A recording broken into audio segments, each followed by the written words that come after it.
pain. Your time to shine. Night falls. Good night. Rise and shine. Have some sunshine.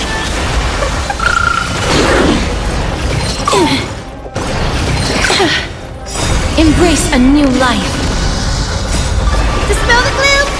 Restore the sky.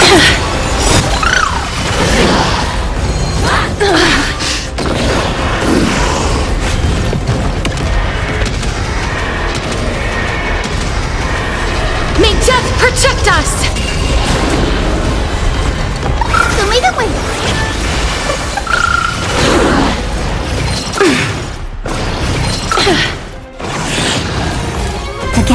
Again. Till we meet again. Night falls. Good night.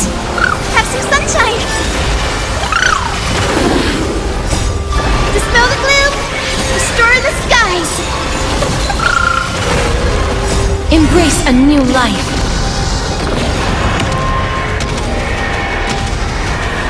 May death protect us!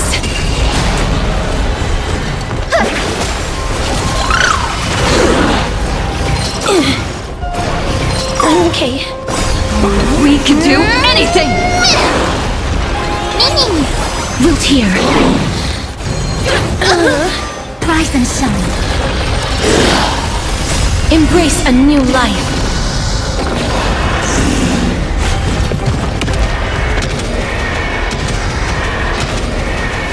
May death protect us! Show me the way.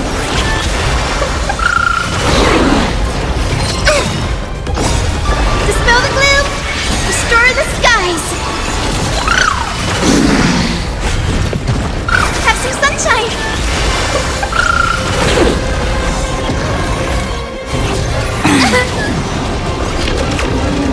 Have some fun.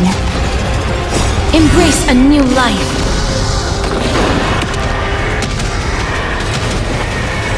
May death protect us!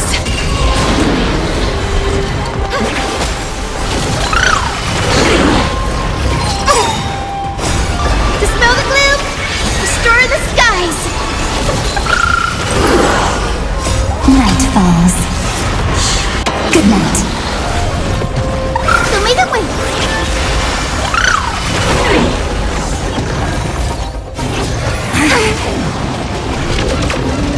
Till we meet again.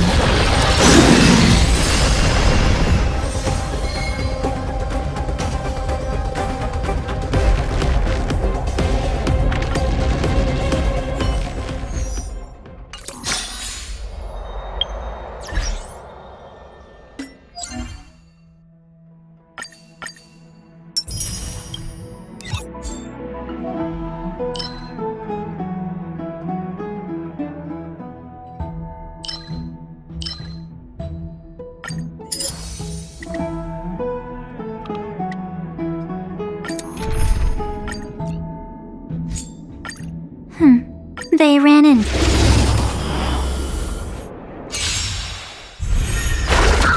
Guiding the Rainbow Bridge.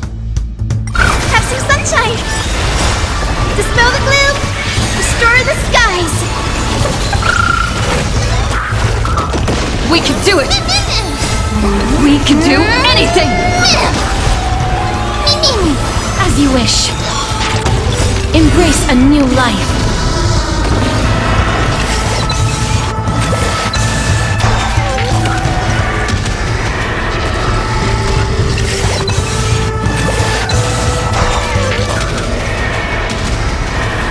May death protect us!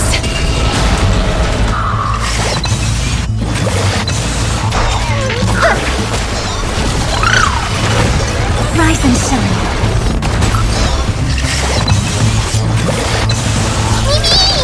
Root here. Show me the way. Treat our guests nicely. Night falls. Good night. Have some sunshine. Till we meet again.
no match for me.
Emerge from your cocoon.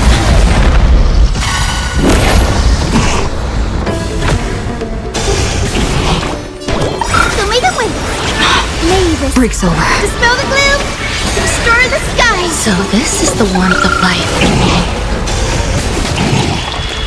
I choose you! Life is not so fragile. Return to dust!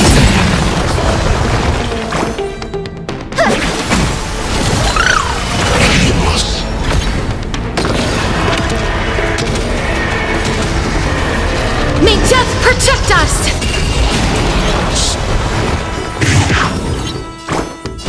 Have some sunshine! Breaks over. Me! Please cherish this wilt here. Some value, I suppose. Existence is unity.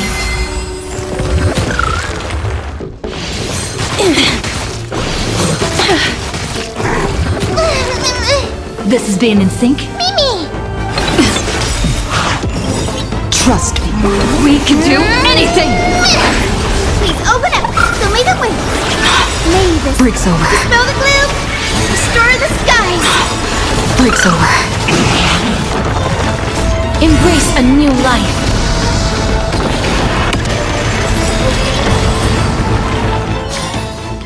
May wandering souls find their own way out.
It's still early. Where to now?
None of the spirit thing.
These fruits aren't very good quality.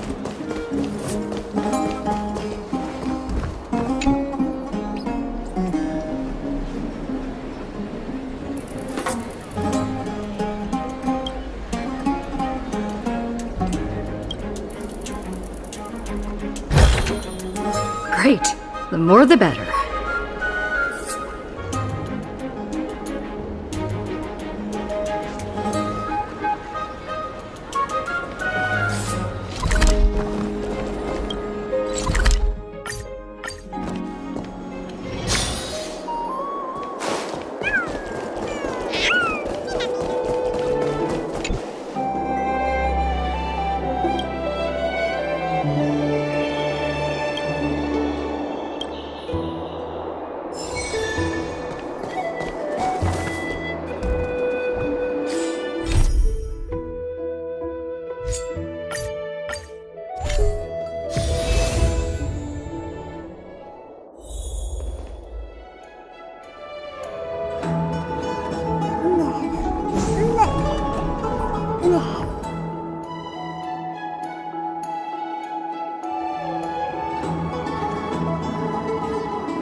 I used to sit here and listen to Mama tell stories. Oh, how I wish to see you again, Mama.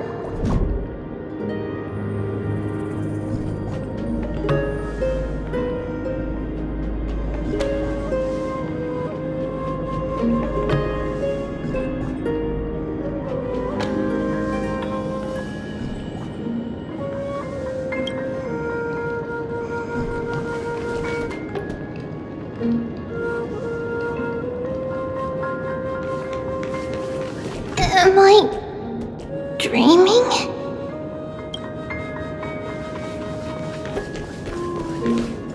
Use the spindle to connect everyone.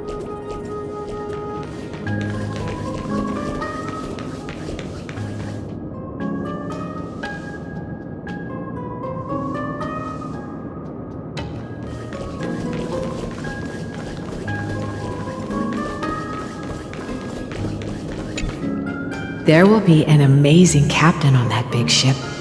She's cheerful, optimistic, bold, and cautious. She'll be able to get everyone together.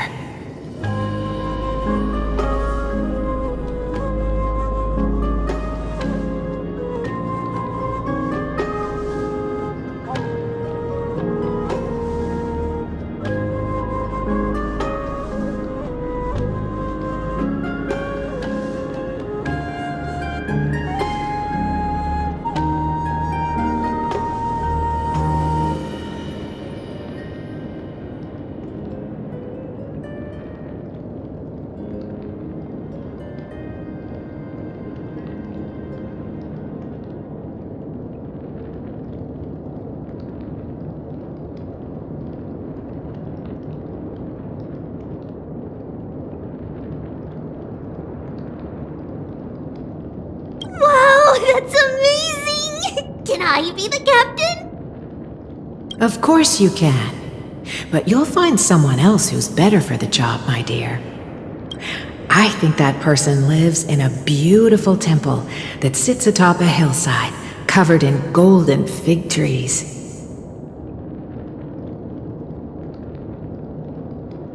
There's a noble girl there who's very smart, but also very delicate. Just like Mama? Perhaps. But before we find the captain, the ship also needs someone who can navigate it. Who could that be?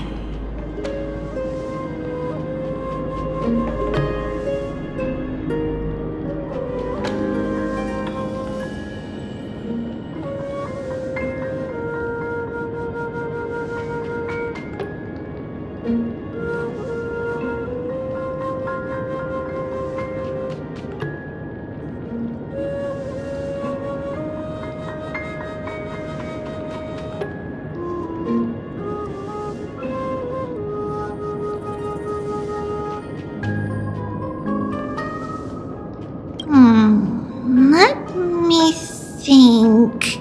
I know! She's Trivy!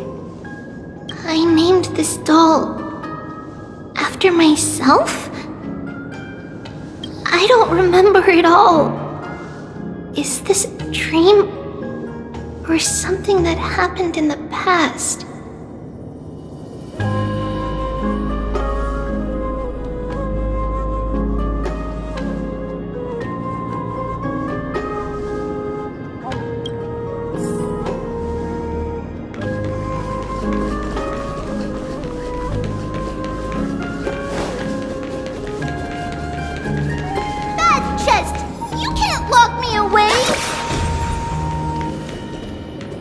It's packed full.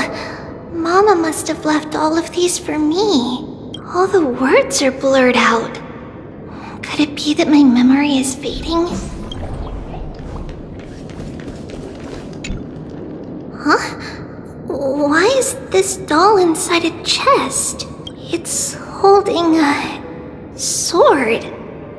Why? Many years later, many brave warriors will board this ship. They're skilled combatants who fear no danger. Ooh, I can learn how to fight too and protect everybody! Silly girl. You're Yanisopoulos' holy maiden. It's not your duty to fight. There will be many others to protect you. Alright. Then where will they come from? I believe one warrior hails from a lovely village where bulrushes flourish, while another comes from a magnificent royal city. Though each has their own troubles, both are ready to lend their strength for the ship's long voyage. In that case, let Trianne fight by their side. This way, they'll always stay on course. How could I have known the name Trianne back then? Was it just a coincidence? Or...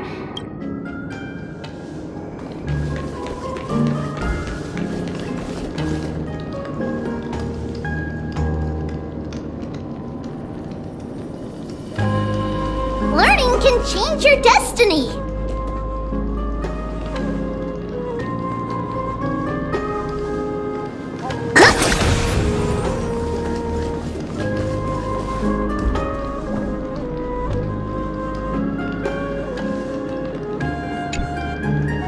navigating at sea, you need to know both astronomy and geography.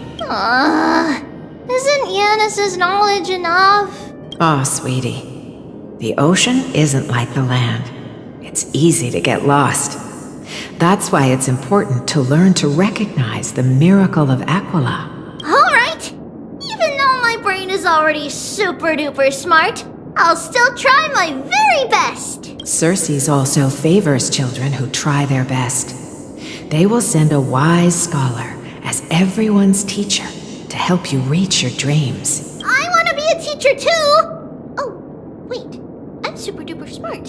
So I want to be the teacher's teacher! Why not?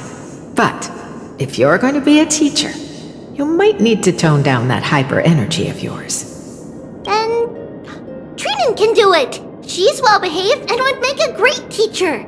Mama and the others always said that I had a great memory. But now, I can't even tell if this is a memory or a dream. Come, let's line them up.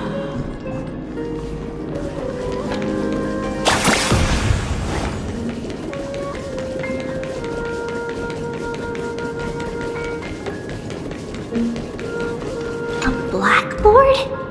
And what is that drawing? Doesn't ring a bell at all. Perhaps it's just a childhood doodle.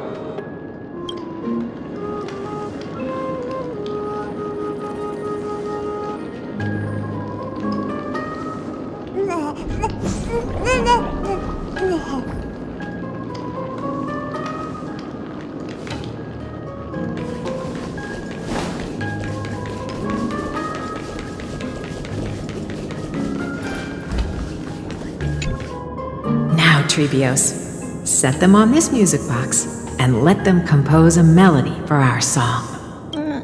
Music box? What's that? Sweetheart, are you still groggy from your nap? You invented it. I invented it? What does it do? Oh, my lovely Trebi. You're usually so bright. What's gotten into you today? Well, you might as well see for yourself. Put your good friends on it and see the wonders it can do. Put the dolls on.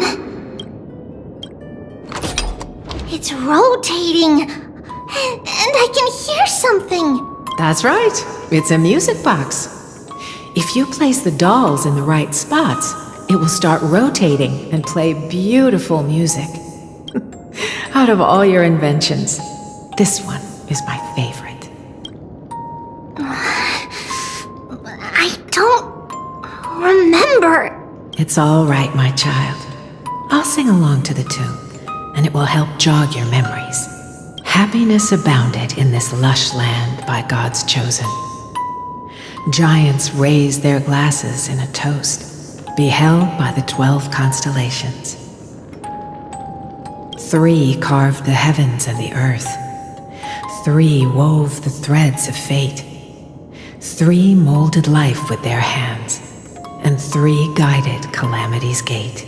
They declared the world too unstirring, hence wished endless laughter upon the living. Thus you and I were created, with words and song to weave, and love and intimacy to give. Thus creation was complete. Who then will bear the weight of humanity's souls, to lighten the steps of the living as a whole? O great Kephale, all-knowing Father of stature so tall, yet low does their gaze willingly fall. With light of dawn heavy upon their shoulders, golden blood spills unto the land.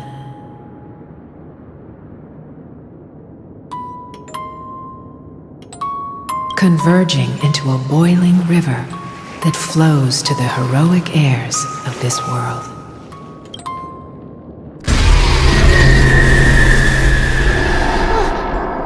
What's going on? Oh yes, please lend me your ears. In the black mist, as death and fate draw close. On the bloodied earth, the living dead, but ghosts. What is this world? It mirrors your maze-like fate. What is this world? A silent lament without a trace. What is the past? Wandering ghosts that linger. What is the future? Souls scattered by fate's finger. What is the start? A voyage born in solitude. What is the end? A spirit, lonely and subdued. Lonely and subdued. And subdued. And subdued. Subdued. Subdued. Subdued. Subdued. Subdued.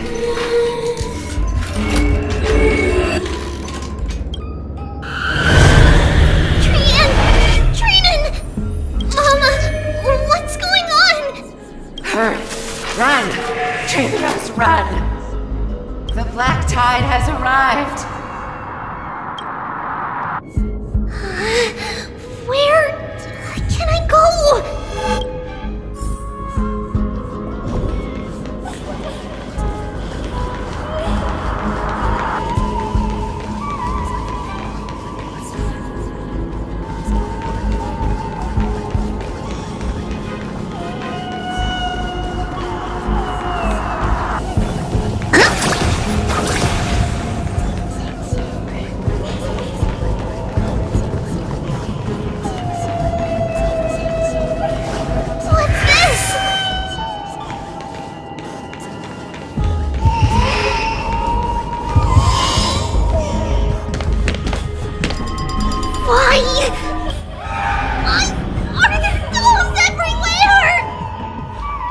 This is the sacrifice of a holy maiden.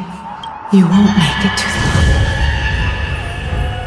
Only one person can. I know! It's fine if we can't reach the end. Our minds are made up! Go.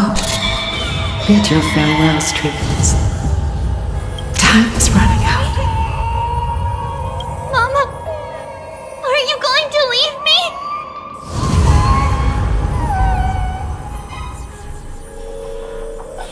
Sweet girl,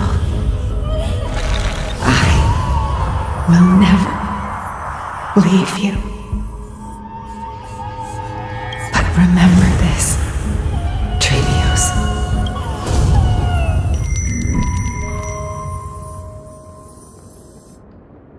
All shall bid farewell to one, and that person alone will witness the miracle.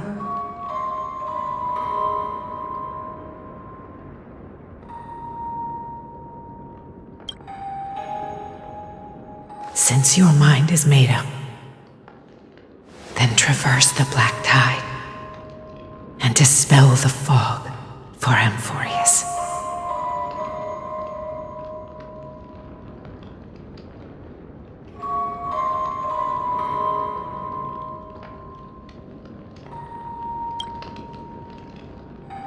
I shall see you tomorrow, my dearest Trevios.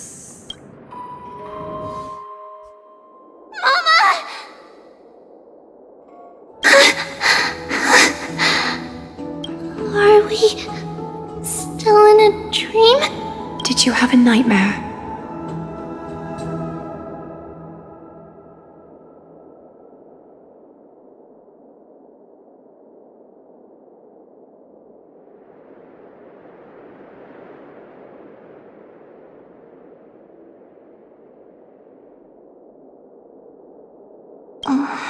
Maybe. But it's been a long time since we had any dreams. It's not yet the entry hour. You still have plenty of time to rest. No. Our heart is still racing. It must be that reckless Kremnoan soldier who startled Trinan. And you as well. If you want, I can pierce through his chest with the golden thread right now. Aggie, cut it out with the scary talk. I'm just kidding. If I were serious, I wouldn't have waited until now. Do you want to talk about the dream? Keeping it bottled up is not good for your health. We had a dream about Mama. The dream itself was nothing. It's just the timing that feels a bit unsettling. You mean... It's Trianne. Even if we refrain from ever using the power of the Century Gate again, her soul continues to slowly drift away from her body. There isn't much time left. Perhaps it wouldn't be such a bad idea to let her relinquish her role as the gatekeeper and live out her days as a carefree child. You have a point, Aggie, but our decision has already been made on that matter. I believe there's still another way. Souls will be spent until they dissolve into dust. Such is our fate. Once we had a whole and connected body. If that body were a tree, then its trunk and branches would share the same fate, decaying at the same pace. Now, we are fragmented into numerous selves. Despite the absence of a trunk, we are offered another possibility. We can choose how our branches will perish in a way that is most beneficial to the Flame Chase journey.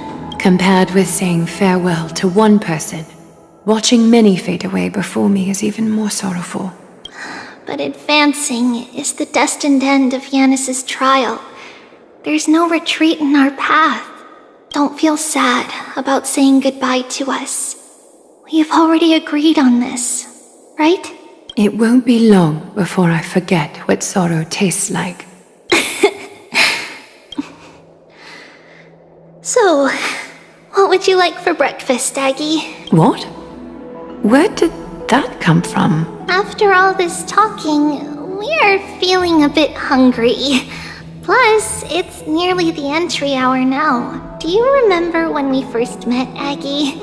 You were still a little one, and we caught you secretly eating oatmeal late at night. While my emotions might be fading, those memories are still as vivid as ever, teacher. Please, let me do it. What would you like to eat? It's fine! Leave it to us. You should rest for now. It won't take long, and we'll call you when it's done. In that case, thank you. Then, see you tomorrow, Aggie.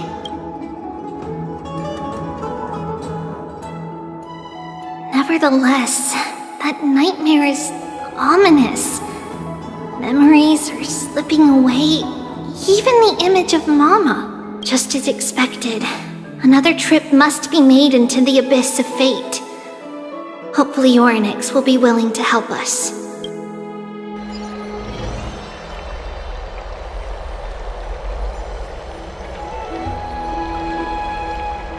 Long time no see, Professor Anaxa.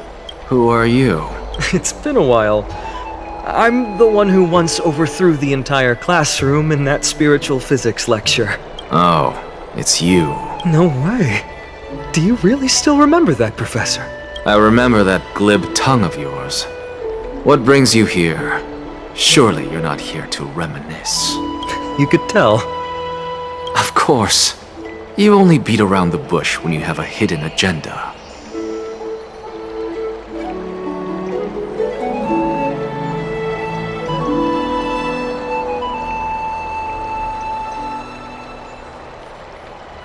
That's not true. I'm here to seek enlightenment, as always.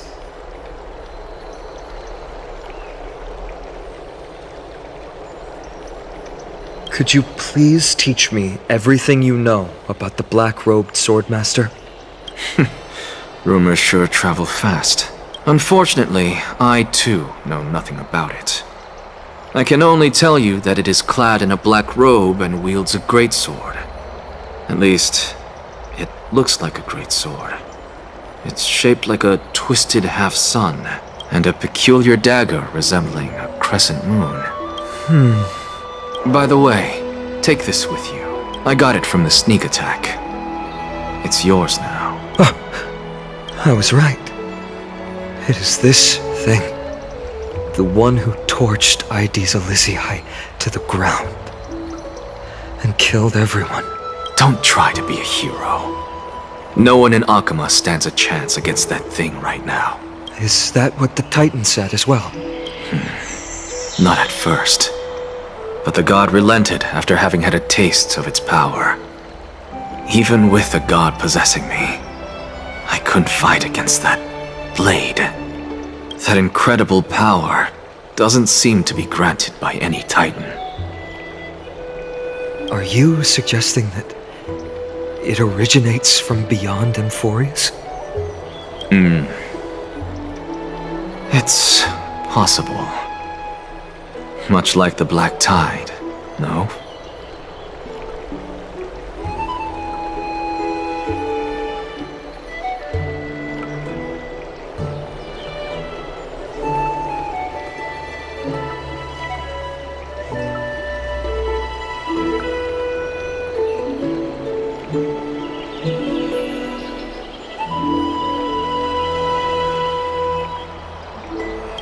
Nonetheless, it's an enemy we must overcome.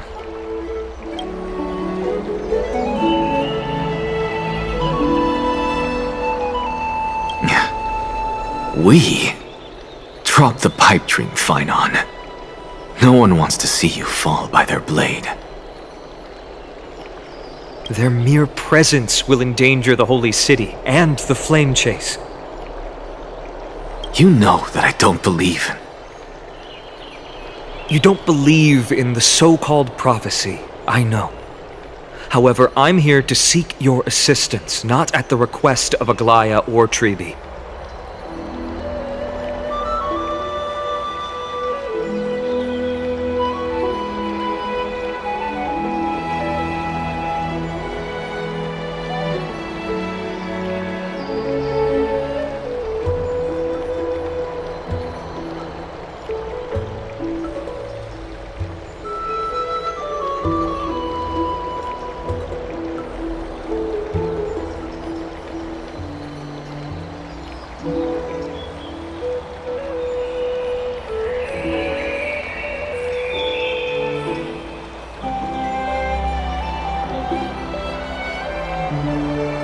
I just want to eliminate a threat to the city I pledged to protect. That's all. The tragedy at the Grove must never happen again.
seat.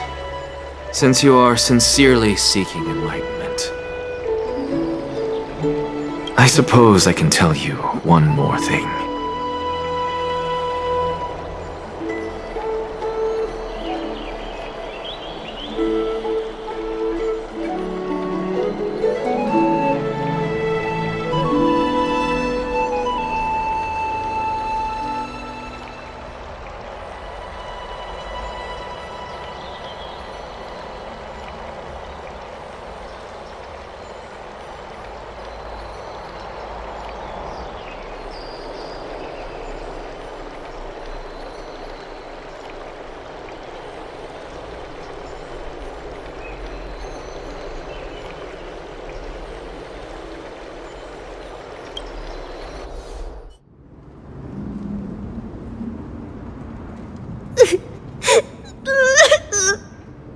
What's wrong, Trian? Nothing. Just remembering what happened at the Grove. The monster in the black cloak. So scary. Everyone in danger. Nightmare. I can't forget.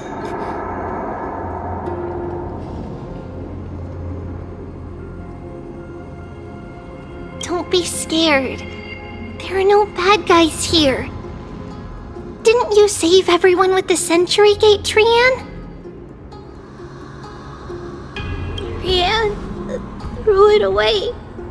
Far, far away. It's never coming back.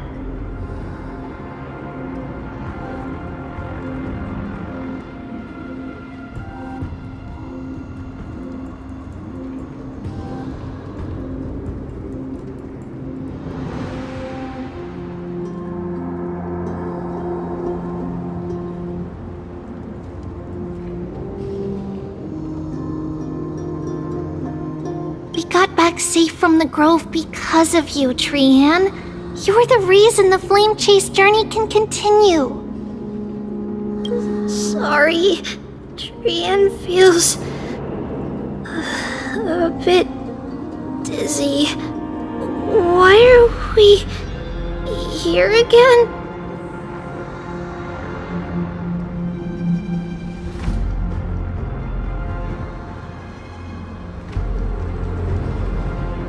For the same thing, of course.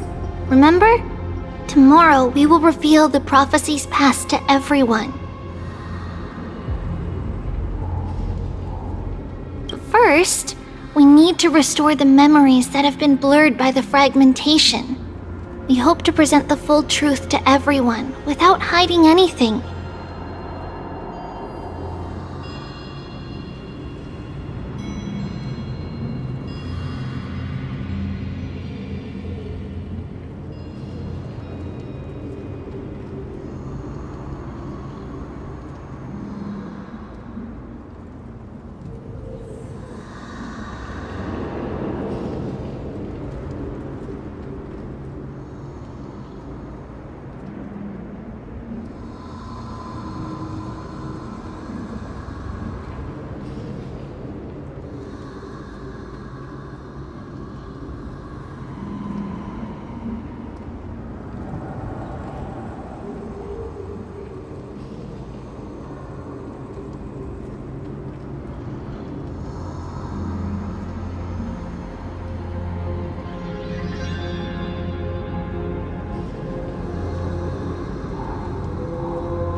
Since Yanis caused the fragmentation, we can only turn to another Titan, Orynyx, for help.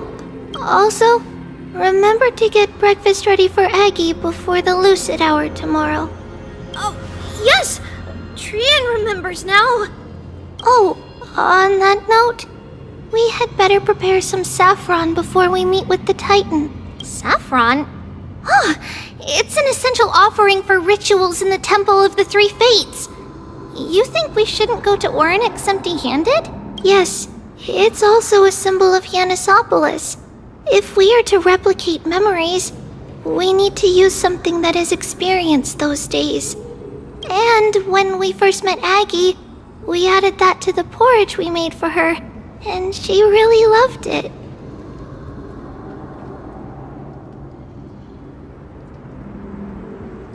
I see!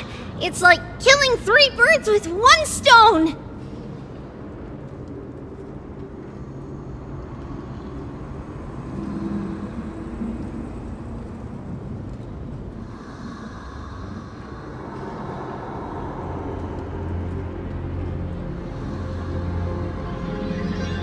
But it all depends on whether Orynyx is willing to help us.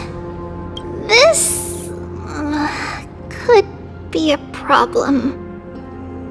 After all, it was us who took the core flame from Yanis, from Orynyx's kin.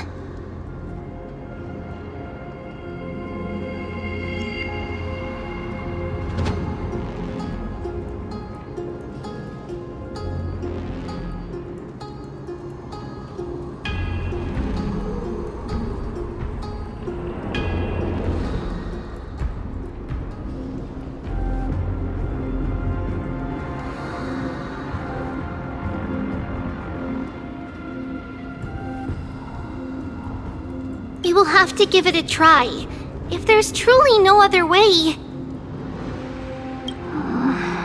In our current state, we probably can't do anything to them. We'll cross that bridge when we get there.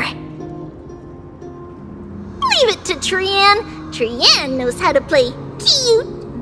In any case, let's look for saffron first. I hope there's still some left in the temple, untouched by Nikador's soldiers.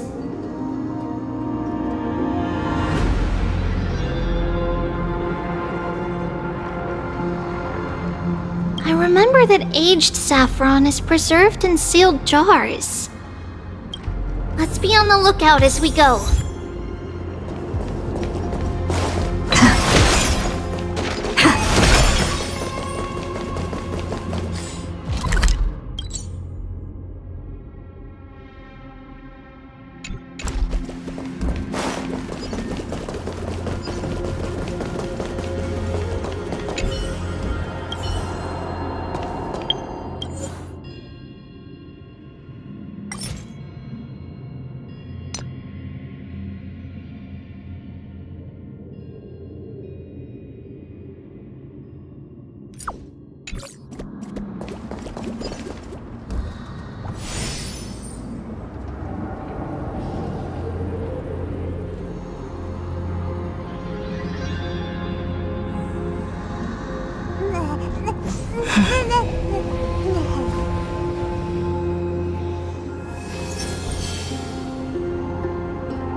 It's a dead end ahead. Turn back, teacher. What? Aggie? No, it's an illusion.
Wow, this room is huge!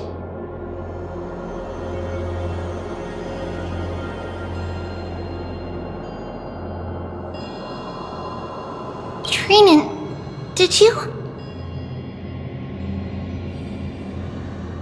Yeah, I saw it. Was that a warning from Oryx? What are you two whispering about? Treeby? Trainan? Trainan can't even hear our own telecommunication.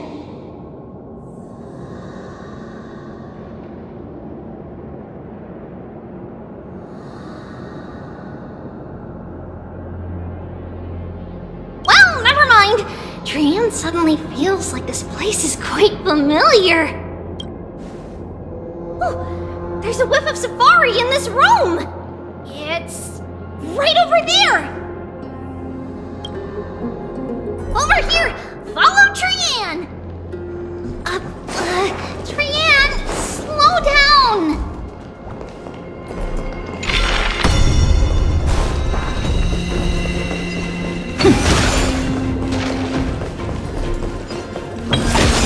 Even if separation is our fate, a futile death is not the solution.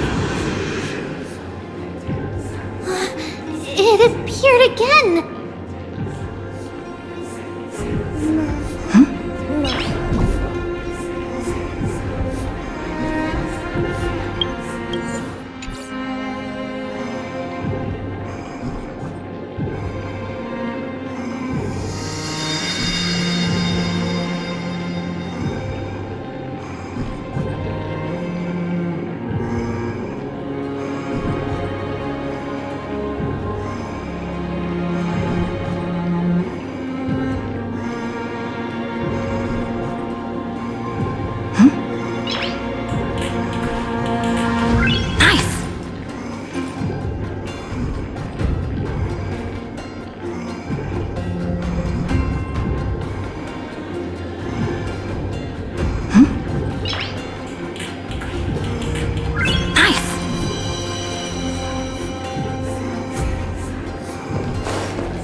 Right here!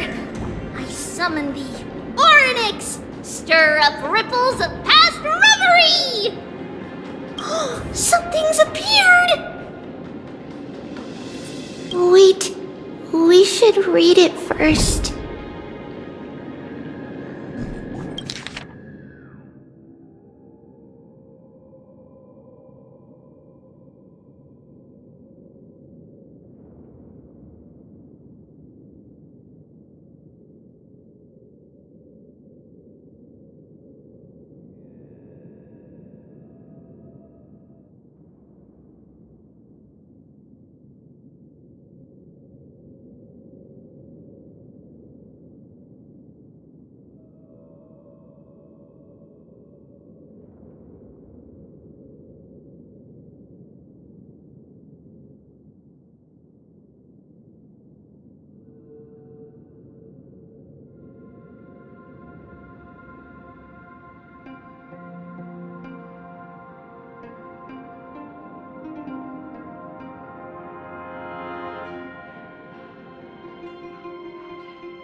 Wait, this is a letter?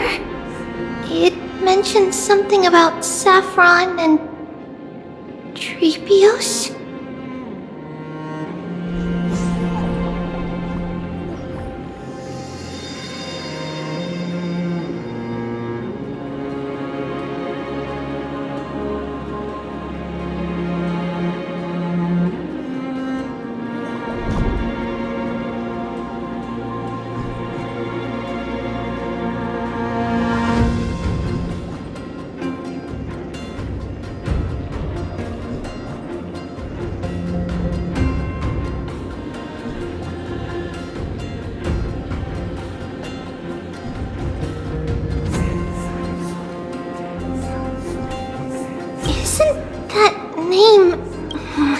Never mind that for now. Why is this letter here? And how did Trian sense it?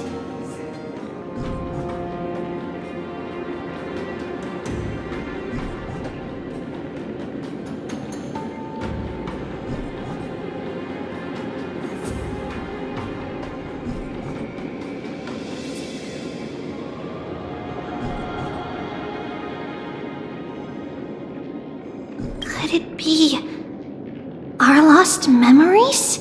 Is it possible that we were already noticed by Orynyx and entered their trial? But why haven't they said a word? Orynyx has the whims of a child.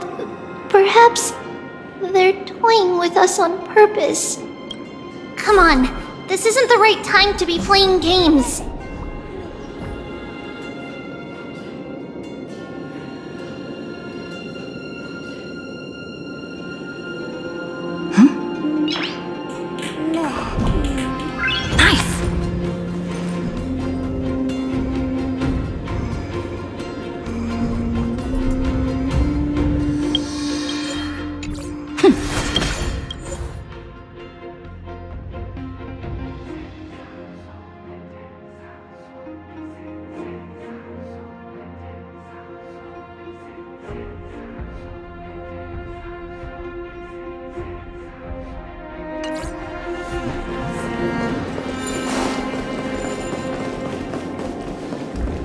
Separation and death are two sides of the same coin. Reconciliation doesn't come easily for a mortal. Are these visions also fragments of the past?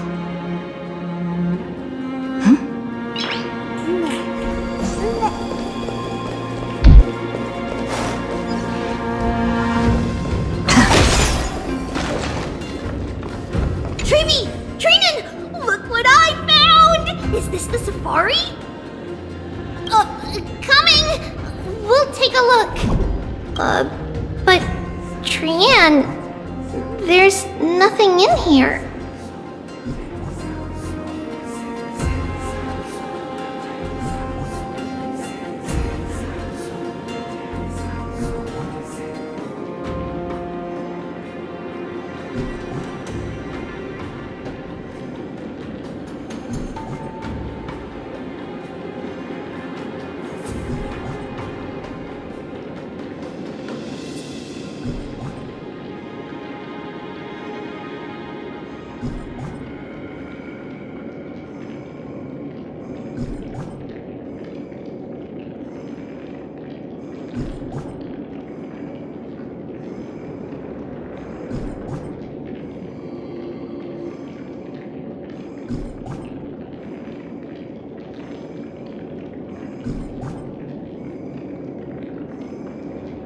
What?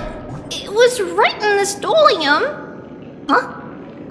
There's really nothing here. That can't be! I swear I saw it!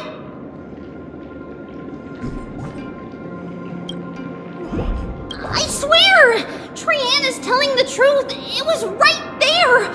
Where did it go?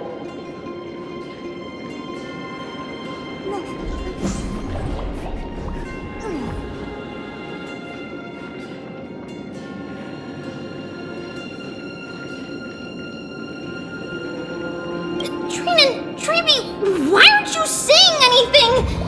Trian can't seem to hear you at all. We were just lost in our thoughts. Don't worry, Trian.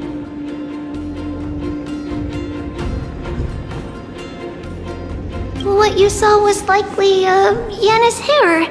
We must have startled it away.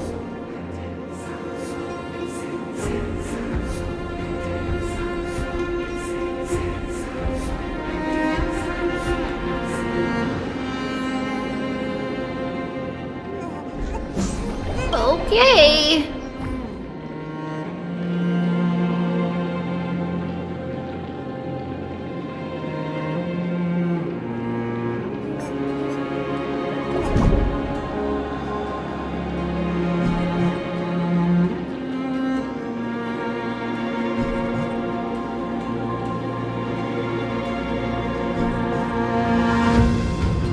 Could Orynyx be trying to make us falter? But why would they do that? Something feels off. Treeby, don't you think this temple is a little too quiet? What do you mean? It might just be an illusion, but Trinan wonders, is Orynyx really putting us through a trial?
suppose we can do without it. Let's try to convince Oryx. At least they didn't toss us out straight away.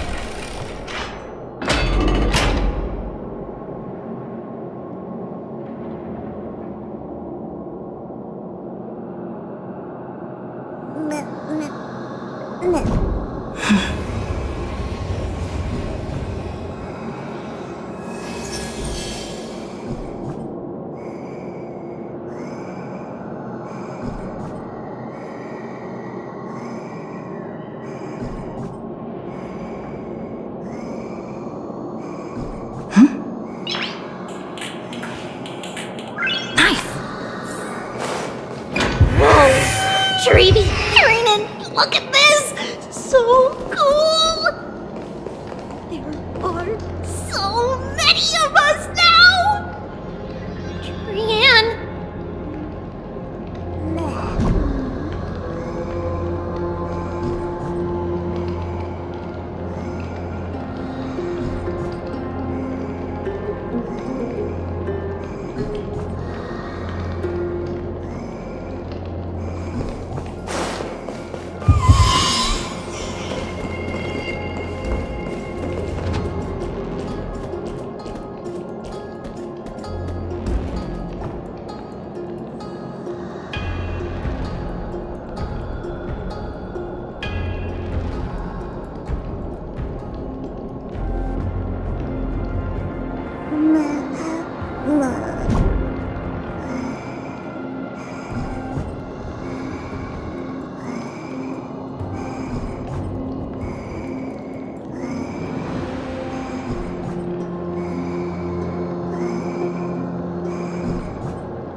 It's really quiet in here. Do all Titans live in dark places like this?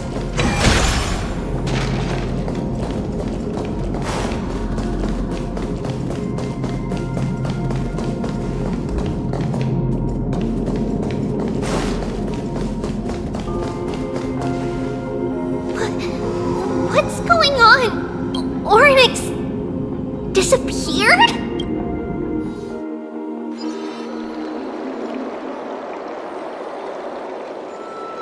Are you saying that the black-robed swordmaster is not just tied to the Black Tide, but is also hunting for core flames everywhere? This is the most plausible possibility. First, it has a vessel that can hold core flames. Second, I'm one of its targets.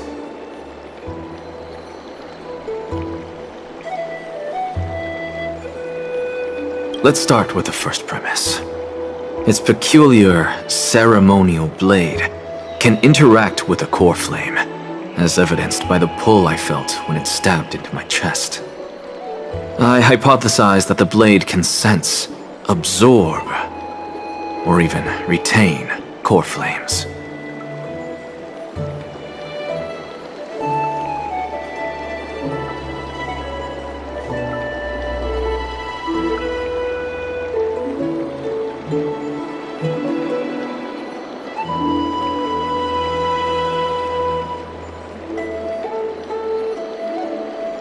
The second premise is even more explicit.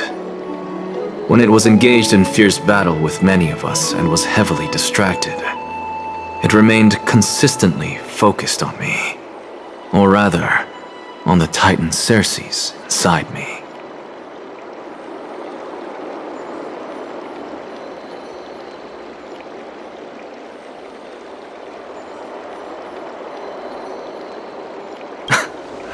So it's plundering the flames.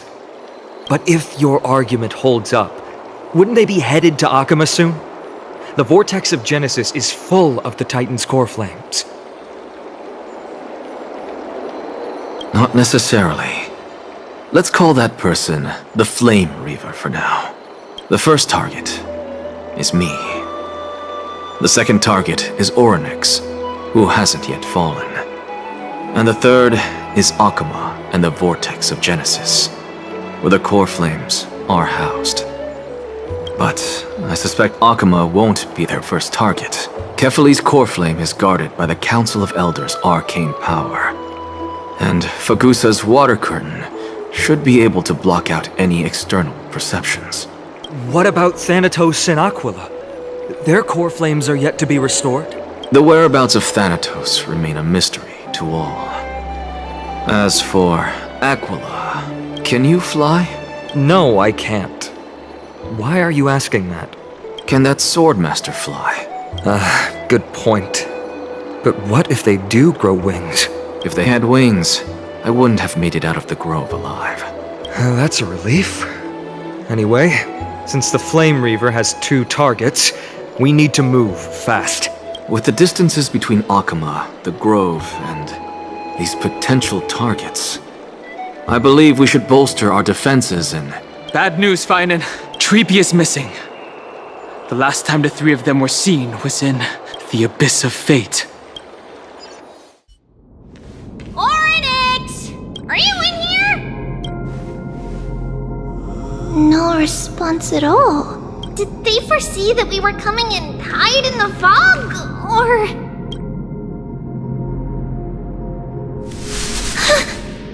Treeby, we should leave. This temple has other people in it. What?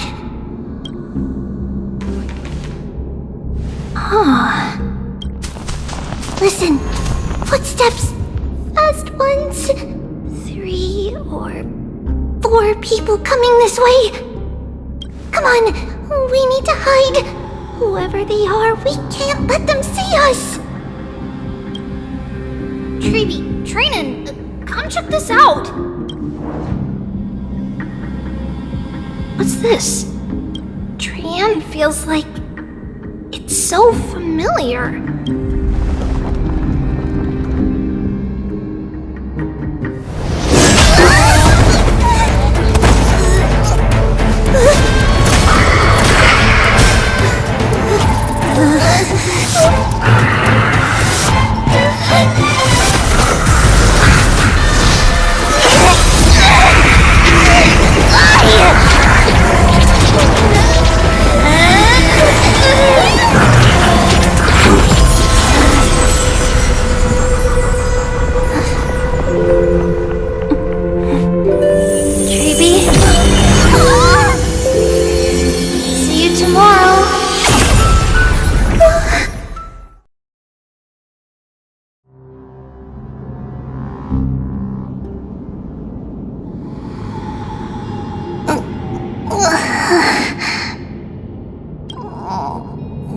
Where am I? Little Gray? Snowy? And... wait... where's Trian? Is she back? We only saw the 2 of you collapsed on the side of the road when we arrived. Danny and I looked around, but we couldn't find any traces of Lady Trian. What about the black-robed swordmaster? Blast it! Of course it's them! We were still too late. I fear something bad has happened to Orynyx's core flame. Then Lady Trian... She doesn't have much divine power left. We can barely sense anything. That you're both safe is already a blessing. Everyone, we must take action now. we should split into 2 groups. One group will stay in the Abyss and meet up with Aglaya's reinforcements, then search for Trian's whereabouts.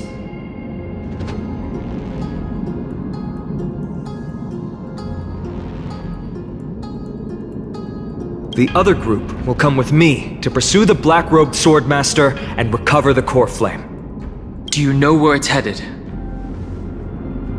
I didn't get to tell you this before, but Anaxa and I already have our misgivings about the Black Tide, so we've made preparations. I'll tell you the details as we move. Opportunities are fleeting on the battlefield. We should hurry. Lord Finan! Lady Treby and Lady Trinan! I'm glad you're all right. Did Aglaya's people get here? Yes. Lady Aglaya already knows about the situation and sent along a message. Finan, I understand that Swordmaster is of great importance to you. But if you charge in without a plan, I fear that you won't be the only one who dies in vain. I understand. Hatred is a hero's deadliest poison. I have no intention of fighting alone. If that Swordmaster really is related to the Black Tide, the Chrysos heirs must not take them lightly. I have indeed planned to return to the Holy City and discuss the strategy with Aglaya. We'll need all the help we can get for this encirclement. Why don't we split up as previously discussed? Hyacinth and I will stay to regroup with the reinforcements. You go back to the Holy City with everyone else and tell Aglaya about your plan.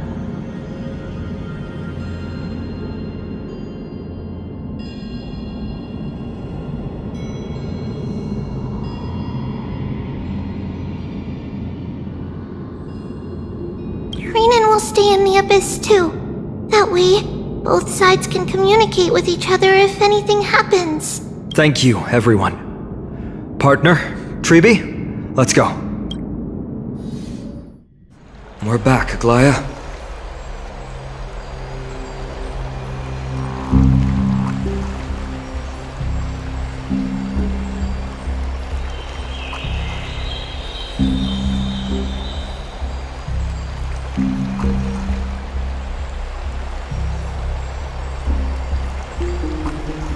You should have come to me first, Finan. Aggie, there's no need to scold Snowy. Wakama is currently in grave danger. I know. It's beyond my imagination that the only 2 titans humankind can still rely on fell in such quick succession. I've never seen the golden thread pulled this taut, as if it could snap at any moment.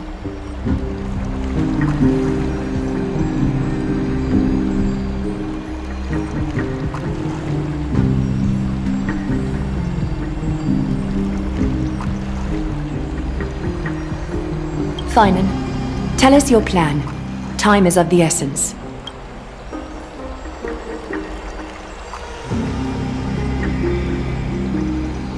This being is not just hunting titans, but taking the core flames too? Yes, just like the Flame Chase journey is doing. Professor Anaxa thinks the Flame Reaver's arrival is likely a sign the Black Tide has spread further. Regardless of whether you're right, this being is still far more aggressive than we expected. But its madness is also an opportunity for us. If its goal is the core flame, then that means us humans can lure it into a trap. Anaxa had already left the Holy City with Circe's core flame while we were on our way to the Abyss, so he can make preparations for the battlefield. Tell me, what makes you think this won't end with us losing another core flame? Because this time, the power from beyond the sky is also at our side. She is the key.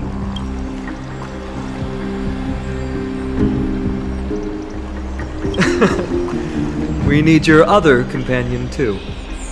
Ma'am, do you mean me? I see. Finan, that battlefield you mentioned, is it Castrum Crymnos? Yes.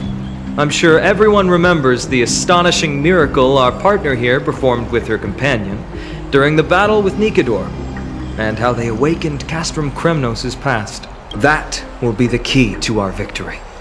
We will use Orynyx's power to once again open a passage to the past and lure our enemy inside.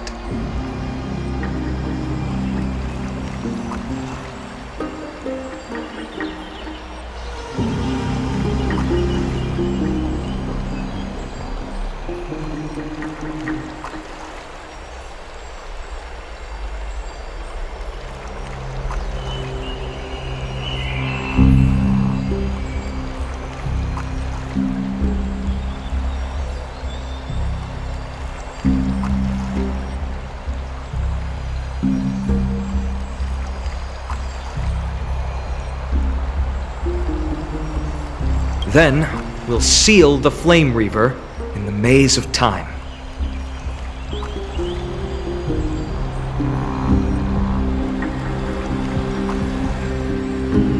Impressive. Orynyx has fallen, and Yanis's divine power already belongs to Akima. Once we take back the core flame, the Swordmaster will have no means of escape. It's very clever, using the element of surprise instead of brute strength. Can you do it, little one?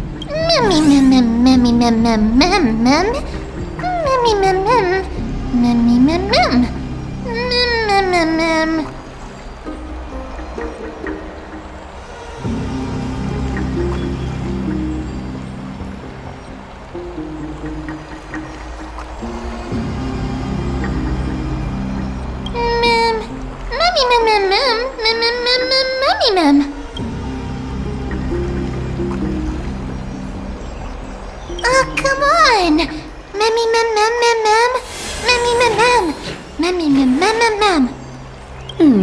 Such enthusiasm. I'm glad to see you're confident. By the way, the Council of Elders declared a state of emergency when Treeby went missing. Kynus and her following have heard tell of the incident at the Grove, and are galvanizing support in secret. I fear she'll make her move before the next assembly of the citizens.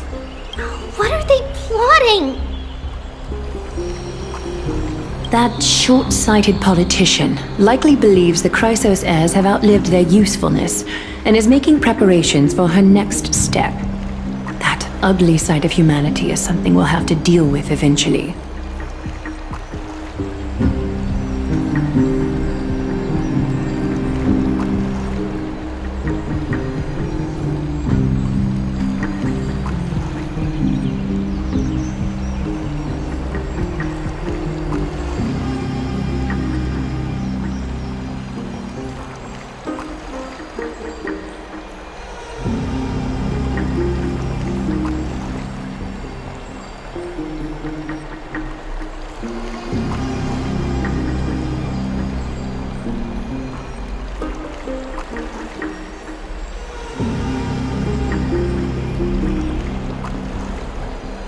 But that's a problem for another day. I've sent Castorus ahead to the council with a message.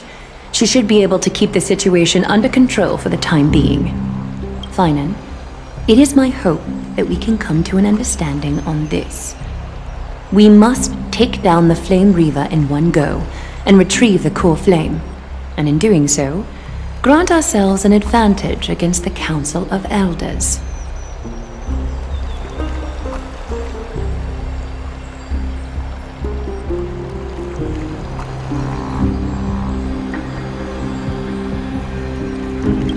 Of course.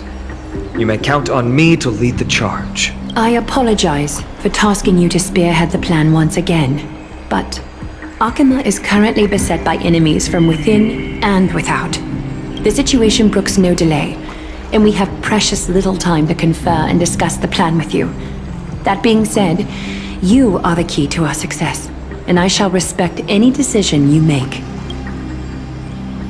I may not be as masterful as Trian when it comes to the Century Gate, but even I can open a nice big gate if I have enough time.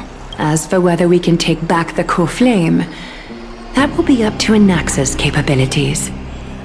Based on what I know of him, he can do it.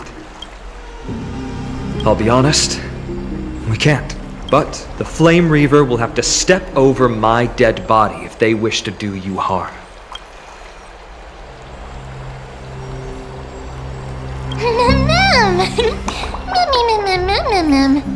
We are grateful to you for your aid, and to the rest of you as well. Now, let us be off to begin the hunt. May carefully sharpen our gaze and grant us victory over the enemy. You mean Mighty? He's dealing with a different problem. Don't worry, that man would never miss out on this fight.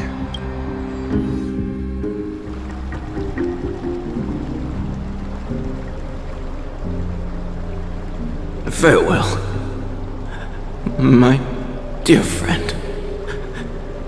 You must lead us back home. You and I, we're both the same. We feast on strife and fear. If you're truly capable of leading our people beyond this blood-stained fate, then prove it to me once more, Mighty Mos.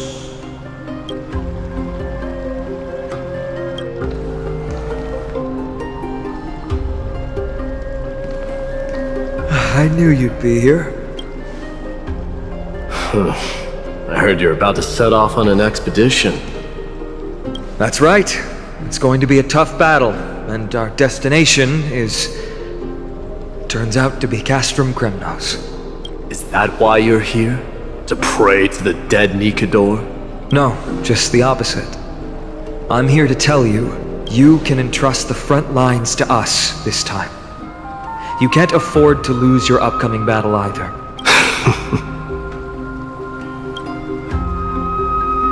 Have you heard the story of Geocles the Mountain Breaker? Sounds like you've spoken with Cartonus. That's the name of the legendary mountain dweller, right? Let's have a chat before we go our separate ways. Cartonus told me that back in ancient times, the mountain dwellers lived in seclusion. They spent their days quarrying and gathering, living a simple and peaceful life away from strife. But Geocles was different. He resisted their traditional way of life, yearning for the world beyond the mountain. They're safe, but humdrum culture was like fetters around him.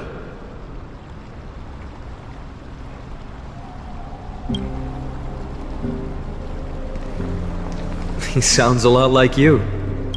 Yes, that is why he too faced the same dilemma as I do. One day, during one of Geocles' many ventures beyond the mountain, he spied a battalion of Ladonians stationed at the foot of the mountain. The Ladonians were at war with their arch-enemies, the Companions, and they used the mountain as a base to carry out guerrilla warfare operations. When Geocles, who had taught himself the common tongue, approached a soldier, he learned a shocking piece of news. Ladonians were planning to plant mines and explosives all over the mountain, and then lure their enemies within. With danger lurking with every step, the mountain dwellers' homes were no longer safe.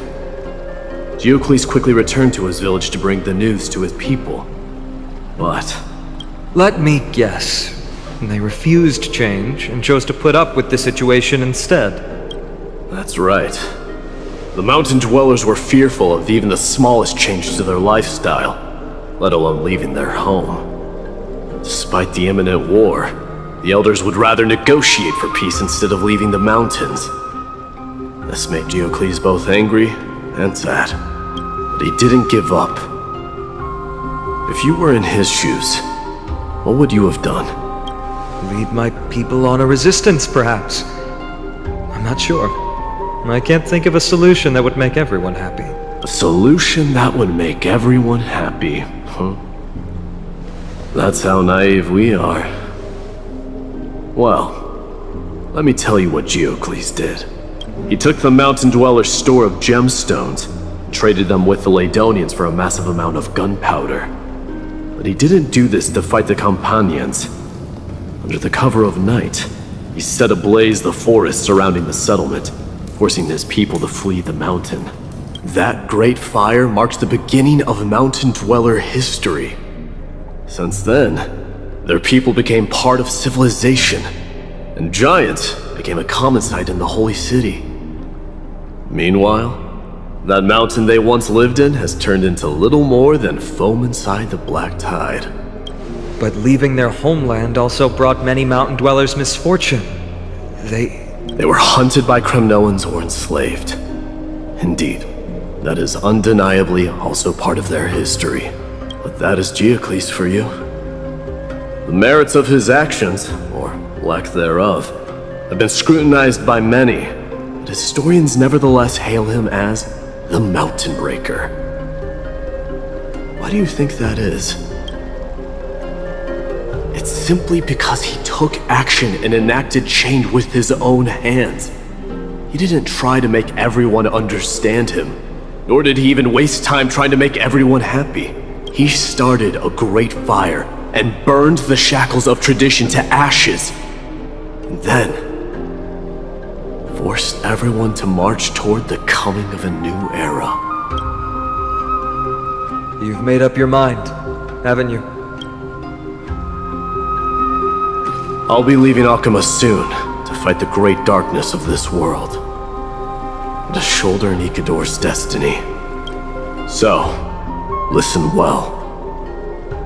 If there comes a day when we meet again on the battlefield, that I stand opposed to the flame chase, remember to stab your sword into my back through my 10th thoracic vertebra. That's my weak spot, and the only way to kill me.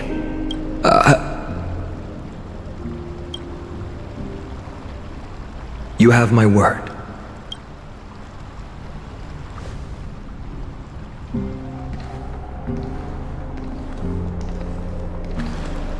Go now.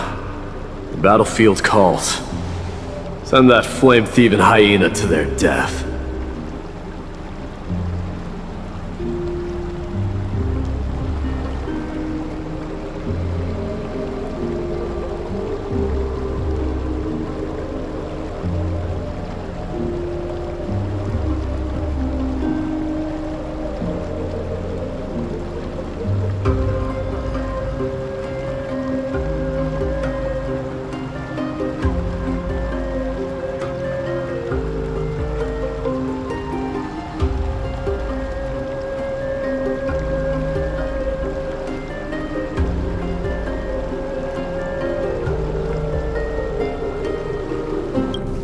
If you find yourselves with no other recourse, pray to that blade in the sky. Loudly call out the name of the new god.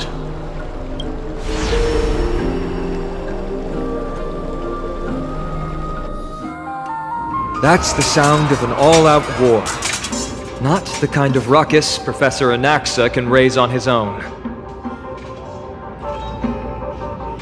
Let's hurry. The battlefield is just ahead.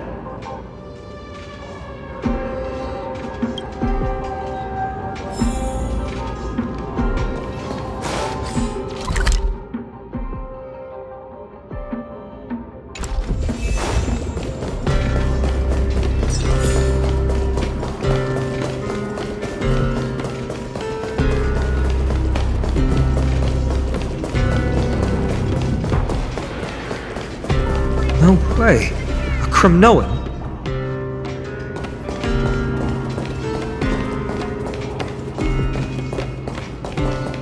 I didn't think she'd manage to send the Kremnoans to assist. Brave warrior, what's the situation on the front line? Nakaman, why are you here? What? Didn't Aglaya tell you? We have been instructed to assist you in trapping the Flame Reaver.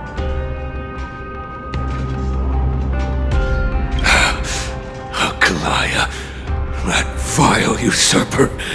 I spit on her name.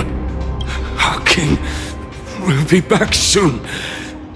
He'll be able to deal with you and that black robe.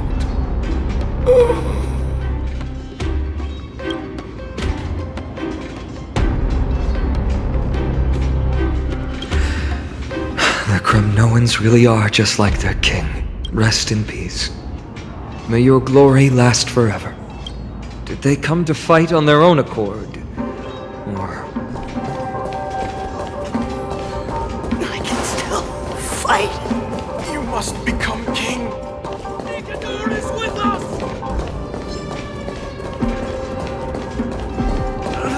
That sound! It pierces my ears!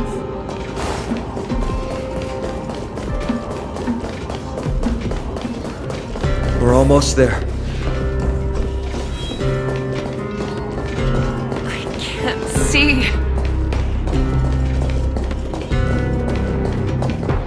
Once we take back the core flame, Yanis's passage will open. When that happens, you must evacuate immediately. Don't stay behind. The rest will be up to how well we work together. But remember what Mighty said before? Cast aside all distractions once you're on the battlefield. Let's go, partner. Today, destiny shall stand with us!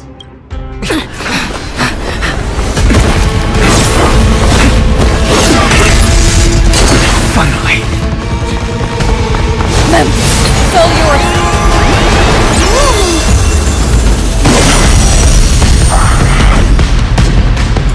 Pent in the memories of the dead! Executioner! You sure know how to keep a man waiting. Any later, and I fear the Titan would have sacrificed me. Frail child of humanity, 'tis more effort keeping you hale and whole against that blade than it is in seeking the truth of the world. Emptying your mind is a good way to relax. Every petal, all will be swept away by the wind. Have some sunshine! I shall remember this warmth. We can do it! Mimi! Mimi!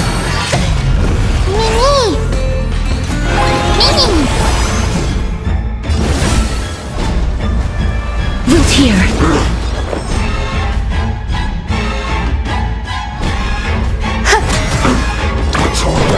Show me the way! So this is the warmth of life. Dispel the gloom! Destroy the skies! Embrace a new life.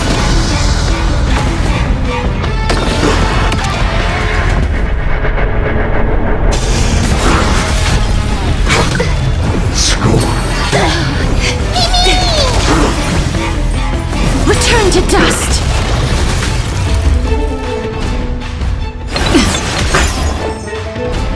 Eternal. Have some sunshine!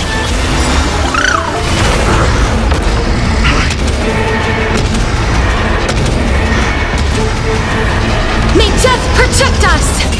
Get ready, Croc. Can't hold out much longer. Quiet! I know what I'm doing! We can do anything!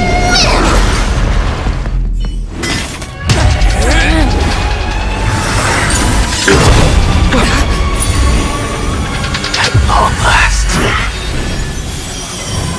Century Gate, open!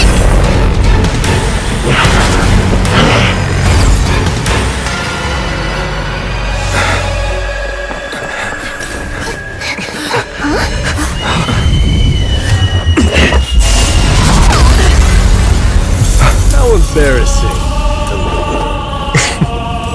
You didn't come down from the sky? This city is mine anyway. So why shouldn't I go through the front door?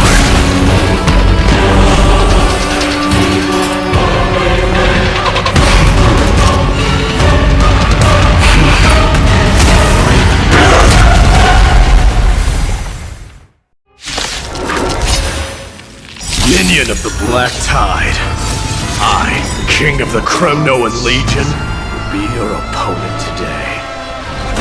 Long time no see, Mikador.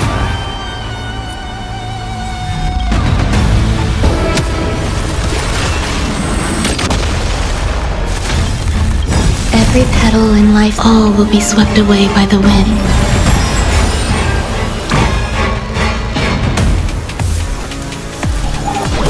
Show me the way!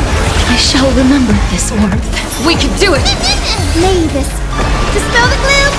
Destroy the I skies! shall remember this warmth. As you wish. Embrace a new life. Mimi! Mimi!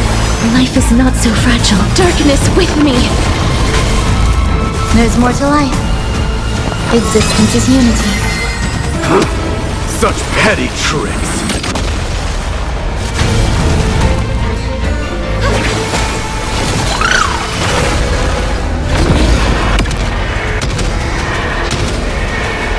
May death protect us!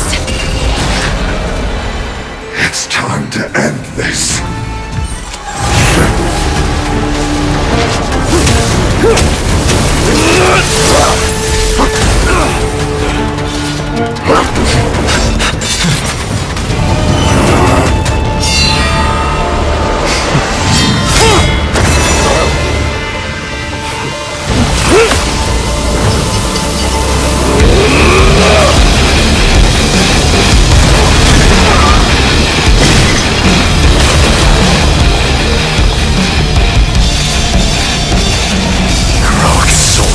strife, heed my call! I am the Lance of Fury. The agony this world needs!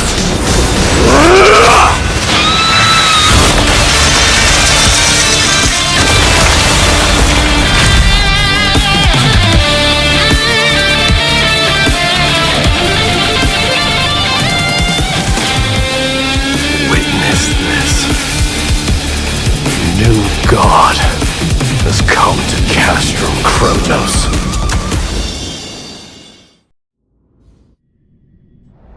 Look! The warriors have returned! But are the rumors true? Has Oryx fallen? It's as the Council of Elders said. We face a dangerous threat. Yet the Chrysos heirs are only inciting more chaos. They don't care about the people's safety. They really gave the core flame of strife to a Kremnoan at the end. What a noisy crowd. This, doesn't feel right. It's probably because Oryx is gone. Oryx was a generous titan in the eyes of the people. They graced us with miracles, allowing humanity to reap many a convenience from the past. What they don't know is that the Titan didn't do all of that of its own volition. Regardless, the Titan has fallen, and we must surrender Oryx's core flame. A meeting with that woman again so soon? I just can't catch a break. Professor Anaxa, why don't you find someplace to rest first? Matters that require Aglaya's attention are piling up. You two meeting again will, forgive my honesty, only distract her. Just try to stay on your best behavior, if you know what I mean. That's not up to me, I'm afraid. I've been trapped in her prison the moment I set foot in this holy city. The price of having a Titan living in my head, I suppose. Don't worry, I don't want trouble either.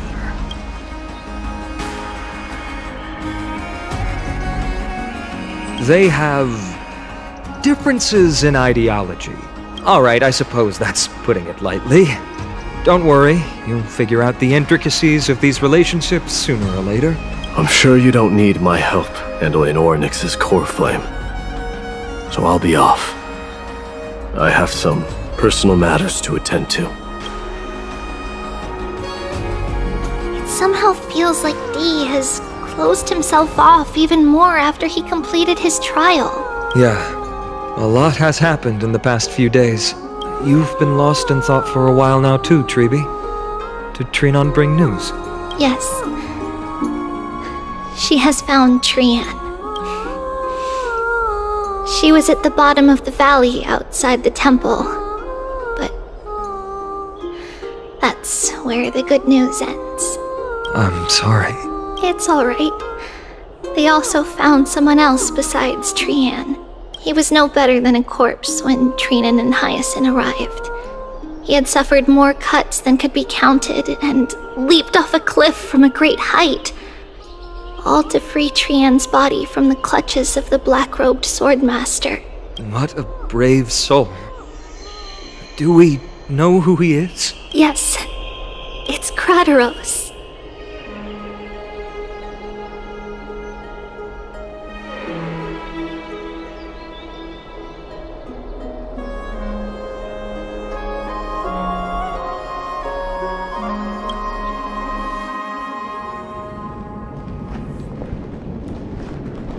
Stop!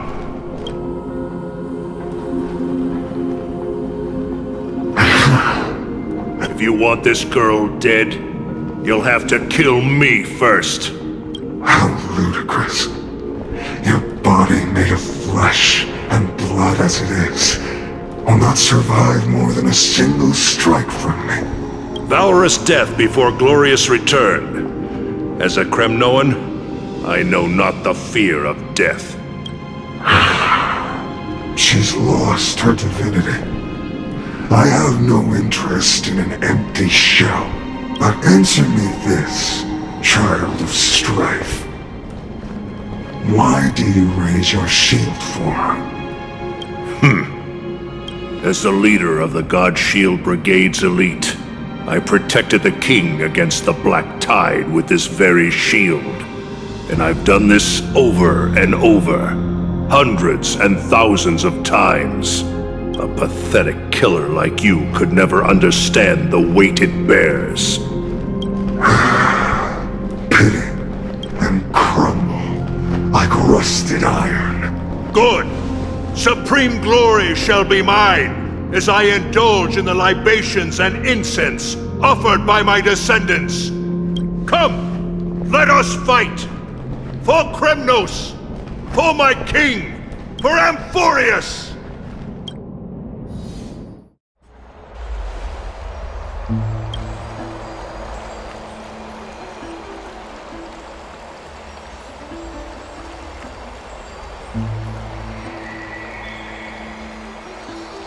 We foresaw this cruel parting 1,000 years ago.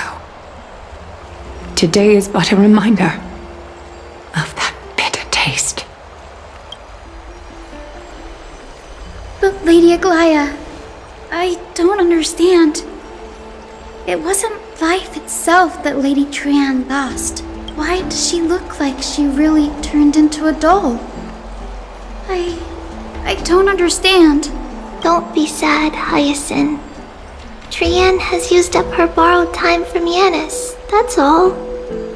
Her spirit is now riding the west wind, flying ahead to a world free of sorrow. If a world like that truly exists, does that mean everyone from the Grove is there too? It exists, Hyacinth. Do you not remember? The prophecy that guides the Chrysos heirs is the voice of Kefili before it fell silent. It loves all of its creations dearly and would never bear to lead us astray with lies.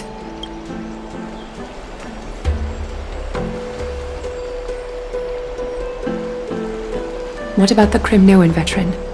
How is he doing? The Twilight Courtyard has done all we can. Even so, we've only managed to keep him from breathing his last. I had to use the Sky Priest's techniques to help him to walk again. But if light ever disappears from Akama for good... No. Let's hope that never happens.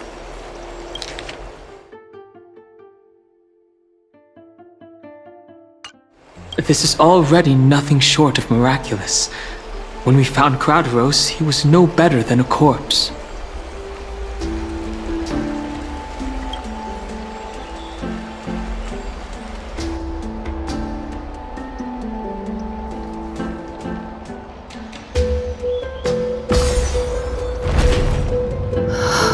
The parting hour is upon us.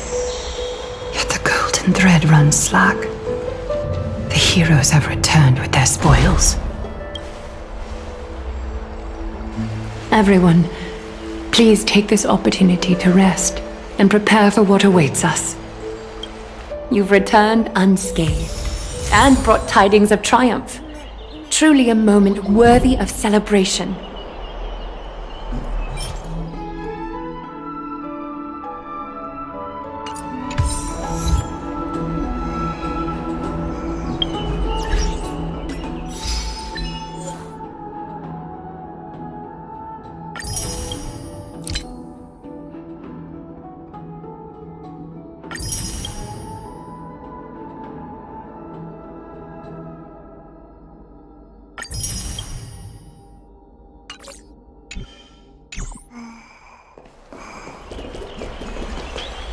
It's incredible to think that we returned Nigador's core flame not so long ago. It wouldn't be an exaggeration to say that you and your friend's arrival has melted the glaciers of history.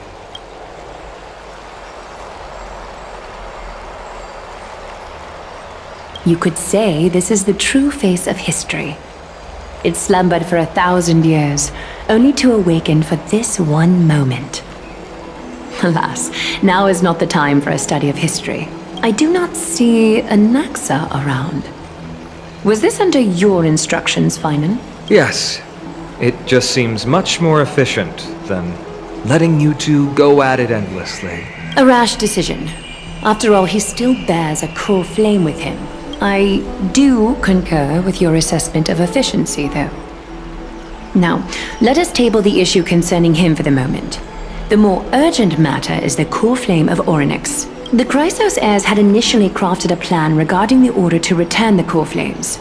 For titans like Orynyx and Circes, who harbor no intentions of harming humanity, our strategy entailed assuming their divinity only at the very end. But this unforeseen turn of events has thrown everything into disarray. If we don't return the core flames to the vortex of Genesis, and we leave the Titan's divine positions vacant, we can't even begin to imagine the disaster that would follow. But the most pressing issue at hand is that we haven't found the Chrysos heir capable of bearing Orynyx's divinity. Finan, Castrus, Mighty, and Hyacinth. Treepy and I devoted a millennium scouring the world, only to find these few people. Only a chosen few possess the capacity to assume divinity, the elite among the Chrysos heirs. We would never hastily extend our invitation without first verifying their potential to bear such power. Yet we cannot compel anyone into divinity, as it would be no different from sentencing them to the gallows.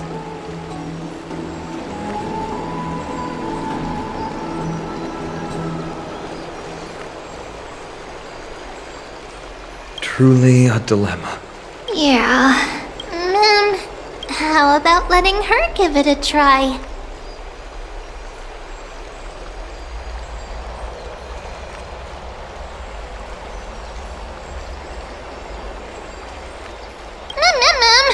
Mem special mem. Mem.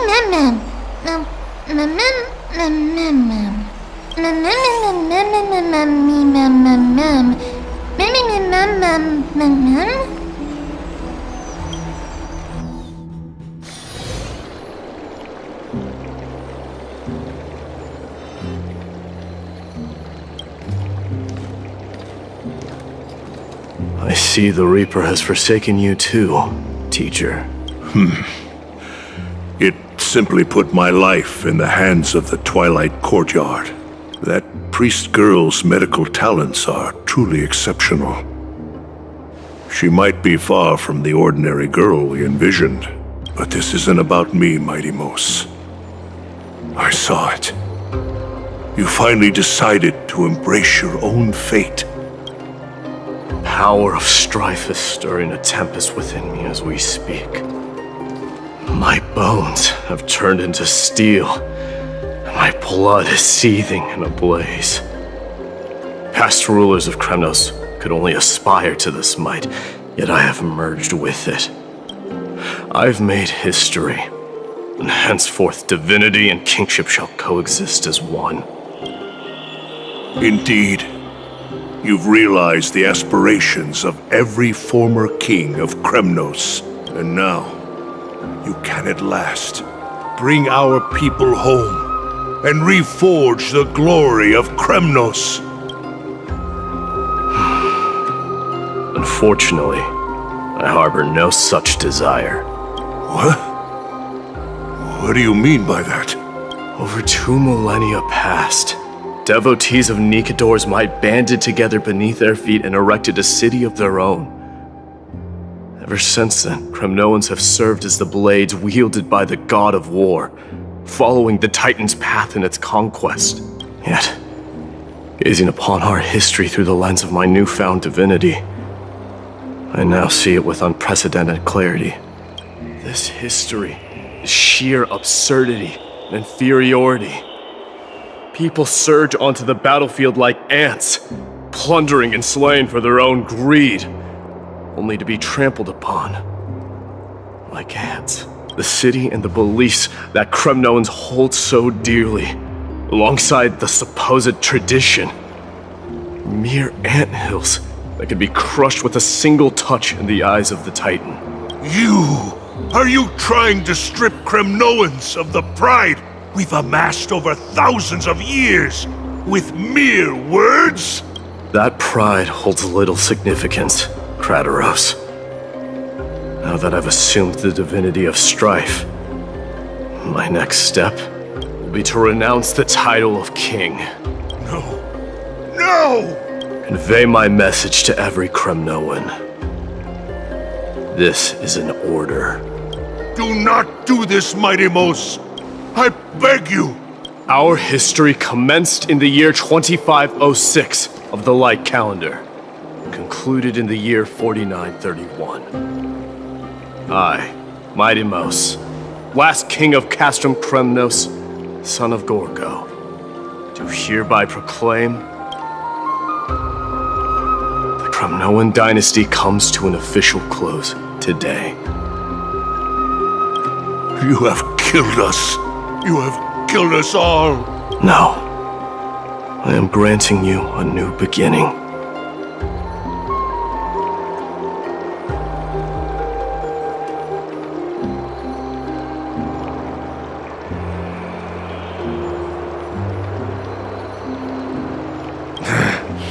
What is this? My mother's signet ring. It served as a symbol of kingship, and I now imbue it with a fresh significance. Take it, and rally those who have lost their identities. Convey the words of Mighty Mos, now ascended to divinity. You no longer need to chase fleeting honors or face death on the battlefield as if it were your sole destination.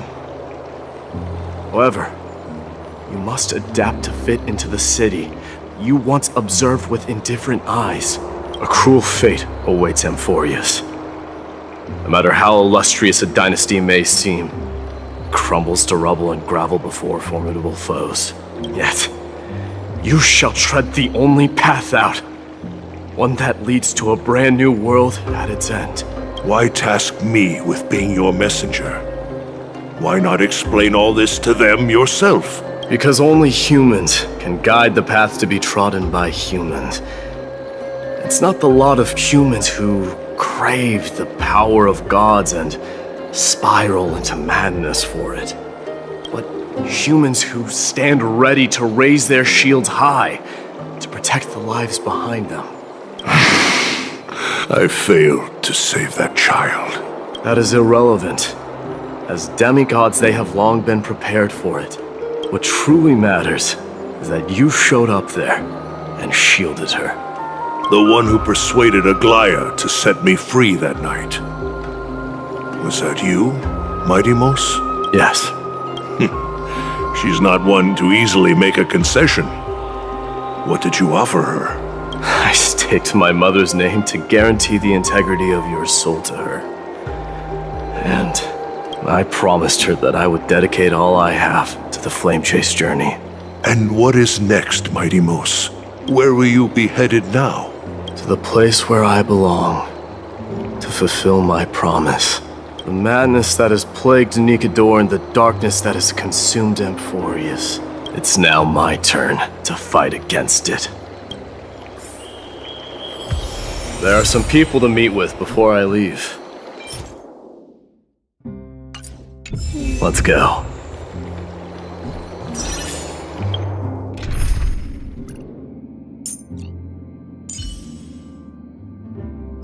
With you here,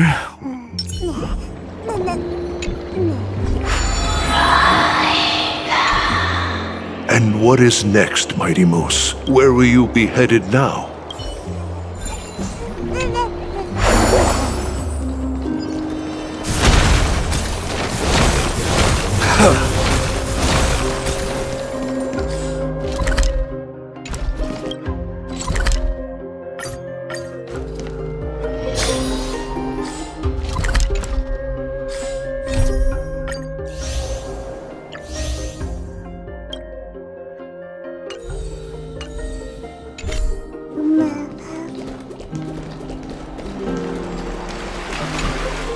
You're here, Mighty Mos. It seems that you are prepared. yes.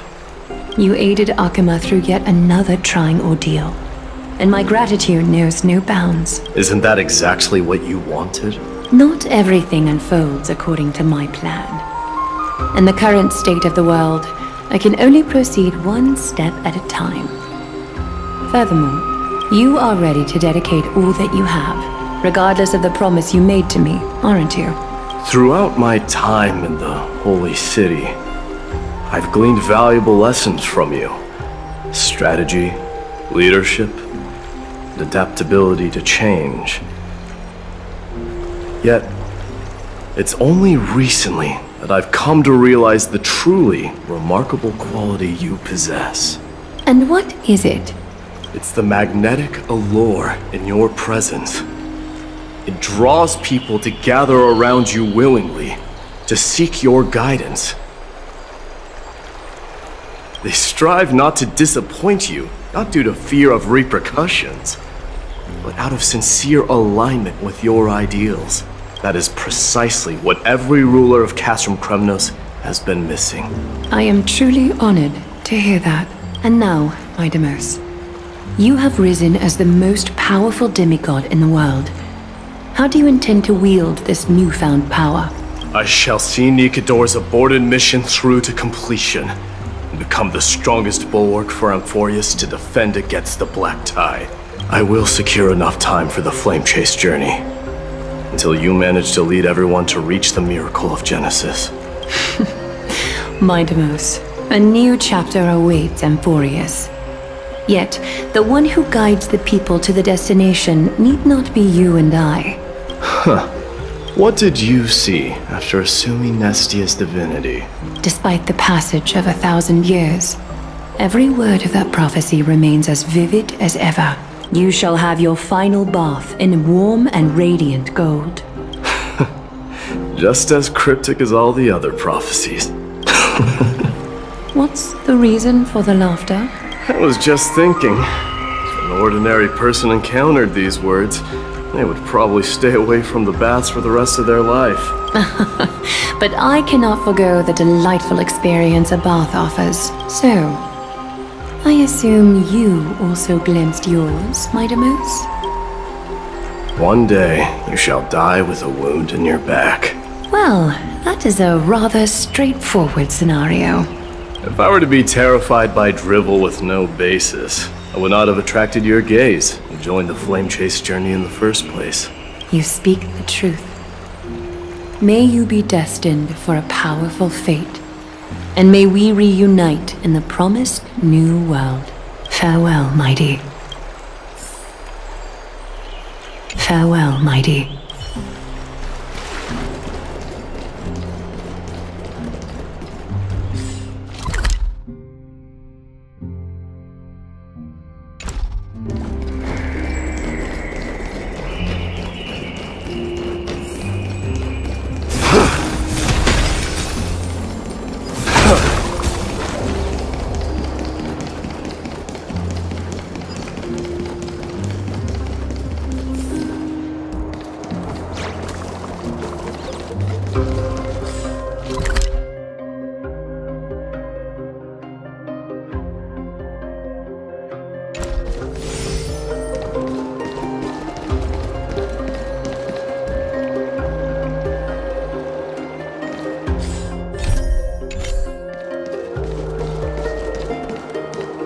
Is Lady Trebios not here? Lord Mighty!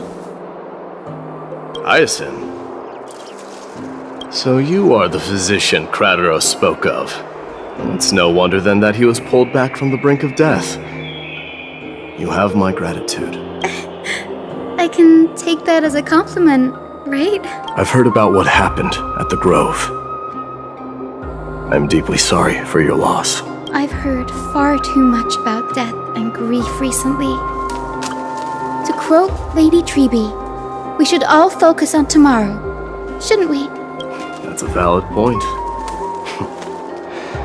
You've always been the most optimistic one among us. Well, I must say, it feels quite incredible to see a new demigod standing right before me.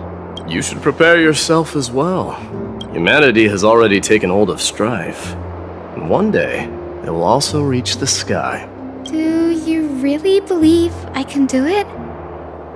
Even my ancestor, that hero of legends, couldn't conquer the core flame of Aquila. Given your good rapport with the demigods, you should know that the path to assuming divinity is never limited to swords and spears. You've always been so perceptive, Lord Mighty. Rest assured, if fate has truly selected me, I'll be ready. Right. You are here looking for Lady Treeby and Lady Trina, no? They're not around at the moment. Is there a message you'd like me to pass on to them? No need. I've already bid farewell to Aglaya. Meeting with the Oracle is simply a matter of courtesy. You've bid farewell? I'm heading back to Castrum Kremnos to fight against the Black Tide. In all likelihood, I will never again return to Akuma. Oh. On second thought, there is something that I'd like you to help me convey to them. I'm all ears, Lord Mighty. I'll make sure to convey every single word. Tell them that there is no longer a need to send scouts behind enemy lines. With a single message, the Lance of Fury will target anyone who dares oppose Akuma.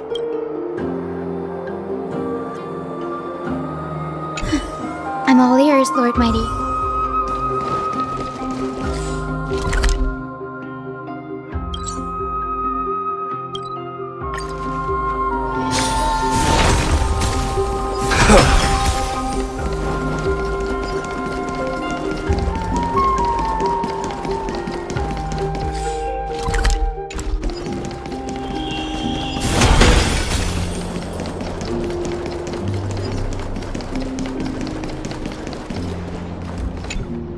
Lord Mighty. I'll be embracing my destiny before you do, Castorus. Can you feel Thanatos right now? I don't feel them at all. Regrettably, you have been painstakingly seeking that Titan for so long. Have you ever considered reaching out to me for help? You mean? Death refused to ferry me. If you were to send me to the Netherrealm, I may uncover clues along the way back. I would never do that, Lord Mighty. Death is not a game. You're right. That may very well be the reason why my people have struggled for millennia. They underestimated the significance of death. So, are you returning home alone, Lord Mighty? Returning home, you say? Maybe. At this moment, Castrum Kremnos is not just my birthplace, but also my fated destination. Work harder, Castorus. Go and do what you have to do, so that the trials we have endured may have meaning. I will, Lord Mighty. May we reunite on the other side, where the warm west wind blows.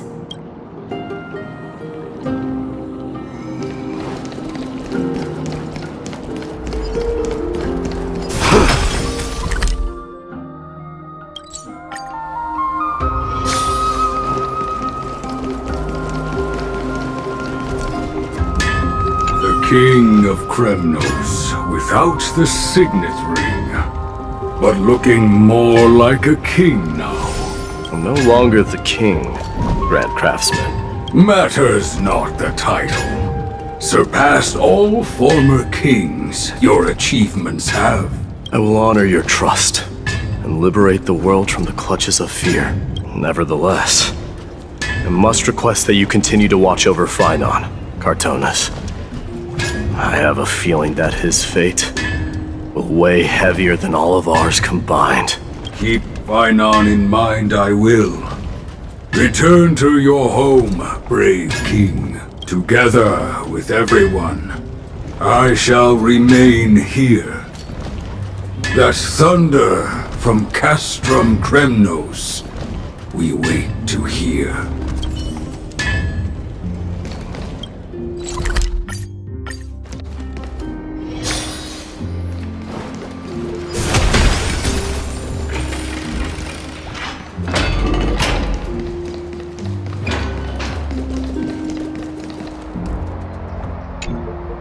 Mighty?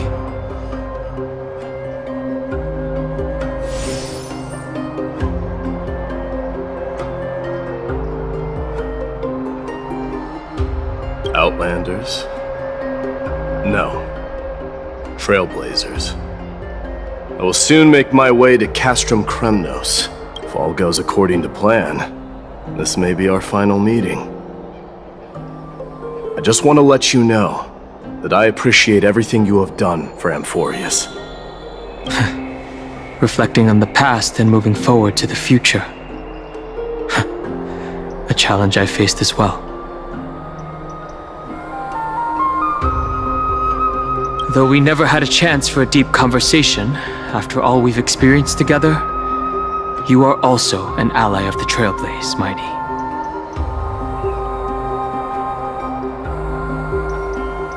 That means a lot to me. May success accompany your trailblazing wherever it leads. How about you let me guess what's on your mind?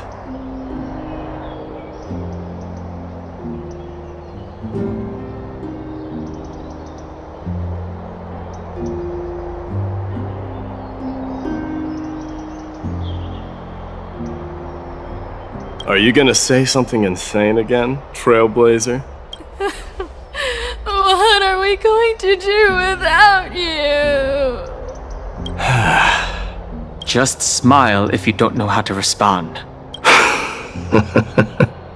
Now that I bear the divine within me, I can get the vague feeling that you have a great significance for the future of Amphoreus. With this departure, I fear that I will never again return. Can I entrust you both to watch my back? And to continue supporting the Flame Chase journey in my absence? Rest assured, we'll do everything we can. You have my gratitude. Then, farewell. Hold on. Yes? Let's at least snap a photo together to capture this moment. Shall we? Sure, let's do it.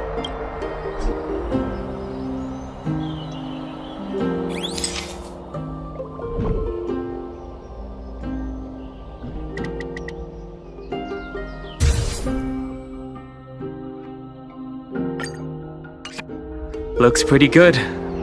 What do you think, Mighty? Well, feels peculiar, I suppose. I'm not talking about your photographic skills. It's just that I rarely take photos. But this one, it's pretty good. I never fail to impress. I'm glad you like it. Make sure not to leave any regrets behind. I wish the same for you during your time in Amphoreus. I wish the same for you during your time in Amphoreus.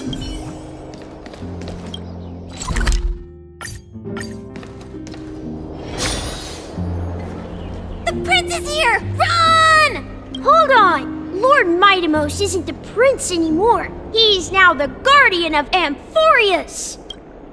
What's going on?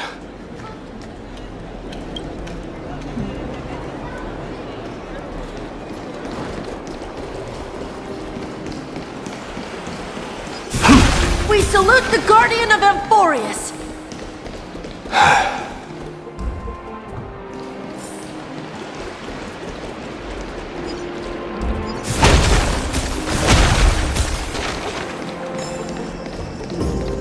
We salute you.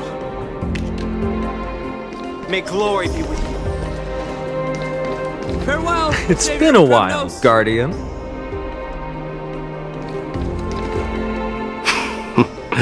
I should have known you were the mastermind behind this. Hey, don't go pointing fingers without cause. I swear I'm innocent this time. See those kids over there? They're the ones who brought everyone together. I admit, that took me by surprise. Were you seriously just going to sneak off without a word with me?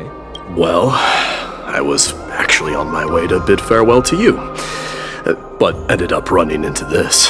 Oh, that's quite an honor, I suppose. We better not leave them waiting too long, don't you think?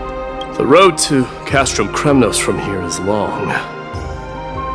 Perhaps it wouldn't be a bad idea to take a moment and etch their faces in my memory one last time.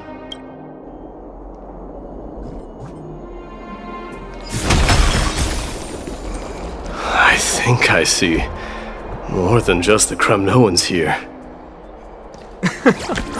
You're now the guardian of Amphoreus, after all.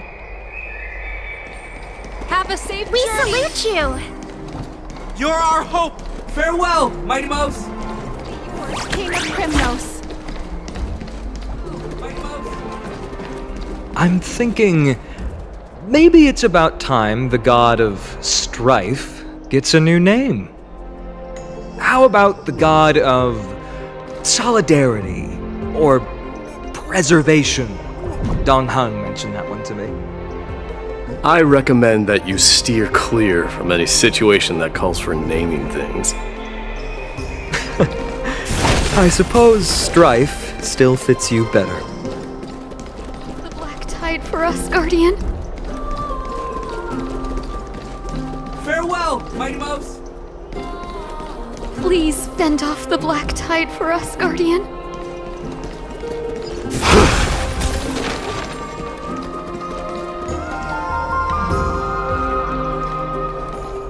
All right. It's about time for us to part ways. Any final goodbyes you want to share?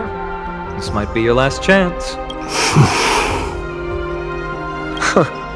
Why so quiet?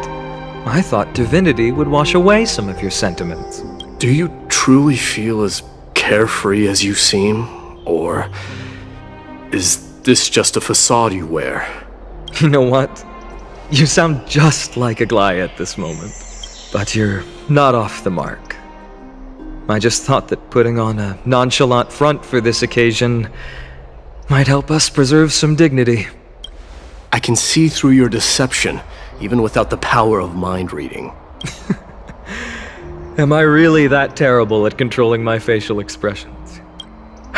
Well, with that said, thank you for aiding me in defeating my archenemy, Mightimos. No need to thank me. This triumph brings no delight, nor does it signify closure. You understand that more than me.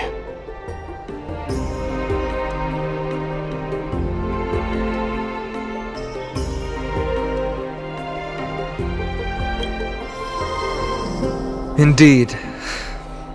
In the end, I still haven't unraveled the mystery behind that black-robed swordmaster. And I can't even ascertain their demise.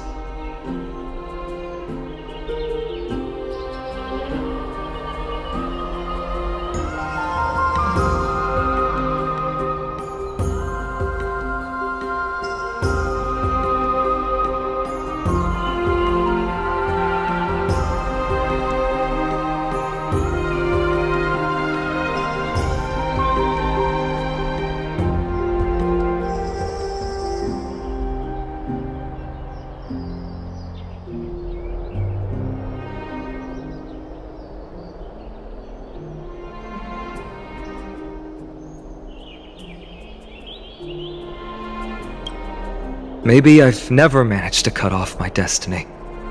But that matters not. Pain may be cured, but scars remain, and this should not be effaced.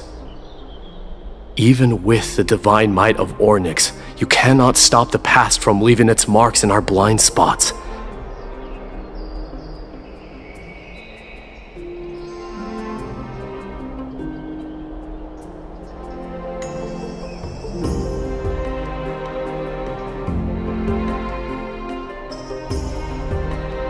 Can you genuinely let go of everything as soon as that Swordmaster is dead? That's impossible. Revenge is merely an obligation that must be carried out, and no one can find mental fulfillment through it. You're right. Look forward. Chew up and swallow your past. And make sure emptiness and bitterness are not the only flavors you know. Remember that there is a whole world behind you waiting to be saved. I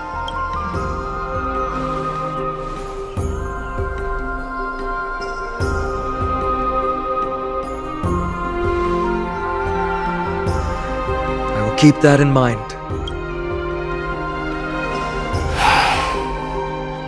I have a final favor to ask. Please look after the Kremnoan warriors in my absence. They will undoubtedly face challenges while assimilating into Akama. It is my sole regret that I cannot stand by them during this time. Do not worry. Leave it to me. And, while I'm at it, I'm going to find out if the Kremnoan language is really missing that many words. The Kremnoan philosophy can never be encapsulated in a mere dictionary, but if there's a chance in the next life, you should come visit my library.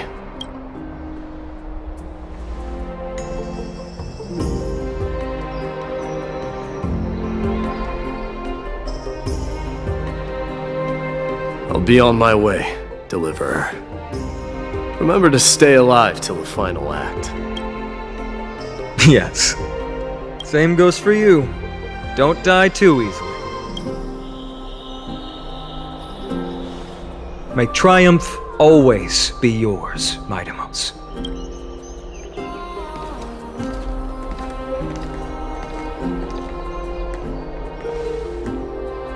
Oh, right. One last question. Go ahead. You better not leave any regrets behind.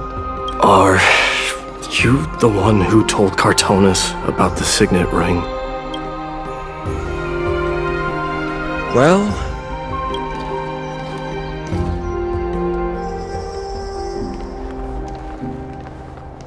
who knows?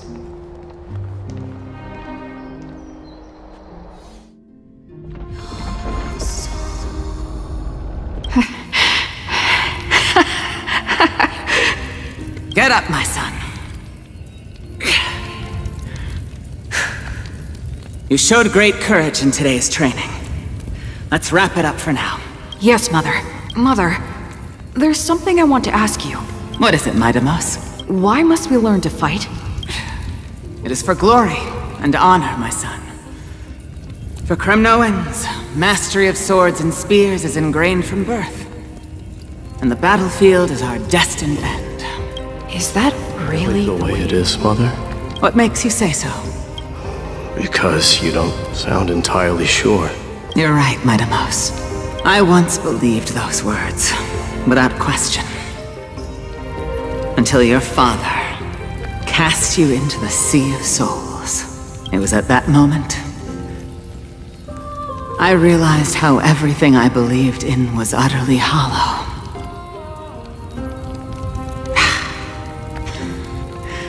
Perhaps the spirit of Kremnos had once existed. But as greed bloomed in the hearts of humanity over the years, such spirit had long faded alongside our glory.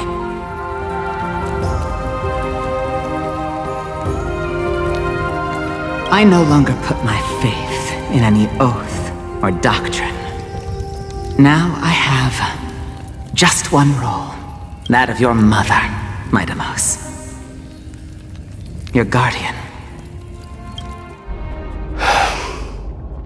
That dream always ends there. The journey back to Castrum Kremnos is proving to be longer than expected.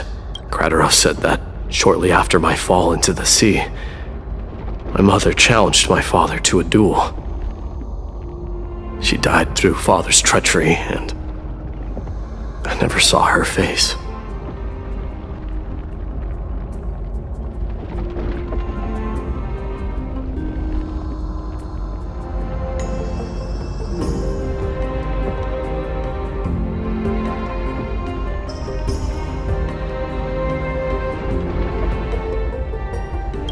Yet each night she would show up, waiting by the flickering firelight. I always anticipated the sequel to that dream, believing she had more words of wisdom or guidance to offer.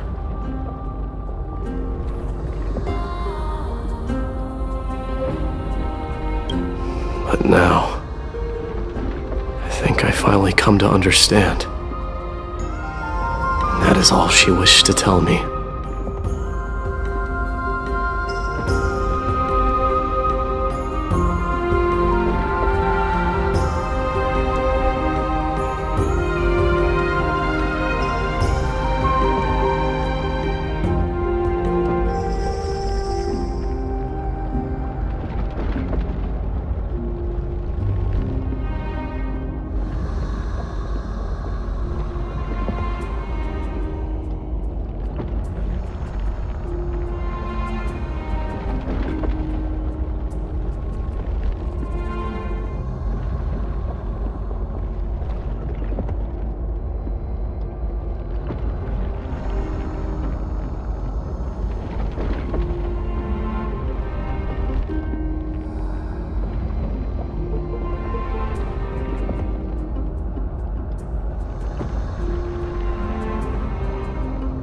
And now, I too am left with but one role.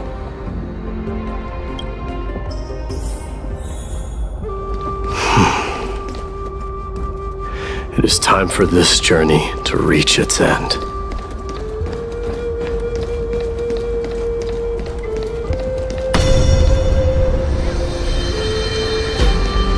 Look! Midamos is back!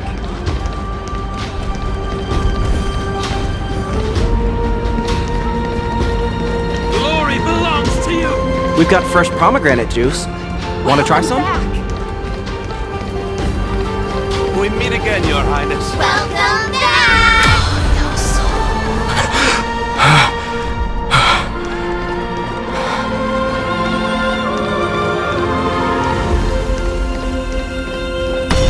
How was your training? Ooh, say, come and check out what I just wrote. Midamos! Did you just come back from training? May Nikador defend you! It's I'm been gonna a beat while. you at the festival. Welcome home, Midamos. Have you found something?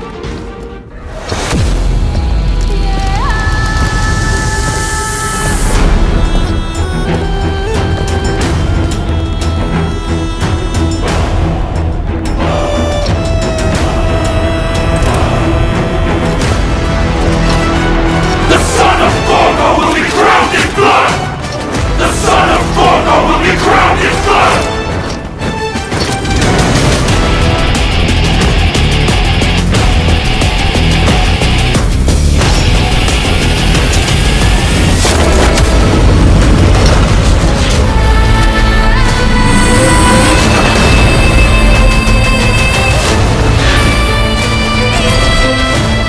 Mother, I am home.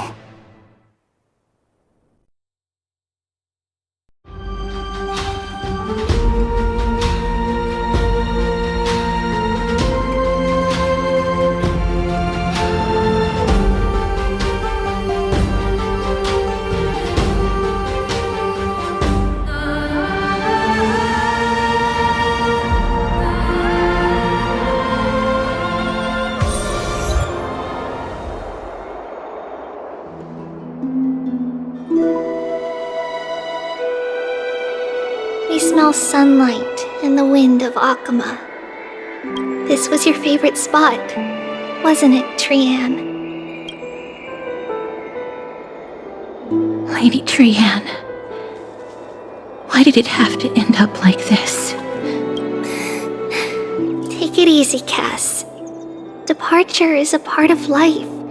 It's just that ours isn't as tumultuous as it is for ordinary folks. When we started our journey, Yanis had already provided their prophecy. Just like how that Titan divided themselves to create the countless passages in the world, it's only natural for us to follow the same path since we inherited their destiny. If you don't mind, Treeby, are you still willing to unveil that past for us? The past regarding the prophecy? What do you seek to learn, Snowy? Midamos has left the city to face his own fate. That is, the fate of every demigod. We will all eventually let go of our past to follow the same path as his. So, what I want to know is, as Amphoreus' first demigod, what compelled you to take the first step on this journey? And what has sustained you to make it this far without looking back? Despite the fracturing of your body and the numerous departures you have endured.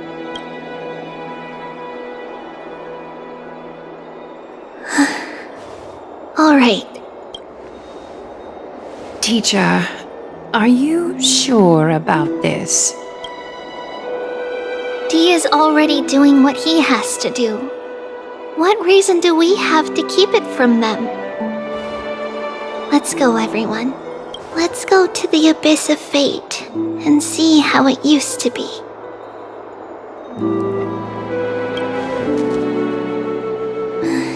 Then we will leave it to you. Trinin, would you mind? Tribi, are you not coming with us? I want to stay here with Trian for a bit longer. I see.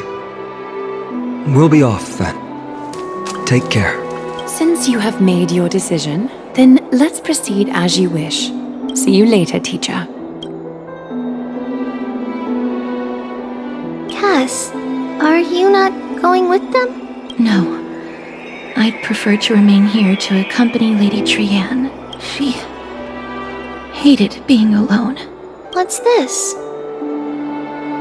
A little gift that I had hoped to deliver to her personally, though fate had other plans. Oh. So you saw us arguing that day? Yes. I figured Lady Trian would like it a lot, so I bought it. I see.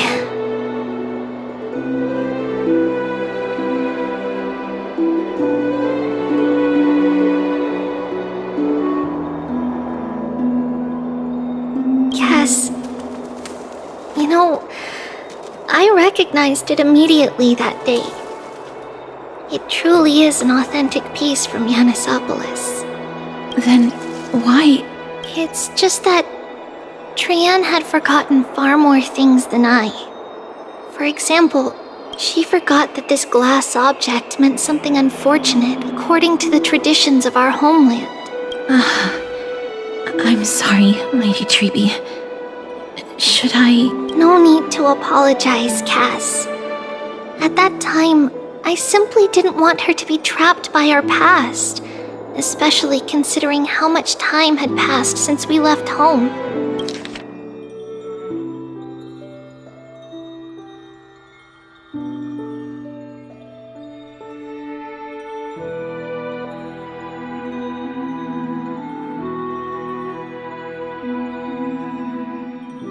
But now,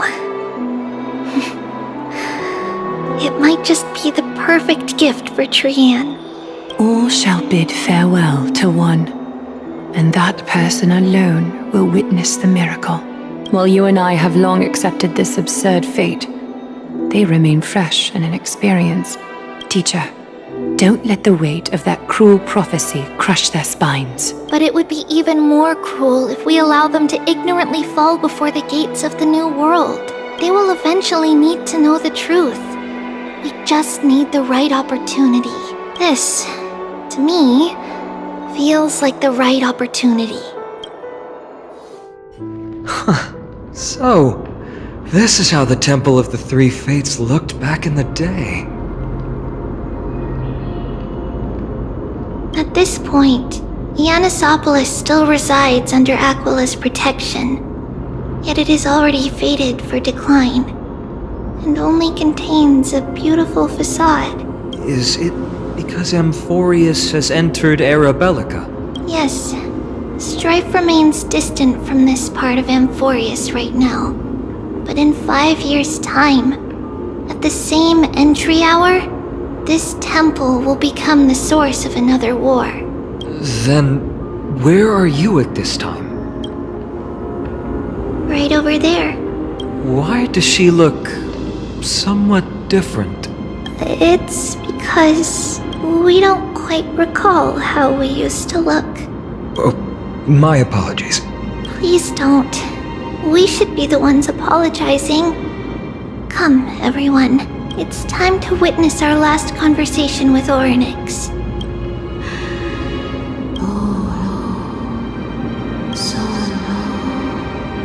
You're here, Orynyx. This is our memory, so your senses are also aligned with the Tribios of that moment.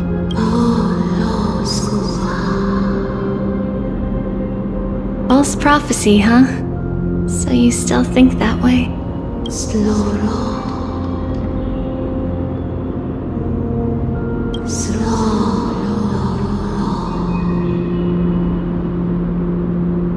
But the black tide has already arrived, and Yanis remains in slumber. If even the God of Passages, known for guiding mortals, cannot resist this catastrophe, then what can we do against the incoming destruction?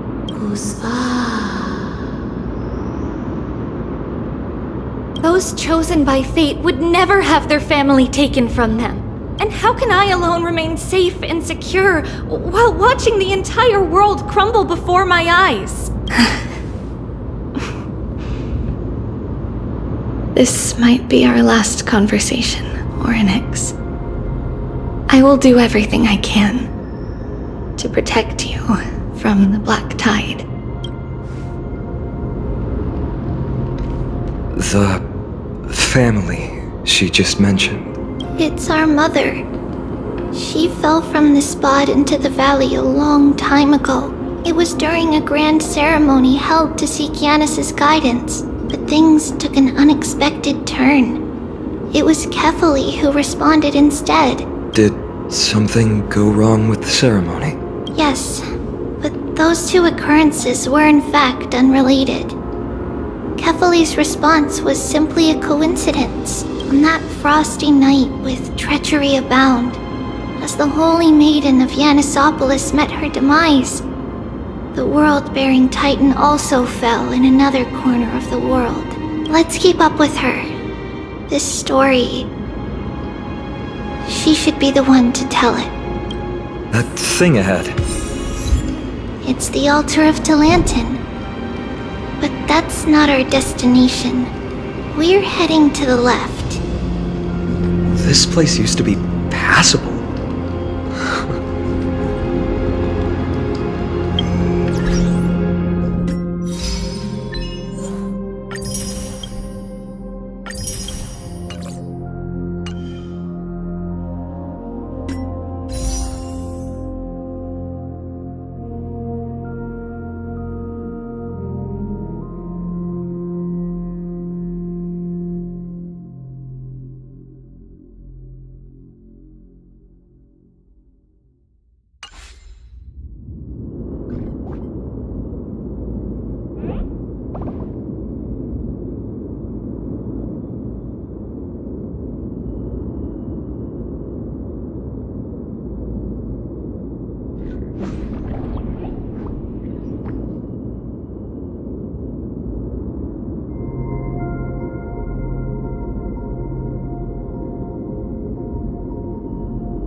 It is time. Make your choice.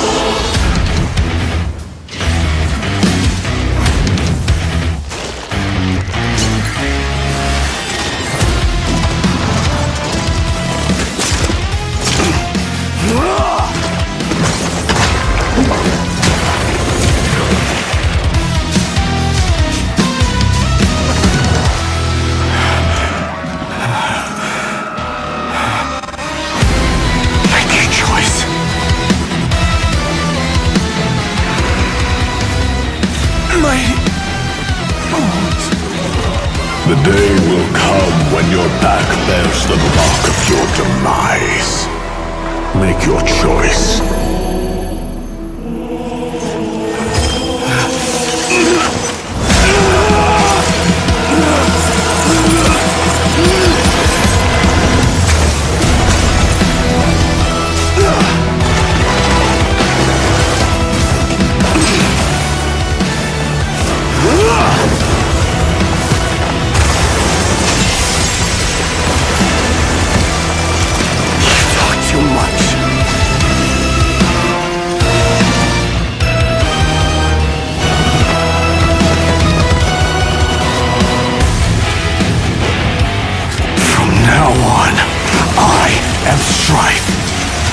Submit or die.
I never thought there would be such a hidden space in the abyss.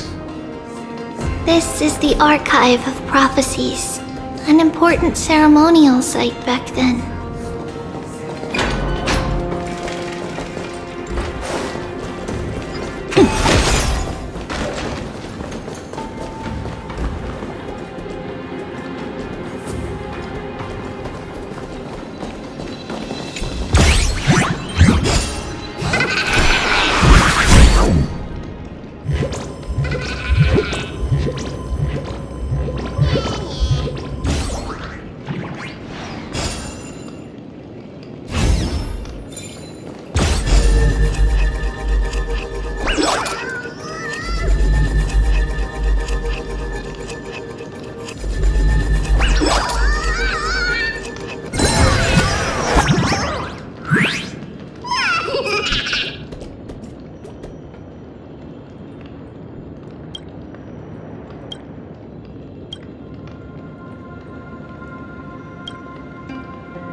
Good.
Is that all?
that all? Looks good. Is that all?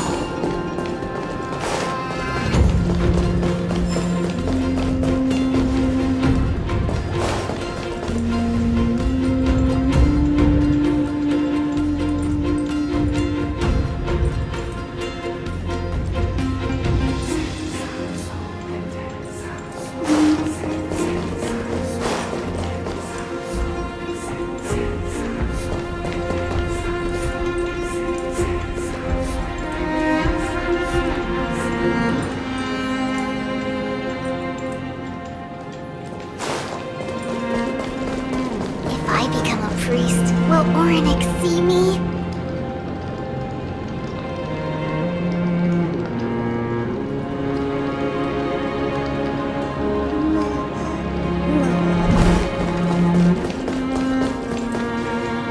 Is this Giannis's maze that Trinon used for divination in the past?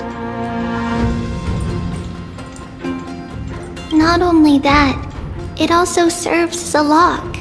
Our childhood abode lies sealed within. This is the largest puzzle I've ever laid eyes on. And it even acts as a door lock. Should have expected something like this in the homeland of puzzles, I suppose. So, how are we going to solve it? Just follow the designated path and let the stone ball fall into the pool twice. Seems pretty straightforward. Even Mighty might be able to complete it in a single try.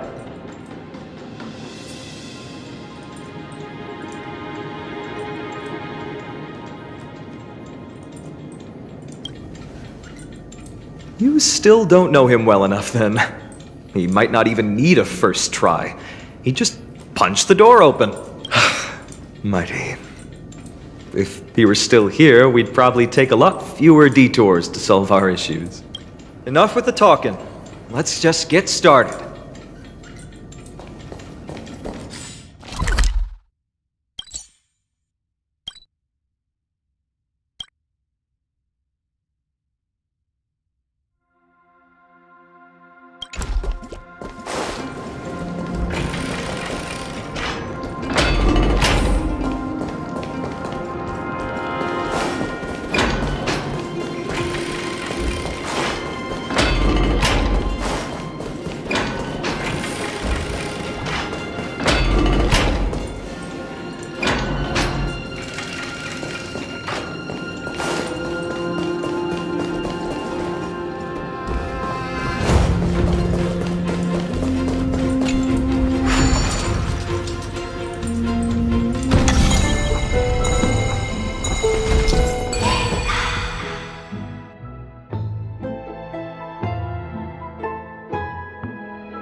Impressive. You too have the makings of a high priest now.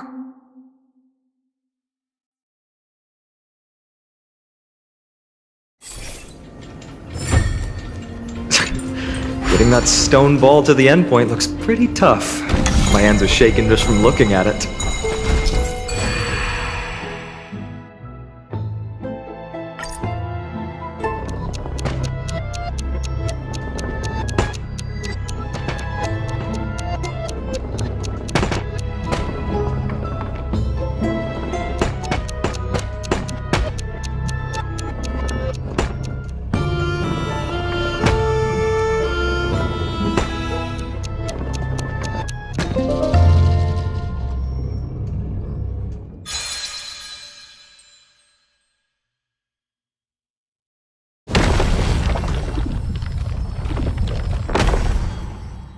The secret door is open. Go inside, and you'll see the place where we grew up.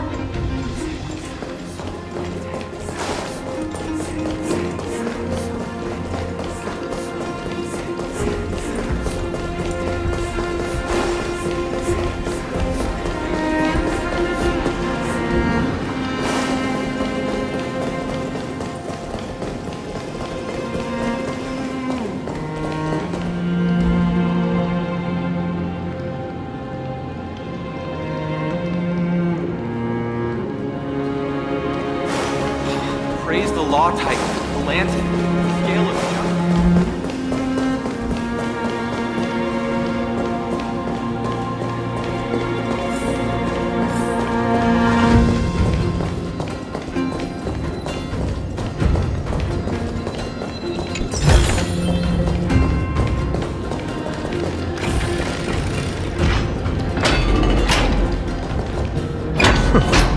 You grew up in a place like this? By the time we were born, the role of the Holy Maiden had already diminished to a mere title. Those in tune with the Titan's guidance are bound to become messengers for others. To maintain appearances, those in authority added some embellishments. And with Mother around, our childhood wasn't entirely without joy. Even so, I still find it hard to imagine. 20 years can go by in no time. Trinon, for most people, 20 years is a long period of time. Right. Becoming a demigod sure changes how one lives through time. It's hard to believe it's been so long. Your power is exceptional, Little Gray. This place looks exactly as before. Let's explore the room a bit.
The shelf is packed full, but all I see are annals of geography for various cities.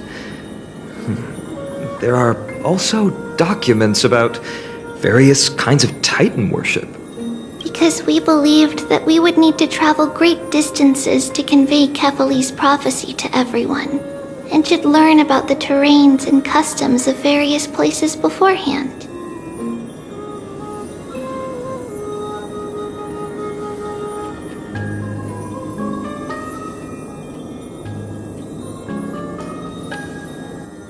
Back then, our memories were still sharp. 10 years was enough for us to memorize all these. Mother left us these scrolls, too. When we were young, she would read them to us as bedtime stories. Her stories were so engaging that we could vividly imagine all of Amphoreus in our dreams. Unfortunately, only after Mother was gone did we realize that what was written in the scrolls was far from engaging.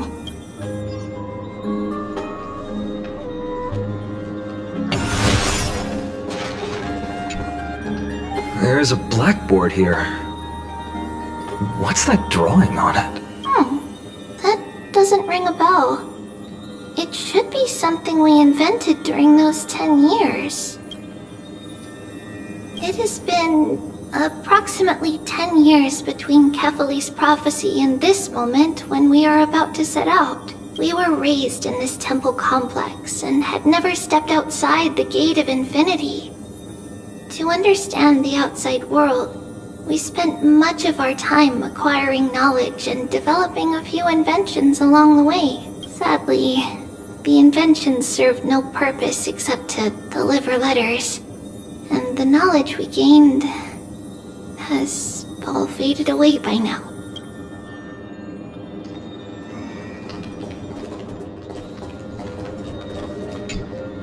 There are so many boxes here.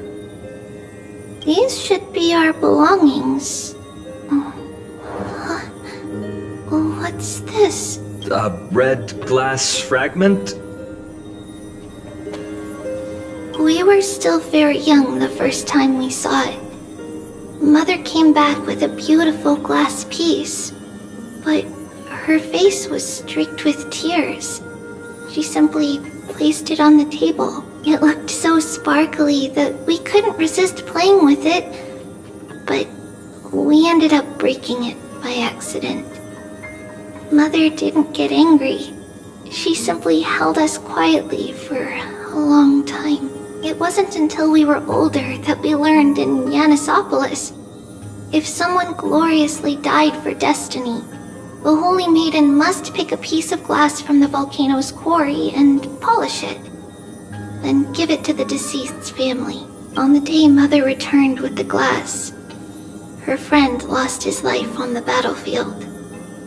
Since he had no family left, Mother had to keep it herself. Later, on the eve of the ritual, Mother also gave us a beautiful piece of glass. Let's move on to the bedroom.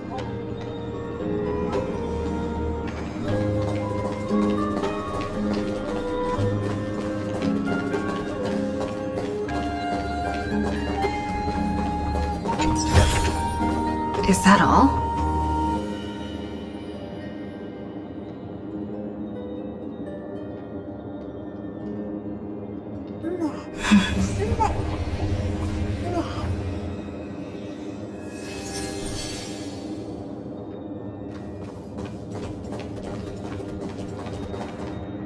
It's Trebios. Just as expected. It's time to get going after all. Mama, are you going to that ritual tomorrow? That's right, my sweet girl. What's the matter? I wish I could go too. I have something to ask Yanis. Oh. What do you want to ask? I want to know how to chase the black tide away. Ah, I see. Unfortunately, it's a secret ritual, and only I can preside over it. If you want me to consult the Titan on your behalf, you'll have to promise me something.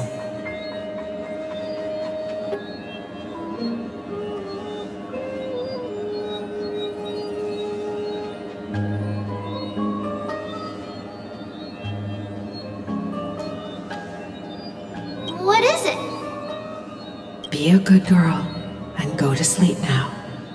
And whatever you dream of, don't be afraid. Just sleep through the night until morning comes. Until the next time Aquila opens their eyes. Can you do that for me, sweetie? That's it? Of course I can! Trebios is the most amazing Holy Maiden of Yanis! Well, little Holy Maiden. But why, Mama? Because this ritual might take a long time. How long? Tomorrow, my sweet child. I'll be back tomorrow. If not tomorrow, then the next tomorrow. If not, the tomorrow after that. But if I still haven't returned for a very long time, that means the ritual has succeeded. It means I've found a way to chase away the black tide and reach the new world on the other side. But for various reasons, I can't return to bring my sweet girl with me. But I'll be waiting for you there. As long as you stay brave and kind, we'll meet again in that new world. It's the end of the West Wind, the Black Tide's other shore. A radiant sea of flowers, blessed and protected by the gods. In the rosy horizon, you'll see a silver-white shoal. It marks the end of your voyage. The haven, free from storms, cold, and heavy rains. No sorrow can linger there. That is where I'll be, waiting for you. Wow, that sounds just like the island from my dream. Oh, I know. I'll turn the moon into a ship and the stars into sails to go find Mama. Pinky promise? Pinky promise. As long as you sail toward tomorrow. As long as the sun will rise for the next day, our wishes will come true together.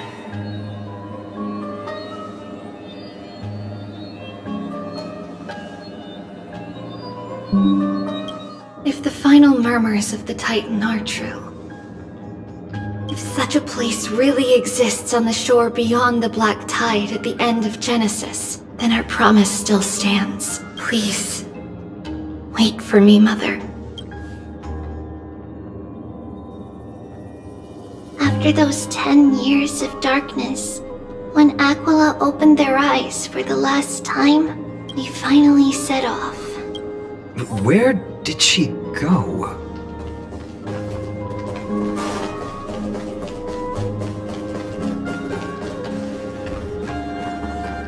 This way. Now, we'll go through this shelf. But how? With Yanis's power?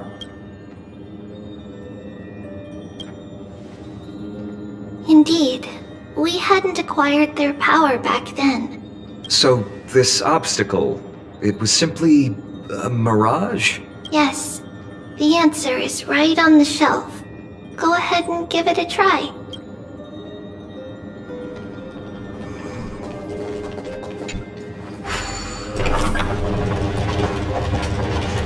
It's a secret passage. It was a secret passage prepared by the Holy Maiden's supporters for Mother and me as a precaution. And now, it is turned into our passage to escape, just as anticipated.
The path to the temple was in quite a state.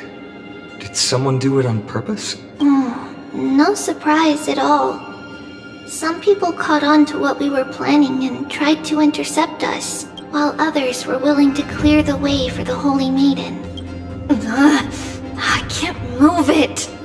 I can't climb over it either. No soul. Time Titan? Is that you?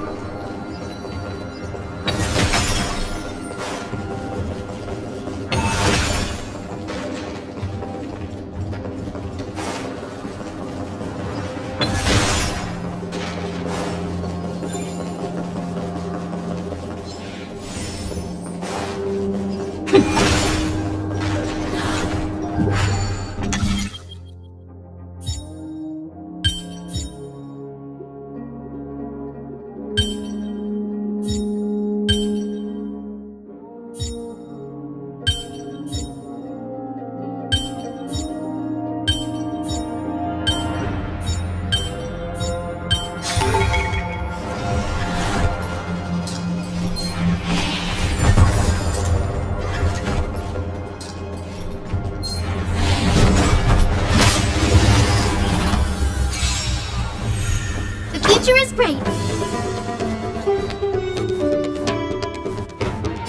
Have some sunshine! I shall remember this warmth.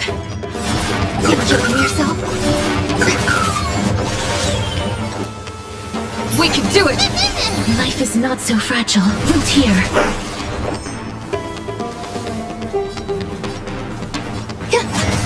Guy with the ring, show me the way. I shall remember this warmth. Dispel the gloom, destroy the sky. So this is the warmth of life.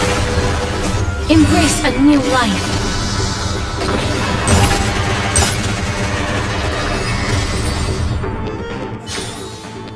Reach the end of the story in your own way.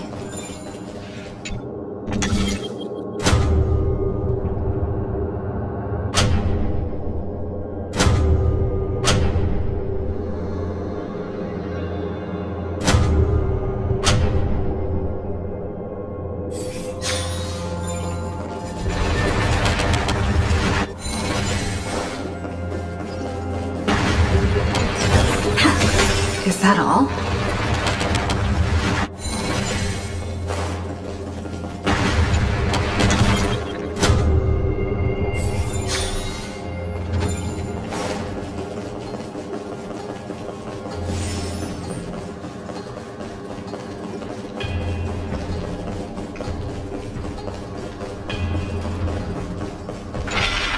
Just like this. Regardless of our actions, the past will remain unchanged. It was someone else who helped Trebios in the actual events of history. We don't remember the details. As for why memory recreated the past to be like this, it must be because it's closer to the answer within our heart. The passage is now cleared.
Is that all?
Have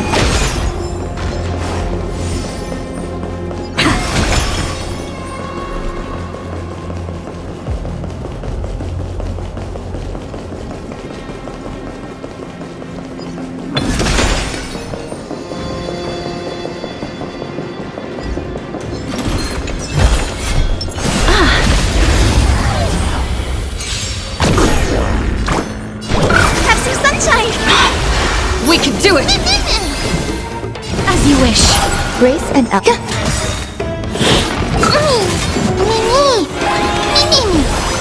Root here. Please open up!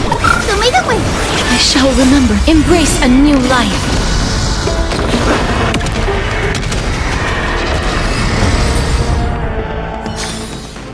May wandering souls find their own way out.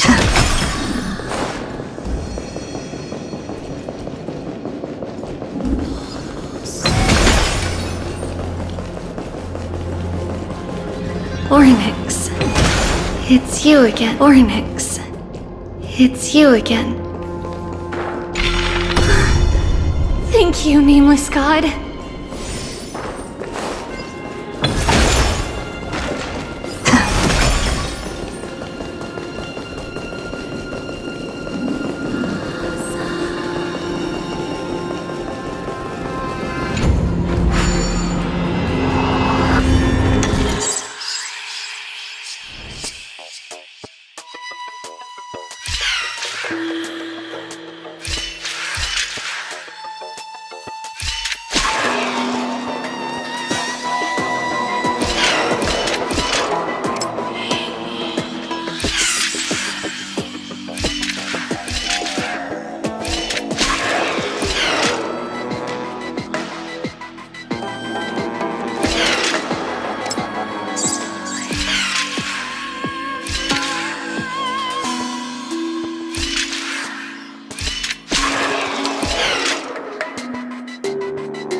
Is that all?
Every petal, all will be swept away by the wind. Have some sunshine! I shall remember this one. Dispel the gloom! Restore the sky! So this is the warmth of life. Trust me. We can do anything! Me! Wilt hear. Embrace a new life. This is being in sync? Mimi! There's more to life. Eternal. Show me the way!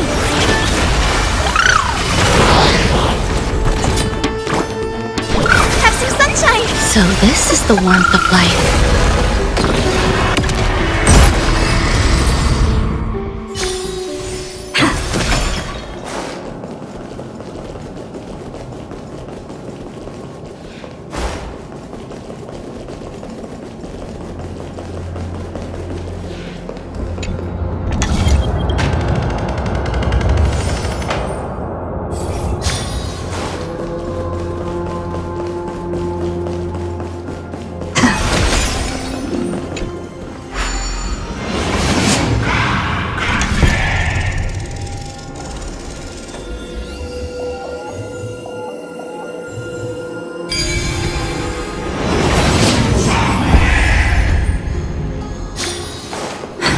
So that's how it works.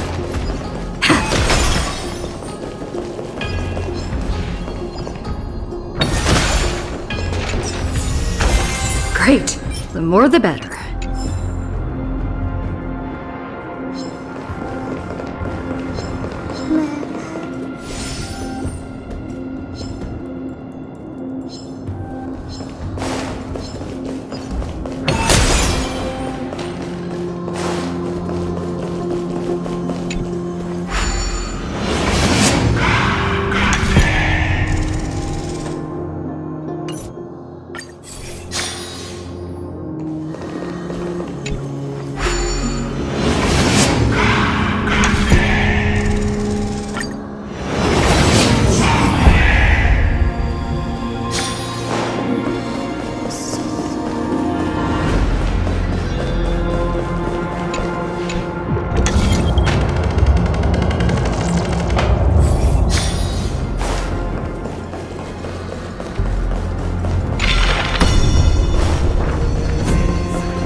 Looks good.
Please stay clear.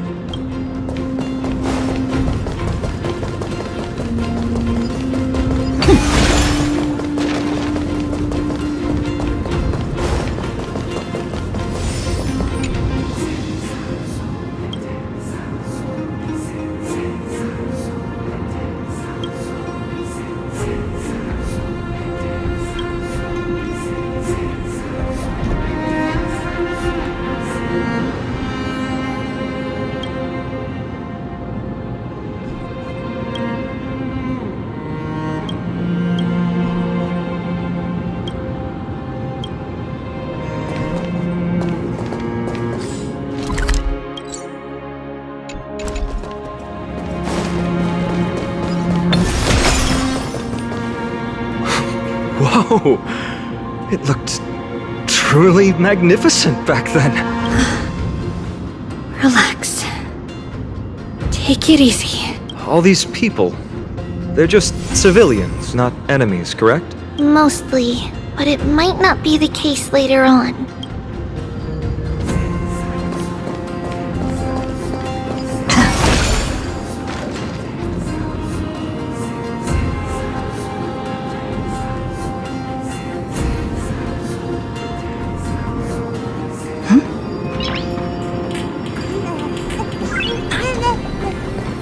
Please stay clear. Please stay clear. Hey, little ones. How did you sneak in here? Please keep it down. We had to be really sneaky to get in here. Okay. But what did you sneak in here for? I heard there's a lovely holy maiden living in the temple, and I want to meet her. I couldn't stop her, so I had to think of a way to sneak her in. Oh, really?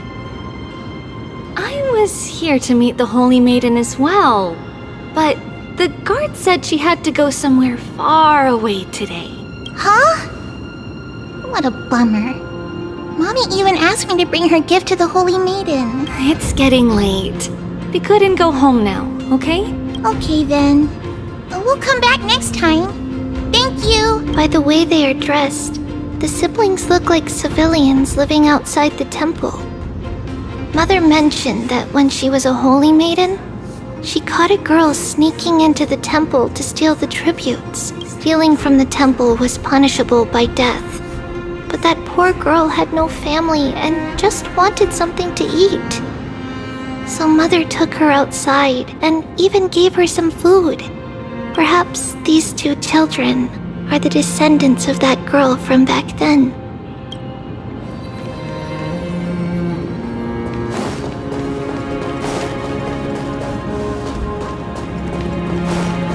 Ah, Lady Maiden.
Lady Maiden, you need to dress warmer.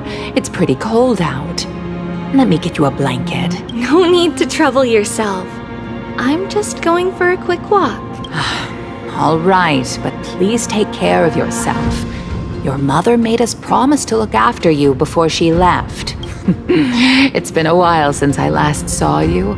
I just realized you've grown into such a beauty. Just like your mother. Oh, here, have some of my sweet pastries. She used to enjoy them, so maybe you'll like them too.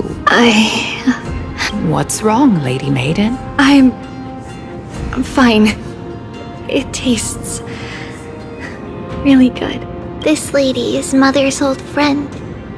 When we were little, we sometimes got to eat the sweet pastries she brought back. We've always remembered the familiar taste, and only now do we learn where it came from.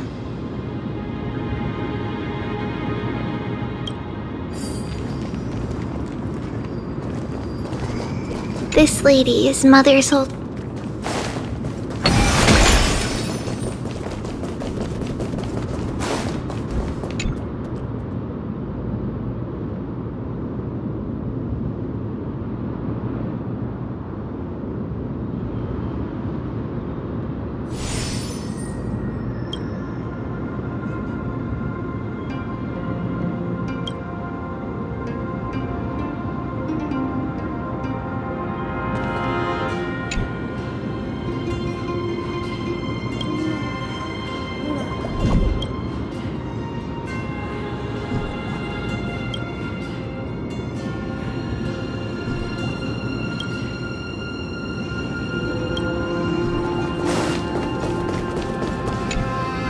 Hey, Lady Maiden. It's been a while.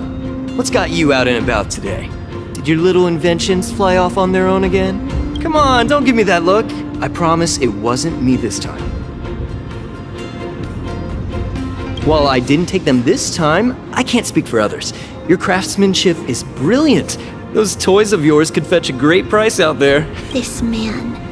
He's a good-for-nothing son of a merchant family, loitering around the temple and cashing in on the pilgrims' lost tributes. He even swipes our inventions now and then. People like this are best forgotten.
actually afford to pay this price?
Tread on the paths of Yanneth. Please stay clear.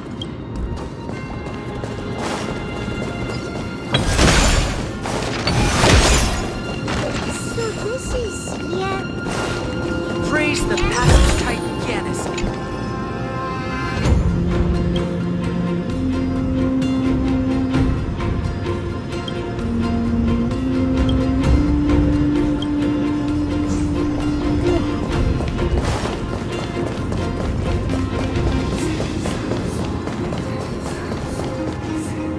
Apologies, Lady Maiden, but the Yanis Vault is under maintenance today. Perfect. That way, no one will disturb me while I'm talking to Mother. All right then. May Yanis guide your path. The Yanis Vault? It's where Yanis's heart lies and the core flame is kept. Just enter on the left. It's also the place where Trebios was born.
Trebios.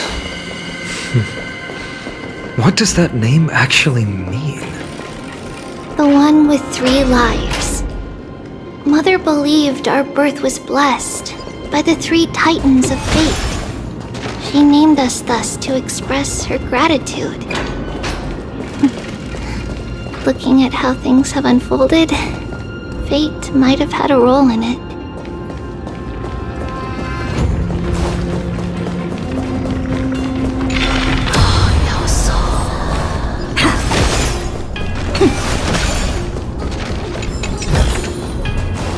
all.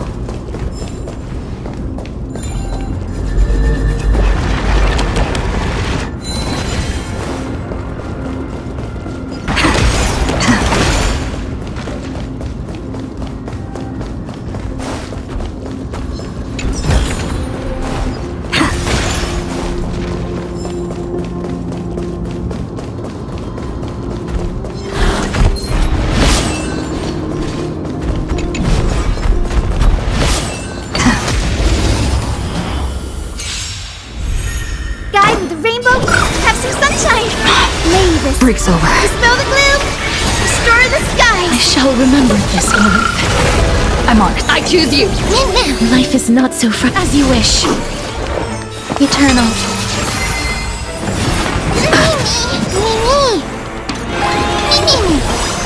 Embrace a new life.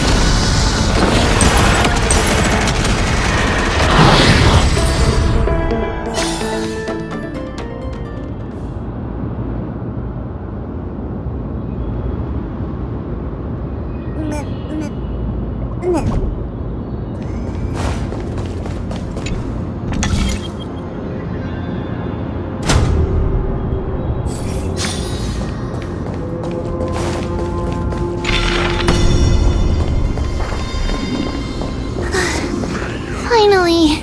The Yanis Vault is right ahead.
Looks good.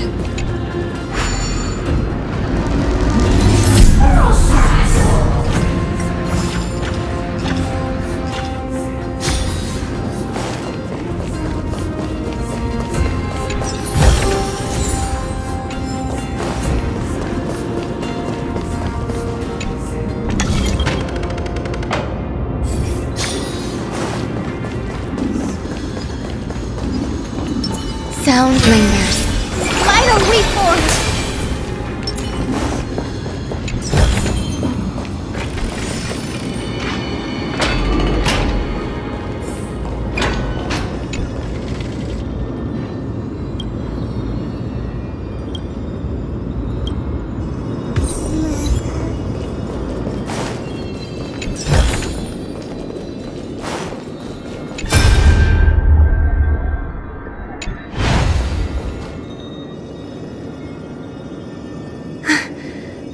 At long last.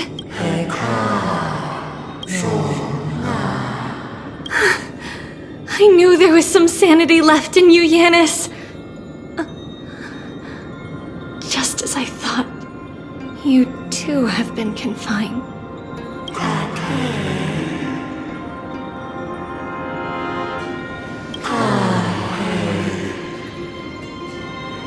No, Yanis, I've come here to take on your fate.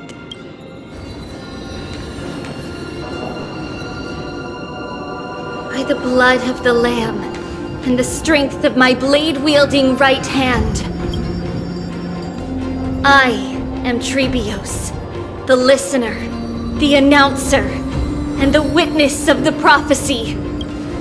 I, the Holy Maiden of Yanisopolis, the Walker of the Infinite Paths, have come forth to assume your duty.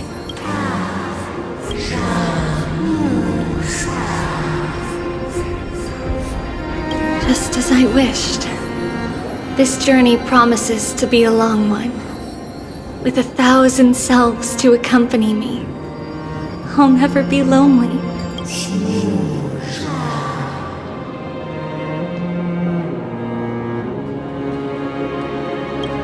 No matter. My hands are not made for bearing arms, but my feet are destined to embark on a journey for the benefit of all.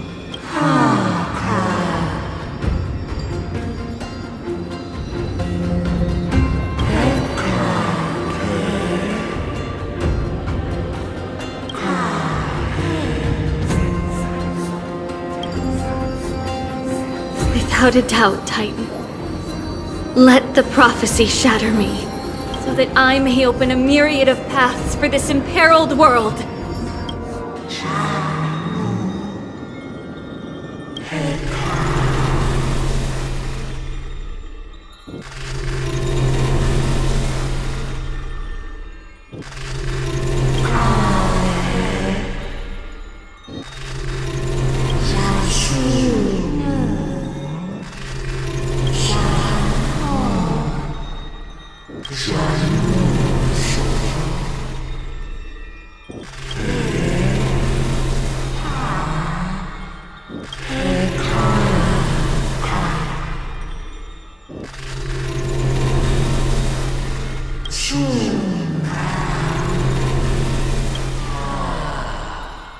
I understand, Canis.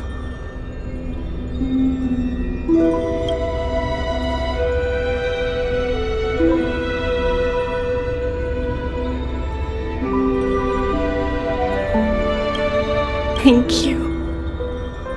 Now, may you rest well.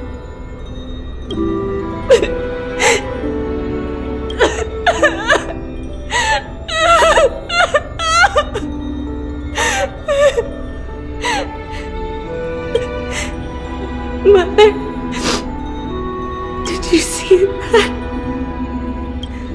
I have assumed my duty and stand ready to set out. We will step over the gods' corpses and wander among humanity, and thus we shall sweep apart Amphoreus' pitch-dark fog. May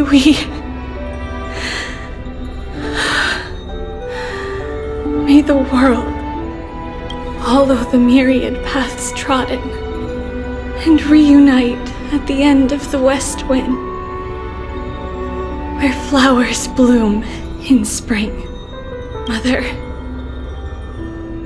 I shall see you tomorrow. Who dares lay hands on the core flame? Drop your weapon and surrender at once! I knew this would come. It's opening up! Move aside and get ready! The Holy Maiden?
What's happening here?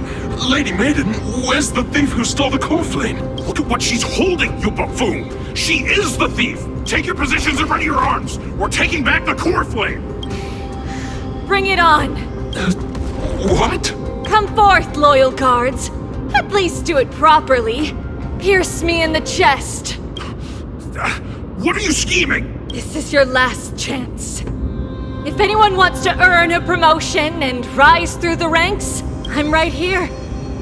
You all know who I am. Go ahead. However, if there's still any loyalty within you, step aside for the Holy Maiden. Otherwise, by the decree of the Holy City's Codex, anyone who dares to harm the Holy Maiden shall face execution! Captain, what should we do? Do it. Kill her!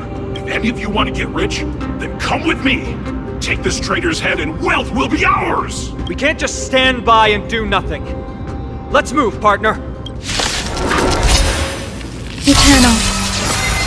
The future is petal. All will be swept away by the wind. Have some sunshine! I shall remember this warmth. I choose you. Trust me.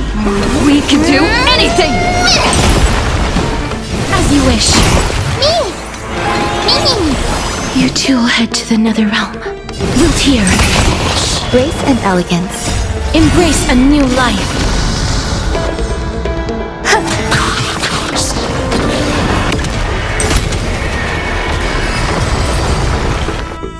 How's that possible? Could the Titan actually be on her side? That woman is the traitor! I should go. Let's keep up.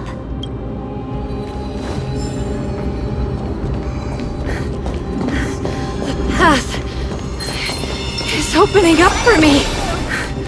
Oh, Yanis, protect me.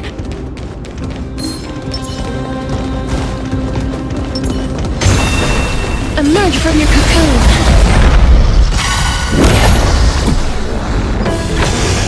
Guys, the rain, the way that way. So this is the warmth of life. Dispel the gloom! Restore the skies!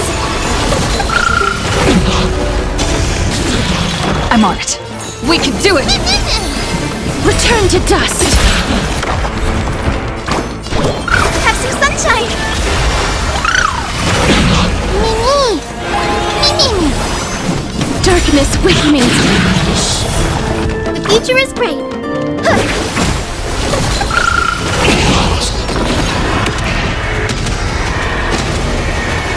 May death protect us.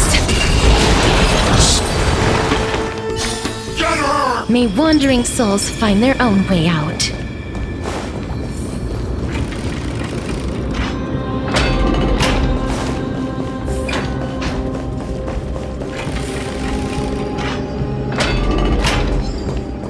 The main path is likely well guarded. What do I do? Over there! Just as I thought. Inside!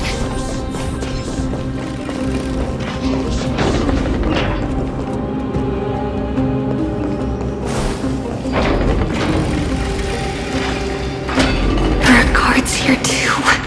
Don't alert them.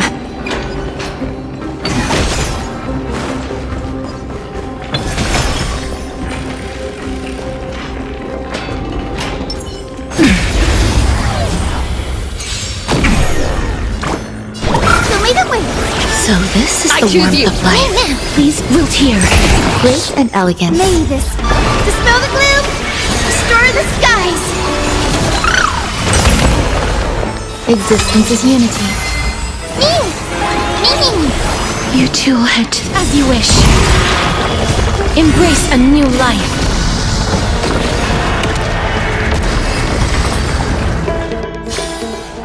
May wandering souls find their own way out.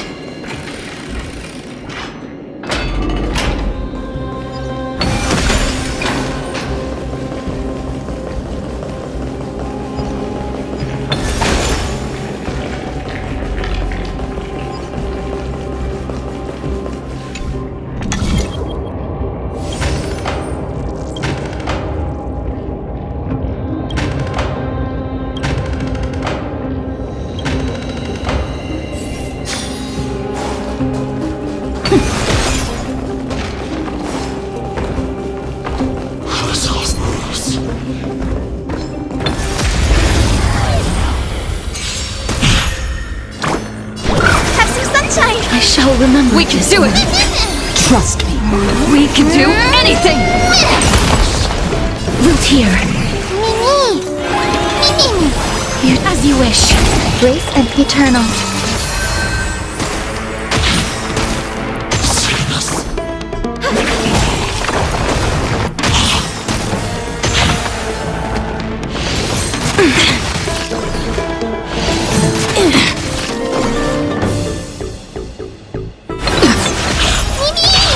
There's more to life. Show me the way. Breaks over. Embrace a new life.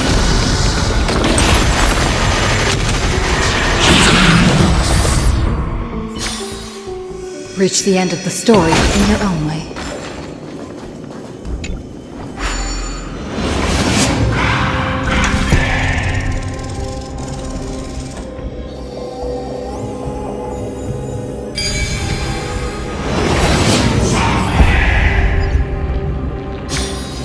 No match for me.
Emerge from your cocoon.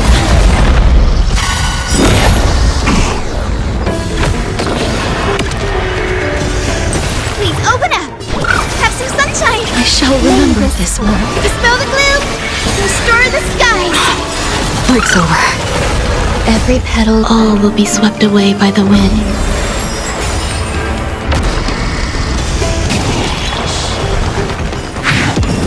Guide me! Show me the way! I shall remember this one.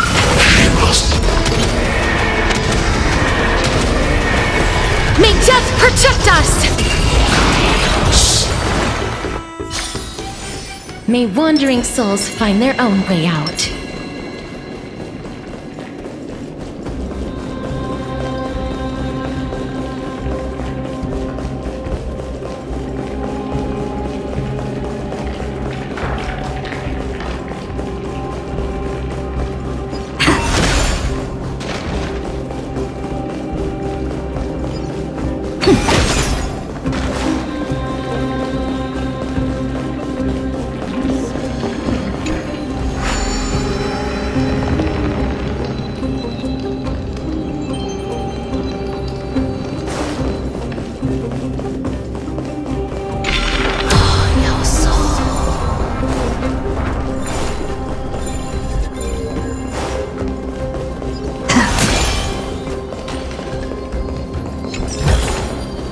Looks good.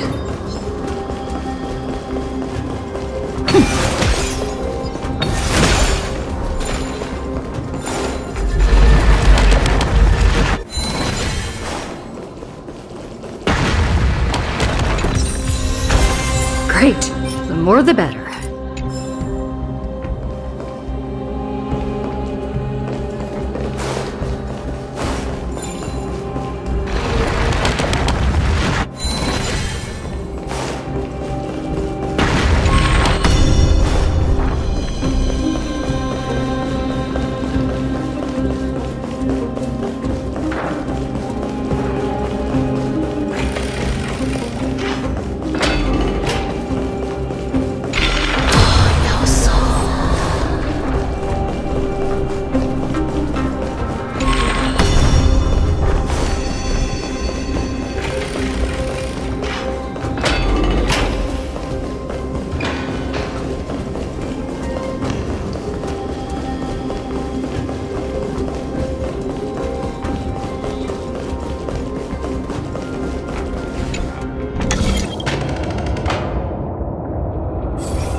Is that all?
Long last.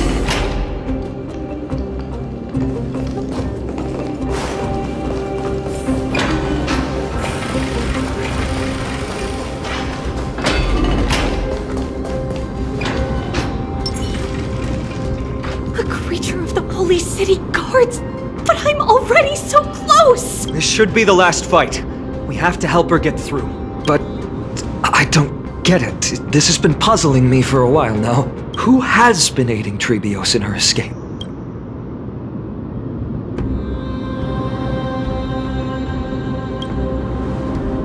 While history might be blurred by memories, seeing how the whole city is hunting her down, she clearly had no allies. If she pulled it off alone, were we too involved in this process? Trebios had been on her own since she entered the vault. But what did we truly mean to her?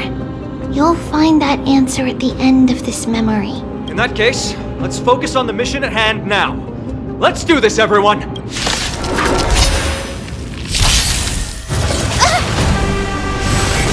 Don't be rash!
I shall remember this order. We can do it!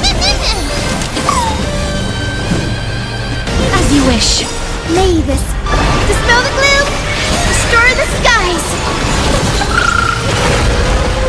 Eternal. Life is not so fragile. Wilt hear. Embrace a new life.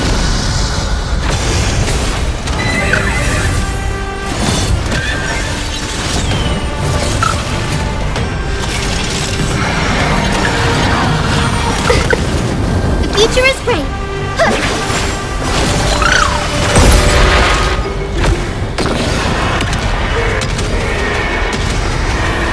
May death protect protect us!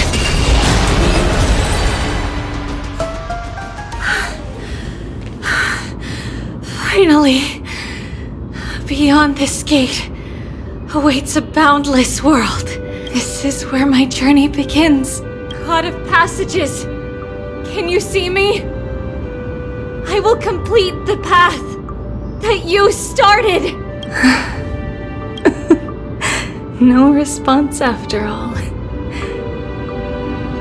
Yanis, may you have a good dream. I can't stay here much longer. It's time to leave. Well, looks like this is the end of the memory. Not yet. The question that has been puzzling you. She's about to reveal the answer.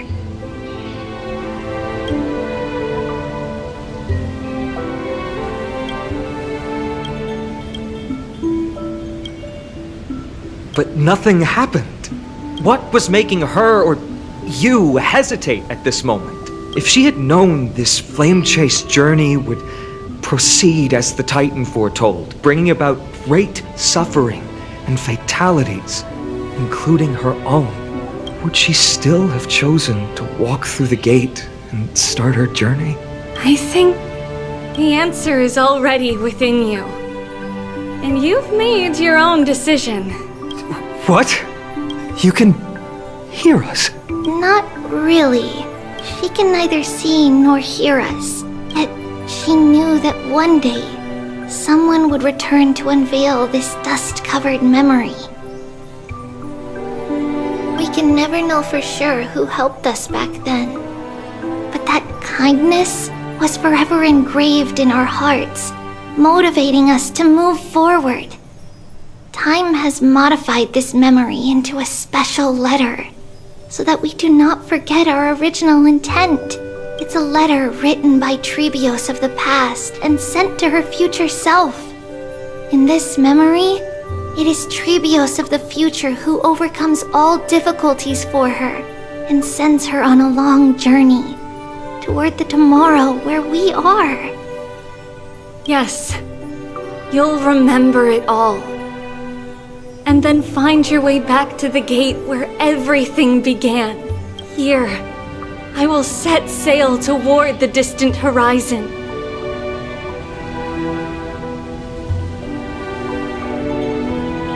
Here, you have traveled far on your way home.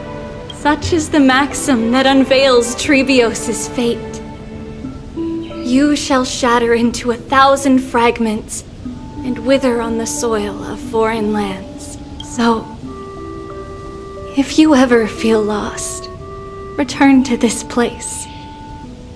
I'll keep this memory here for you. Or for me, to embrace it again. Worry not. The loss is something we've grown used to. Our resolve and our pledge are what Trebios will never forget. Each one of us has never failed to remember.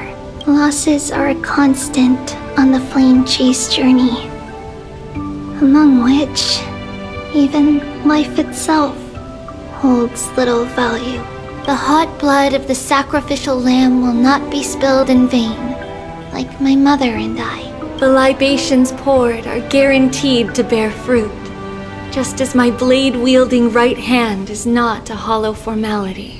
Surmount the myriad passages of Yanis, and we will once again ride the west wind and let the wings carry us far away. So, this is your answer. That's right. In the name of the three fates, I stand by my answer with no regrets. Now, with or without the gods' blessing, I run towards the world's agony. If I can truly pierce through the utter darkness, we will meet again at the end of the west wind, where flowers bloom in spring.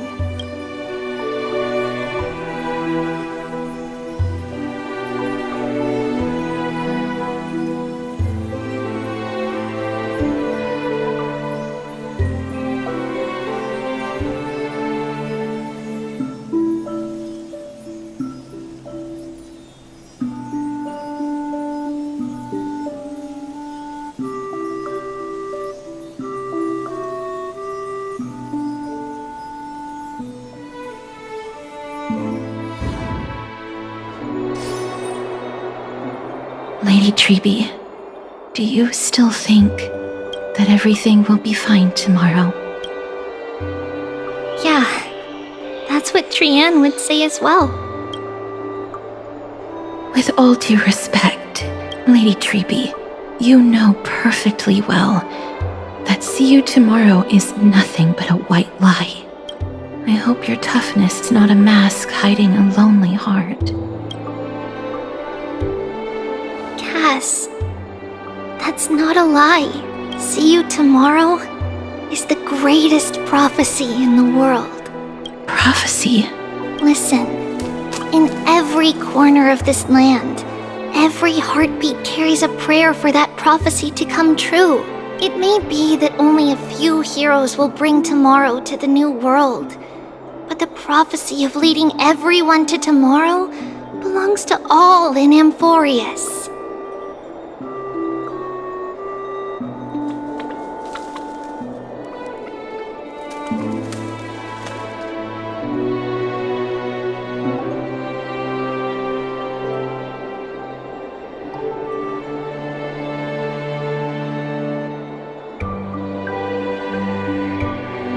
But not everyone has the chance to see tomorrow.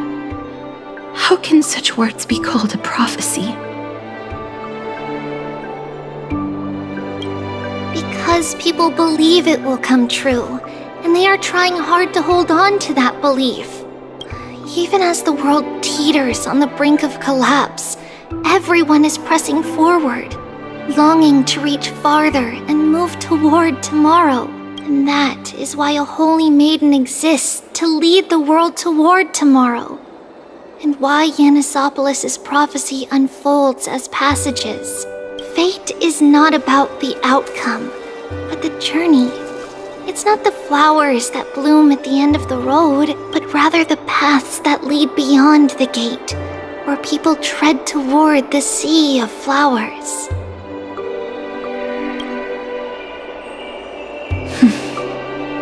So, Cass, if anything is troubling you, just set it aside for tomorrow.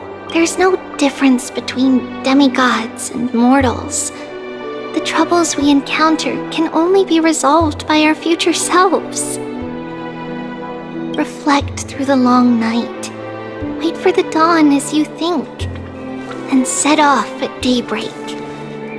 The hesitant part of us will be left behind in the dark, while the determined side of us will know no fear, because that's how Tribios has journeyed so far to spread the prophecy. Beckoning the morning sun, and the tomorrow it promises to bring. We will now continue the journey and face our destiny. We will step over the gods' corpses and wander among humanity, and thus we shall sweep apart Amphoreus' pitch-dark fog. And at the end, all will reach that silver-white shoal. That end of the journey, that new world and new tomorrow. It is a haven free from storms, cold, and heavy rains. No sorrow can linger there. We've made a promise to meet again at the end of the west wind, where flowers bloom in spring. See you tomorrow, Trianne. See you tomorrow!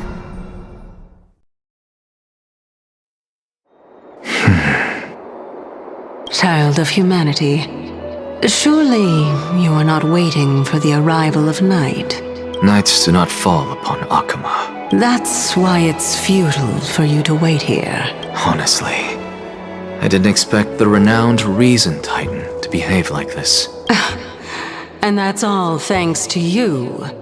If your soul weren't as prickly as a hedgehog, I wouldn't have to act this way. If you were more accommodating, you wouldn't be opposing me all the time, and I could teach you more freely instead. It was you who insisted on implanting the core flame in me. Forget it. Cut the sarcasm and just say what you need to say. Fine, fine. All I want is to remind you there's not much left in your soul. If you don't do something soon, I will have to take over this body. If I'm not worried, why should you be? I know what you're planning. You just want my help answering the question, what exactly are we? Correct? It's good that you remember. Thus, equivalent exchange. It's only fair. Then rest easy. The answer will soon be revealed, and you'll have to return my body shortly. Is that true? Certainly. I initially thought this extremely frail state would hinder me from getting my body back. But I didn't expect the answer to be right within it. That saved me a lot of trouble. I don't even need the black-robed swordmaster's ceremonial blade. That's certainly worth celebrating. Regrettably, I can't carry out the upcoming experiment alone. The girl who's walking with death, is she fully prepared? Be patient, Titan. If we're always so guarded, how can death reach us easily? Unfortunately, on behalf of Okima, I must ask you to slow your pace. I forgot about you.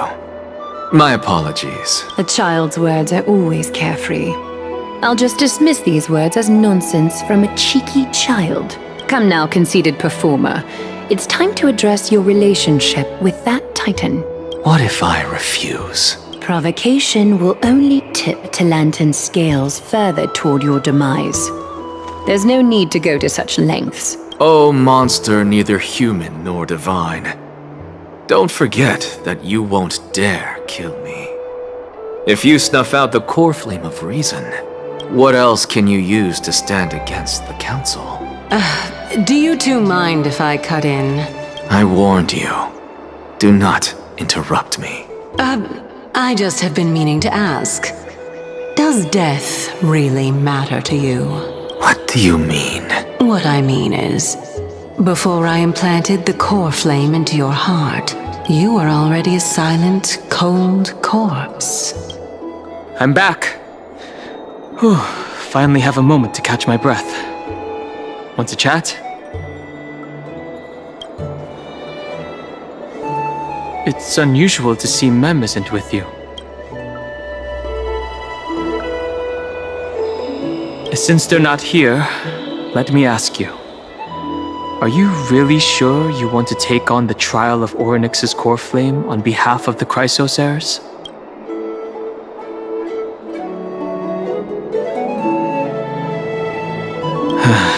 We've ended up at this point after all. This is probably a fate that trailblazing can't evade. You should be extra cautious and watch out for yourself. Based on the experiences of those before you, the trial is no walk in the park. But what concerns me even more is that you'll further bind yourself to Amphoreus. If you truly assume that Titan's divinity, do you believe that you'll be able to lay it down again? Forget it. We'll deal with that when the time comes. No matter what happens, I'll be right there with you. I got held up by two people in guard uniforms and ended up missing Trian's farewell ceremony.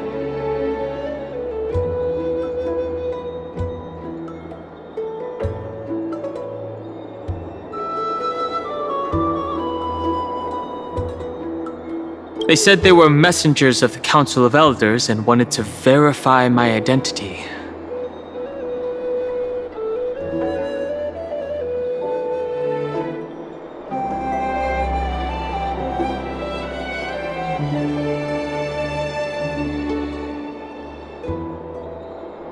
But I suspect we've been on their radar for a while. And they only made their move when you and I got separated. The questions were quite specific, from how we arrived in Akama to our relationships with each Chrysos heir. They even asked about what we did in the market. Luckily, those pawns aren't the brightest.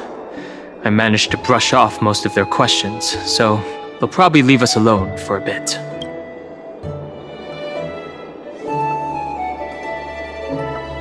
Their conduct is certainly irritating.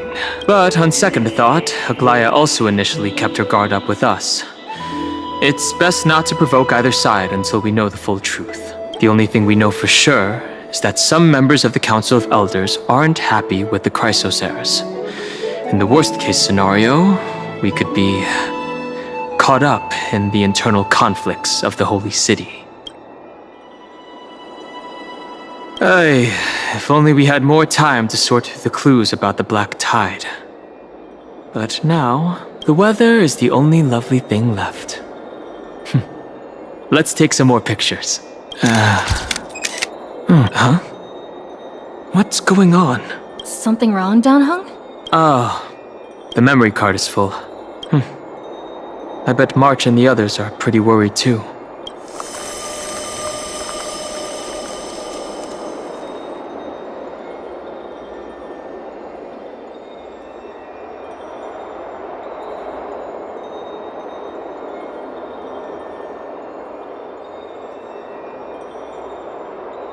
And so, this long day passed for Akama. Some people arrived, and some left forever. Just like every other day of this journey, where we, stumbling, move forward. We have long been prepared. If we are to chase the flames, then we must grow used to farewells. And yet, no one back then could foresee death. Its arrival would always be so sudden and so momentous. Even little Gray, coming from beyond the sky,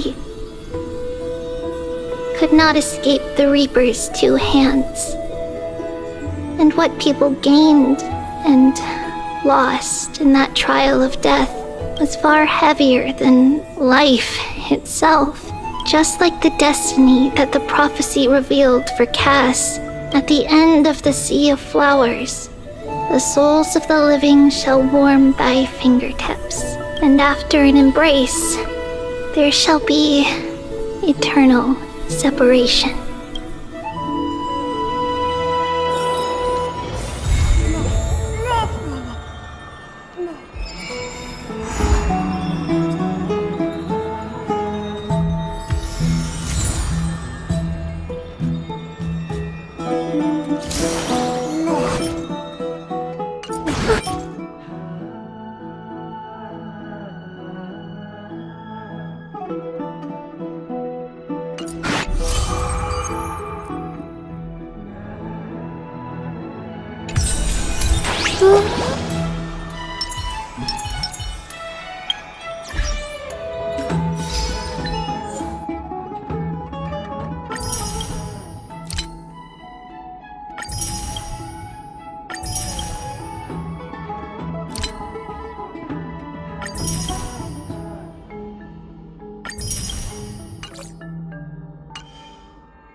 None may approach that battlefield.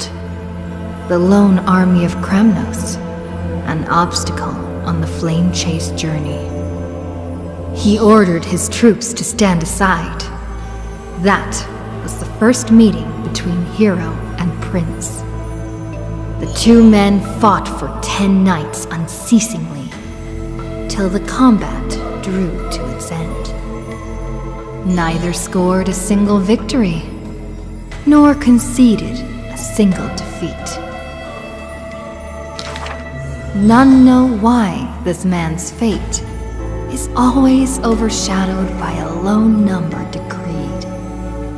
Just like how none can ascertain how the flame-chasing heroes convinced this man. It was not mutual appreciation, nay. For in his memories, 7 sentences were all his mother to him ever spake. Yet somehow, that leader who weaves the golden threads recounted one of the 7 with ease. There is no right or wrong in the man's heart. The lion has its own historian. And the history of the hunt should not be held by the hunter alone.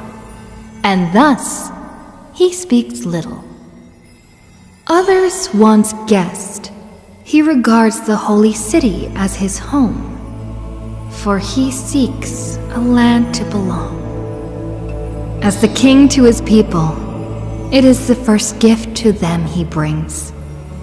But as per the rule with gifts, once given away, the gifter will never repossess this thing.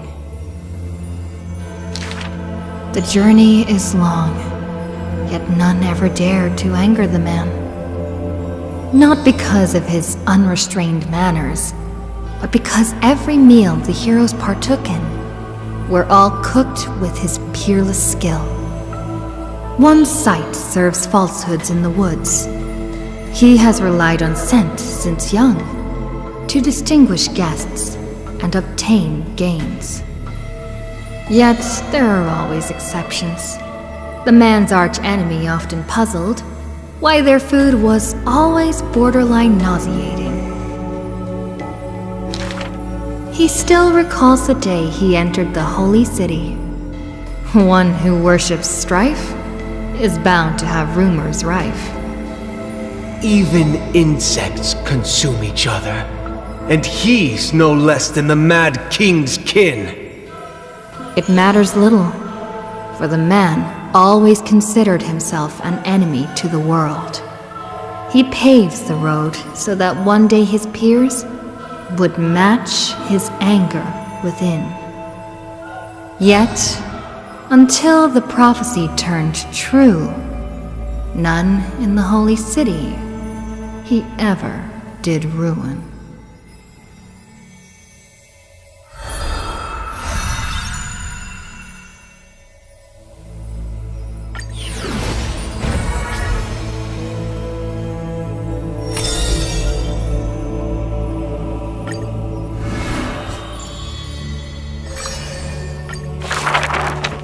A solo lyre's sound flows along the streets.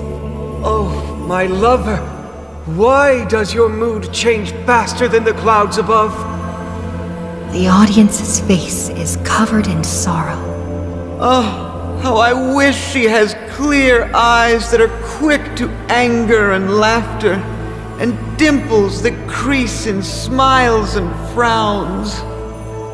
For the maiden he longs for has a body of alabaster and fingers carved by scalpels. In her runs blood of gold and a heart woven from threads.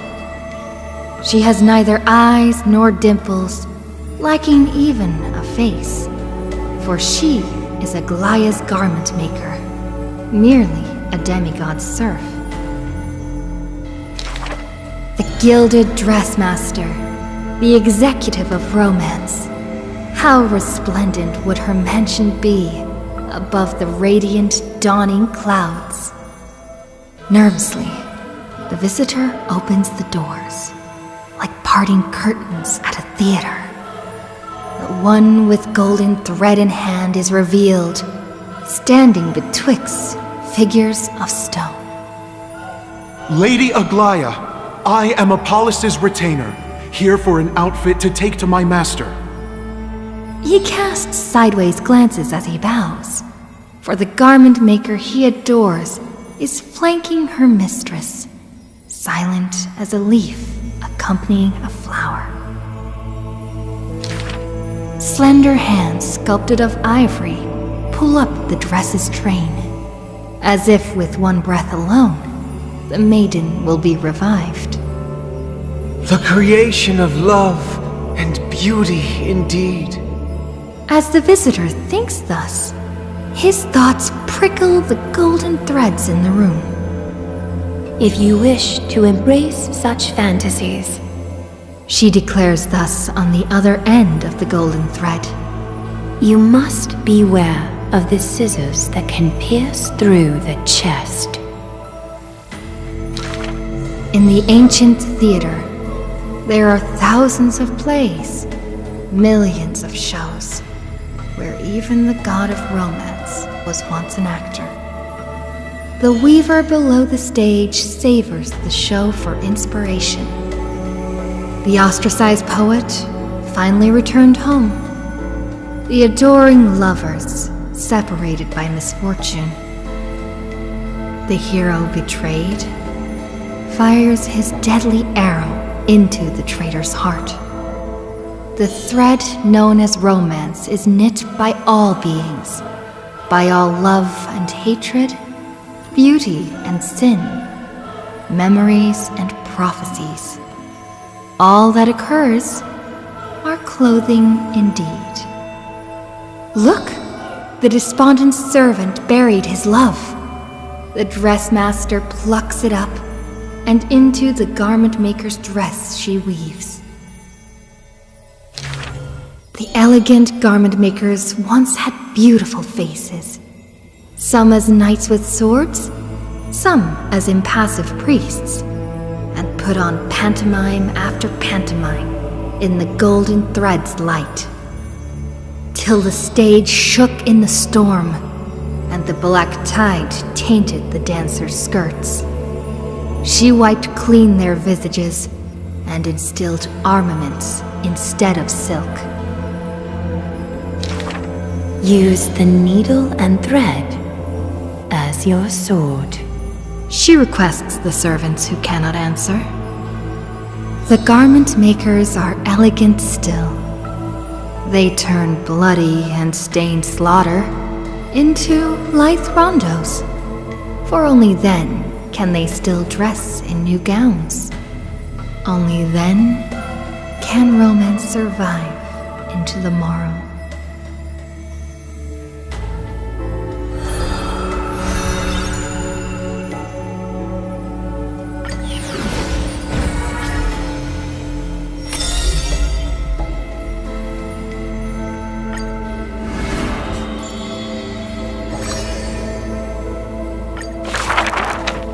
You shall part with your friends, with your enemies, with others, and with yourself.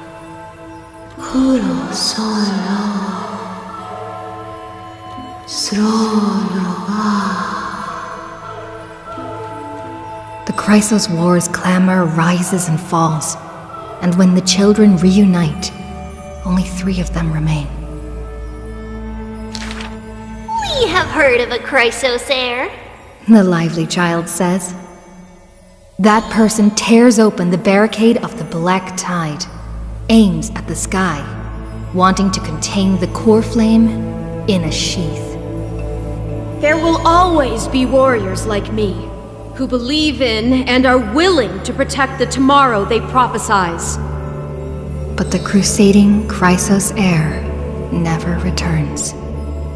The greedy ones then lift the ground with sharp blades, and by power's lethality, they are one by one slain.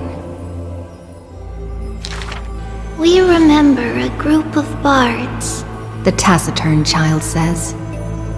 The bards compose songs for the children's prophecy, and along the corpus of the pillar of stone, lay their footprints upon which ballads are carved. Though we lack the might of swords and shields, we can take you to walk every part of this world.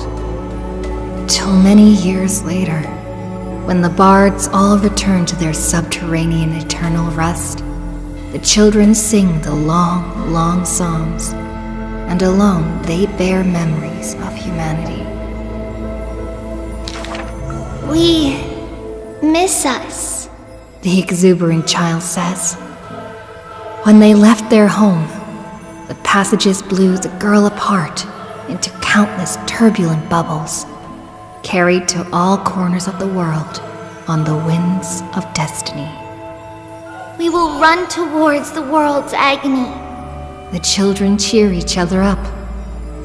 As the years pass and the sun and moon rise and fall, the children often hear sounds of their friends shattering. Farewell. Farewell. Farewell. The children who still walk the earth silently hide their wrenching sobs. Upon the hills of Akama once grew golden figs as far as the eye could see.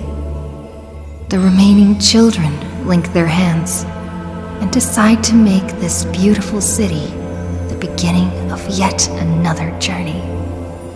The children pull on the hem of the maiden's dress. Please, listen to the prophecy we bring.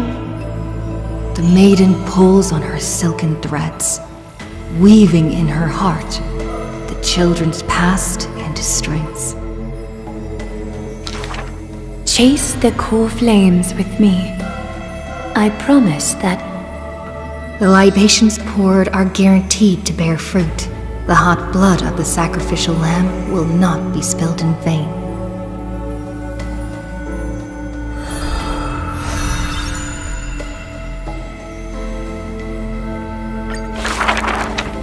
The gentle mother silently dreams and brings to her child a scent from the west wind's shore. Then she quietly departs, and the only words her child hears is a prophecy of forlorn melancholy. The slumber of titans, the fragmented lullaby, the roar of the guards, all merge into a torrential black tide that carries the first demigod from the past to the future. And that was the beginning of this long dream. In this tiny room, she forged 20 years of her memories with time. Sometimes the child does not understand. The gates of worlds outside the window are so numerous, yet why can we not step within? And if one cannot leave the tower, what need is there to gaze into the distance via tomes? The mother smiles and does not answer, only using bedtime stories to once again gild another golden sheen of destiny to the Amphoreus of the child's dreams. Alas, the golden light of destiny cannot illuminate the shadows of power and greed. All it takes to rob the child of her only kin is a letter of dark conspiracy. The culprit thought the murder had no flaws, but was unaware that the lamb willingly stepped into the passage's dead end. Before the priest met her demise, the only thing her eyes contained was spite.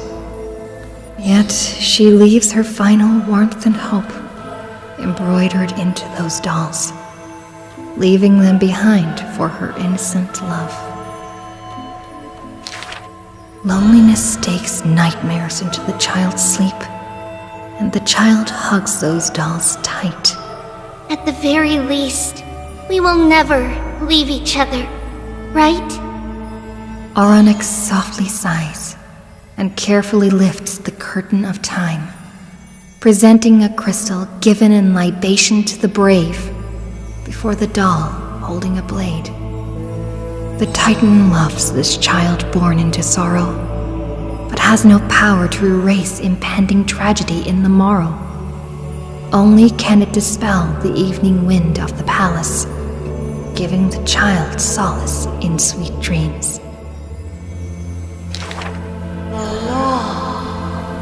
The Titan's fading proclamation cannot pull back the string of the girl's destiny. All shall bid farewell to one, and that person alone will witness the miracle. In the holy city adorned with falling flowers, the children recall that prophecy beside their friend that has passed away. But the girl had already passed through thousands of crossroads and continues to sail toward tomorrow. Oh, for that bright spot beyond is the end of the west wind, where flowers bloom in spring.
It's still early. Where to now?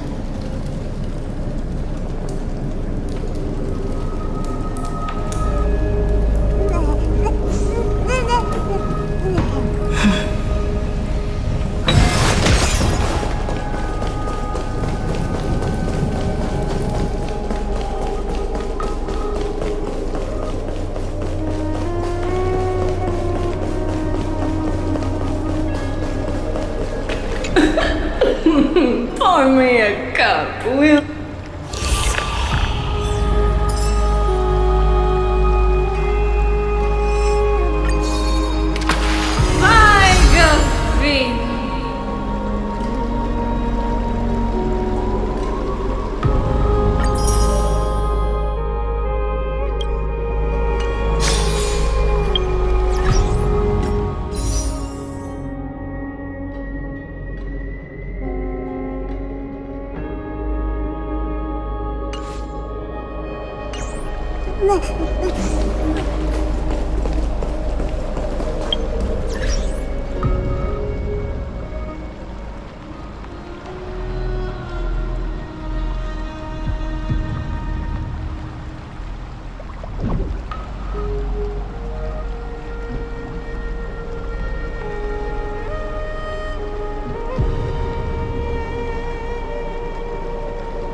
It's still early. Where to now?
Why train daily when you could train twice daily?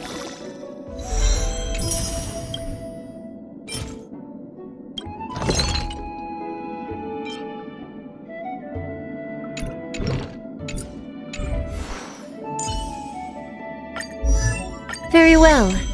Out with the old and in with the new.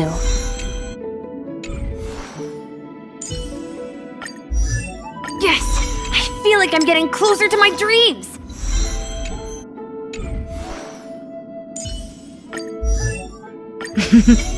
A doctor never stops learning.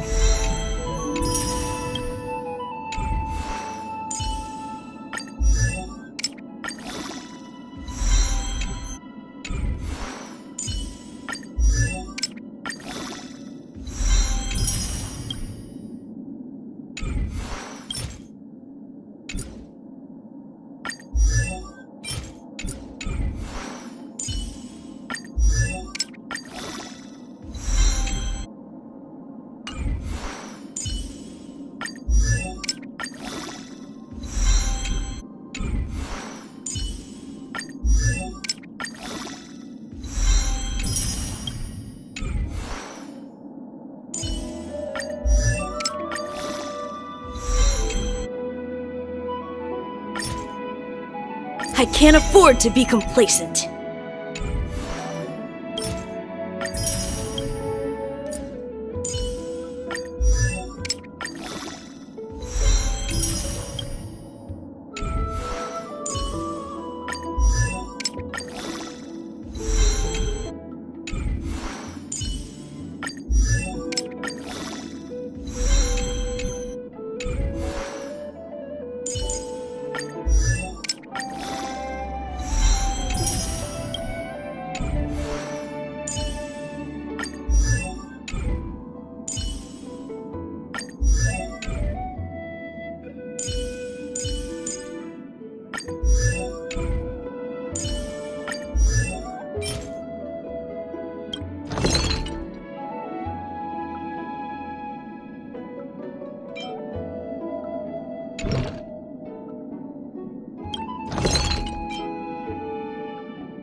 They ran.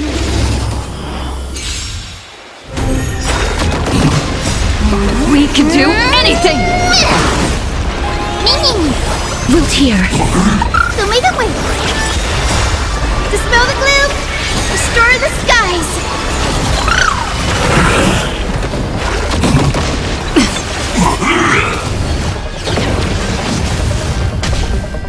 Embrace a new life.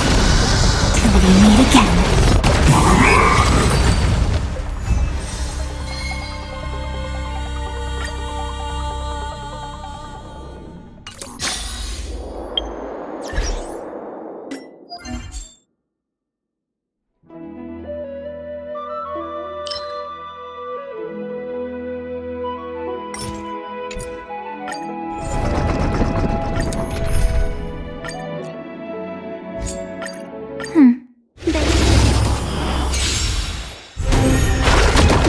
They're lost. Have some sunshine! I choose you! As you wish.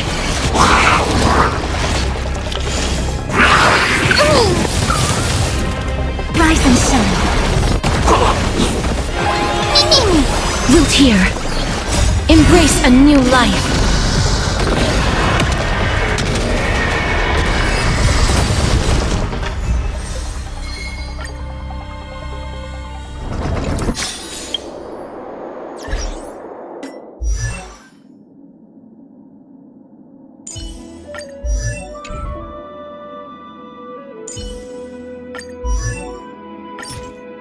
With countless marvelous sights to be seen, I couldn't possibly consider stopping here.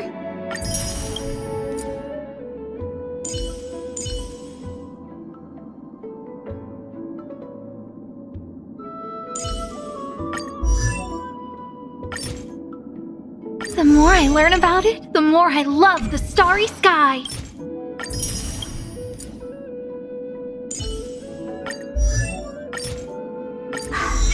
You call that a build update?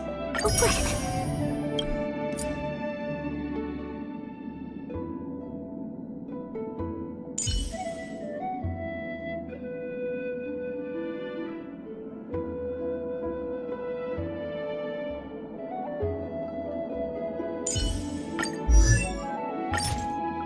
Today me is even more awesome than yesterday me.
There's still room for improvement.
Trebios's memory has unveiled the very first prophecy.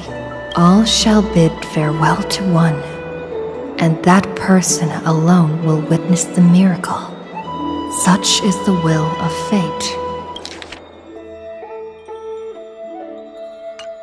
If I take on Orynyx's trial, will the prophecy come to pass for me as well? Regardless, I must give Aglaya an answer.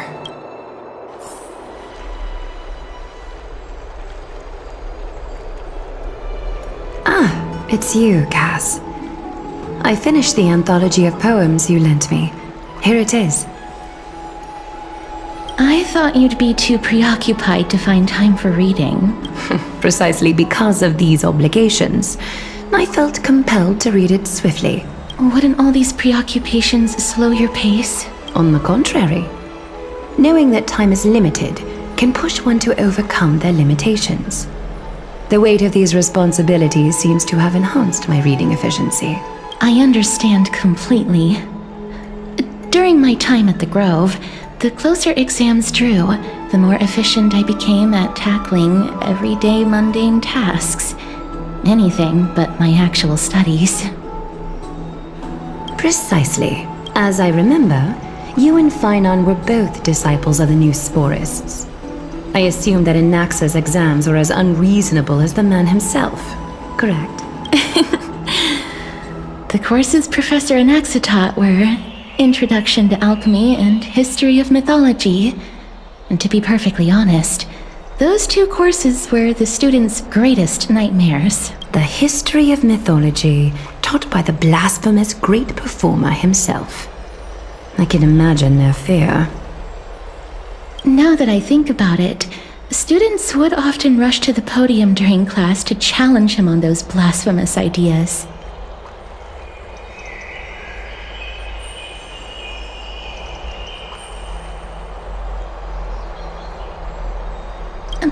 May I ask, Lady Aglaya, has your relationship with Professor Anaxa always been like this? He openly dismisses people's faith and questions the very justification of the Flame Chase journey.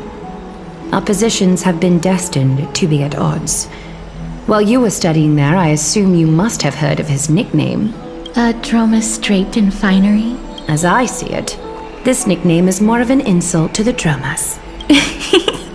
Despite his insufferable arrogance, I do hold a certain respect for his nature as a scholar. To remain true to his principles, he is unafraid to stand opposed to the world, and that requires considerable resolve. Anaxagoras' life is almost like a satire. As a Chrysos heir, he refuses to heed the prophecy, while he disrespects the gods.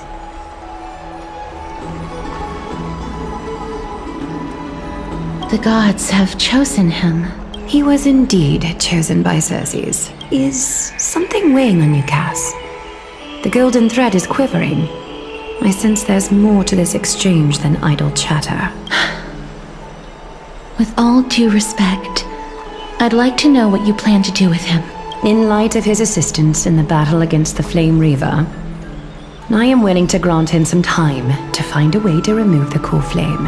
However, if Anaxa decides to make any move that places us in danger, I will not hesitate to take extreme measures. Just as I feared. The Flame Chase journey is the destined path for the Chrysos heirs. Yet he now seems more like an empty shell. Given his strong sense of self-respect, I trust that Anaxagoras will make the right decision. Still, I can't help but hope for another possibility. Perhaps Anaxa will also overcome his limitations, now that he knows time is limited. I understand your stance. Let's continue this discussion another time. But now, let's greet our guest. You're here. Does this mean you're ready to take on Orynyx's trial?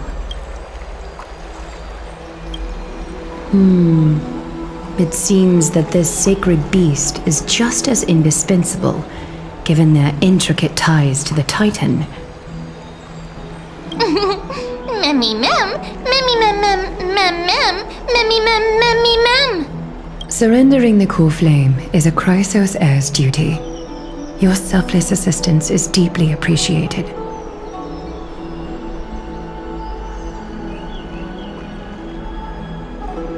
However, I urge you to carefully consider the risks of accepting the trial.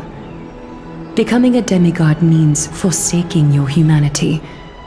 You will inherit Orynyx's divinity and bear the time of Amphoreus, all on your own. From that point onward, your fate will be forever intertwined with ours, never to be separated again, until the end of Genesis.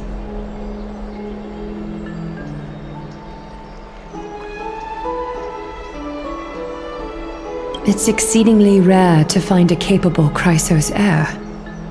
If this path proves unattainable, I am willing to lower my expectations.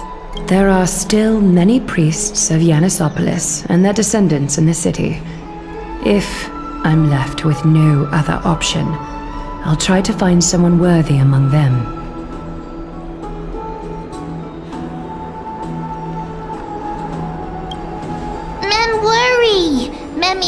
Mem. Memmy mem mem mem. Memmy mem mem mem. Mem memmy mem. Mem memmy mem mem mem hero. Memmy mem mem. Mem mem mem mem mem mem. Memmy mem mem mem mem mem. Mem mem memmy mem mem. Mem memmy mem mem mem mem mem mem. Mem mem mem. Memmy mem mem mem mem. It looks like you know that Titan rather well. Memmy mem mem. Memmy mem mem mem. Memmy mem mem mem mem. Memmy mem mem mem memmy mem mem mem. Memories that exist outside of your own experiences. I can't explain why, but I can vouch for Mem's words. When I was in the abyss, I heard the Titan's groans, full of pain and grievances, yet without any ill will. Since you've made your decision, go back to the bath chamber and get some rest. Trinen will call for you when the ceremony is ready. It is difficult for me, as the guide, to absolve myself from blame for things to have progressed to this point. Time and again, you have risen to the occasion for Akima. Nearly rewarding you with some honeydew is no longer able to express the extent of our gratitude. When the dust settles, I hope that we'll have the chance to have a long chat regarding your return journey and the curse of the sky. It's about time that we lift the taboo and discuss things openly. Before leaving, I should go and say hi to Castris. Miss, may everything go well for you and Mem. It's nothing. I only came to discuss some matters with Lady Aglaya. Previously, I lent her an anthology of poems that Lady Trianne had gifted to me. Tracing back, this anthology was something left for Lady Trianne by a bard before their passing. Although personal properties should be cleared out once their owner has passed on, Lady Trianne gave this book to me since she knew how much I liked to read. It just contains an allegory. In a faraway land, in a city known as Styxia, a dragon corrupted by the black tide descended one day, swooping upon the city like death itself. It swallowed the princess of the city whole before it was suppressed. After taking down the evil dragon, the warriors discovered that the princess's life had already met its end. Overwhelmed by grief, the queen hired an alchemist to resurrect the princess using the dragon's flesh and blood. However, having lost memories of her previous life, the resurrected princess turned into an evil dragon herself and wreaked havoc on the city. As a result, the prosperous Styxia met its demise. Mem. I actually think so too. Mem? Me mem.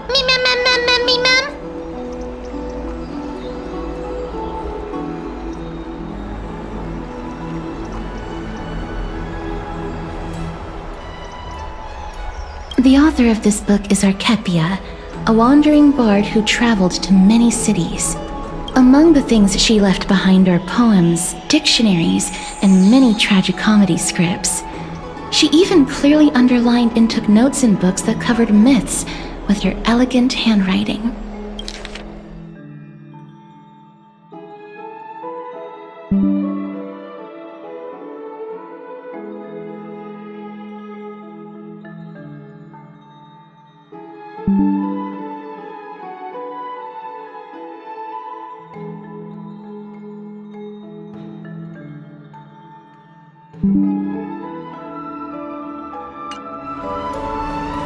While flipping through these books, I felt like I was afforded a glimpse into the life of Archepia. It felt just like I was traveling with someone that I'd never met before. It was as if she had yet to pass on and was still alive.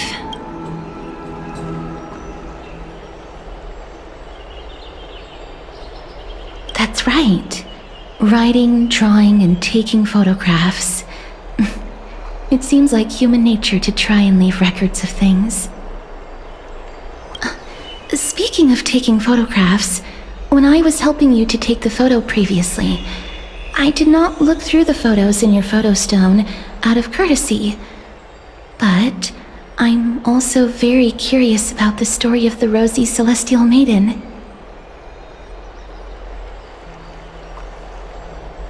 Despite having visited many cities in Amphoreus, I still understand nothing about the world beyond the sky. If there is an opportunity...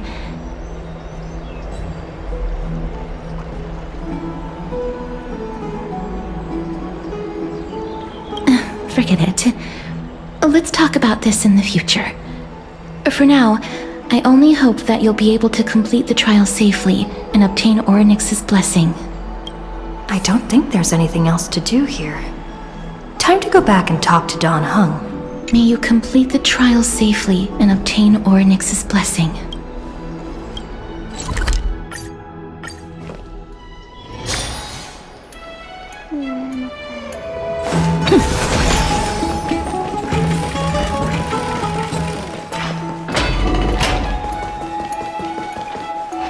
Citizens Assembly? That's right. Oh, partner, you're back just in time. This is something that the both of you should probably know. Good news? I wouldn't call it that. Do you remember the Council of Elders that was on our heels previously? It seems like they've made their move. Some background information for you. The Council of Elders is an authoritative body in Amphoreus, made up of different city representatives. They hold legislative power over the Holy City, and are in charge of presiding over the Citizens' Assembly held once every few years. This is the most important social event of Akima. It is highly influential, and can even affect what happens to the Flame Chase journey. Despite her vision and wisdom that spans across thousands of years, even she cannot win over the hearts of everyone. Perhaps you should retake some exams next time we visit Paperfold University. Every 5 to 10 years, the Council of Elders organizes a Citizens' Assembly at Dawncloud. During the assembly, the representatives will vote on major issues such as whether the Chrysos heirs led by Aglaia should still hold the right to govern the Holy City, and whether the Titan's conquest should continue. It sounds like some sort of system to balance the heroes and the mortals. That is correct. However, the problem lies in the fact that there are ill-intentioned extremists in the Council of Elders. They view the Citizens' Assembly as a way to restrain the Chrysos heirs, and hope to take complete control over the Flame Chase journey.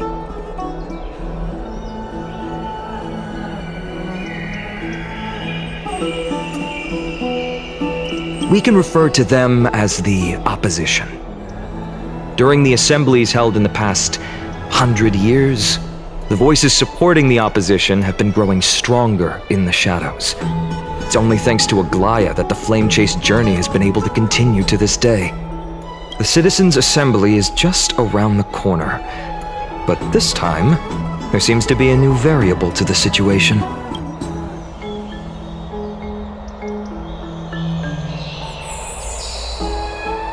It looks like you've realized it as well. I'm afraid that the Council of Elders might want to take advantage of Professor Anaxa. Aglaya will surely take back Cersei's core flame. But with Anaxa's current condition, it's so unique that nobody knows how taking the core flame away from him will affect him.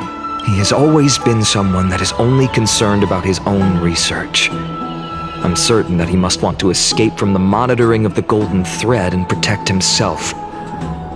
If the opposition were to offer an olive branch at this time... You suspect that he might betray the Flame Chase journey and defect toward the Council of Elders? Anaxa has never believed in the prophecy, so technically it cannot be considered a betrayal. However, he has taught many Chrysos heirs, and has long been considered an important ally of Akuma. I truly do not wish to see comrades turning on one another. I have a better understanding of the full picture now. Is there anything that we can do?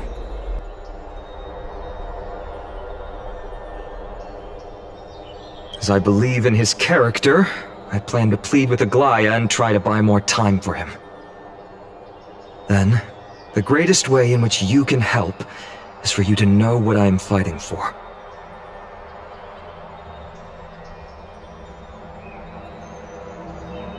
We understand. Thank you for being honest with us.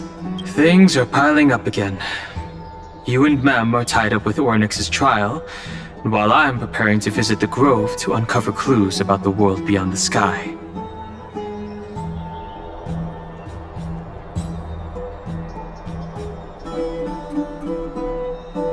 Allow me to apologize for the fact that we always seem to be troubling you. I hope that Ornyx will show more benevolence and be more accommodating. I remember that they seemed quite fond of you back in the Abyss. Go and rest and regain your strength. We'll meet at the Vortex in a few days. Oh, right. You can read this scroll if you want to find out more about the Council of Elders and the Citizens' Assembly.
It's just as I suspected.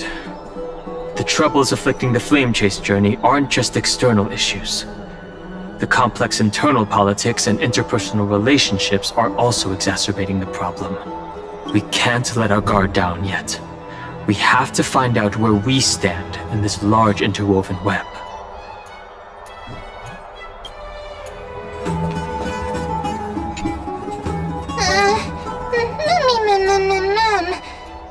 Mem nervous.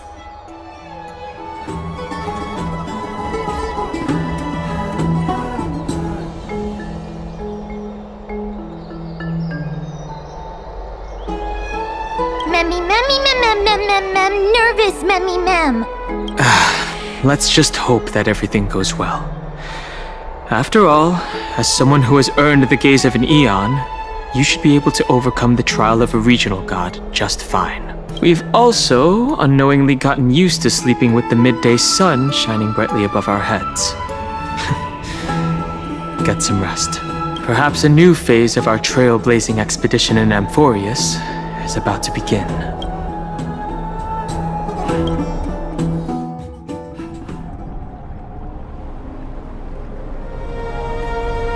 Esteemed one, Orynyx's vacant totem awaits. If you have already made your preparations to become a pillar of Amphoreus, please, step forward.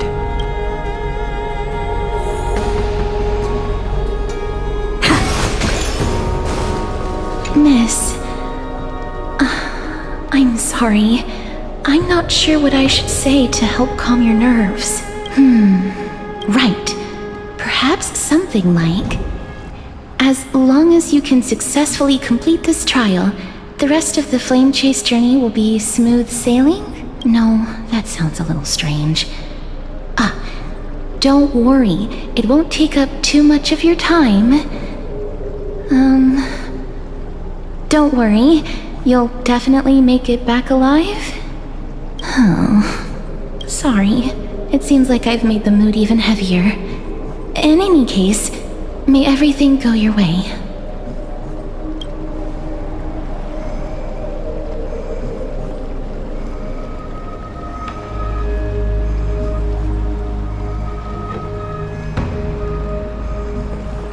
Accepting a Titan's trial is a very peculiar experience. I'm afraid that I'm not able to accurately describe it. You can only go and experience it for yourself. I believe that you'll be able to pull it off. I can still vividly recall when you entered the vortex of Genesis for the first time. At that time, I could never have imagined that a guest from beyond the sky would shoulder the fate of Amphoreus. Don't feel burdened. Just like during the trial of strife, Trinan and Finan will be waiting for you outside. If something unforeseen were to occur, they will intervene in the trial and rescue you.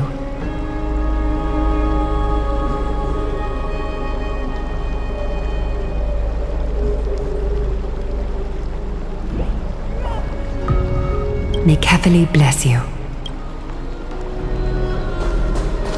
Little Grey and Mem, thank you. Your resolves cannot be questioned. We praise your pure selflessness and courage. May Kefali light your path forward. Get ready to assume Orynyx's divinity, Trailblazer.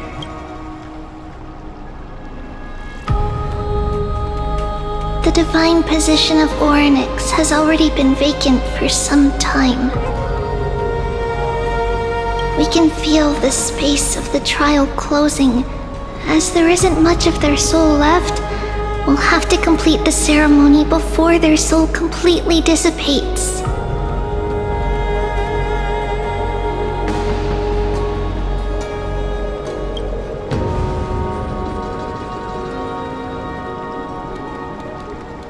The eighth core flame coveted by the miracle that once belonged to the great Vale of Evernight, Orynyx.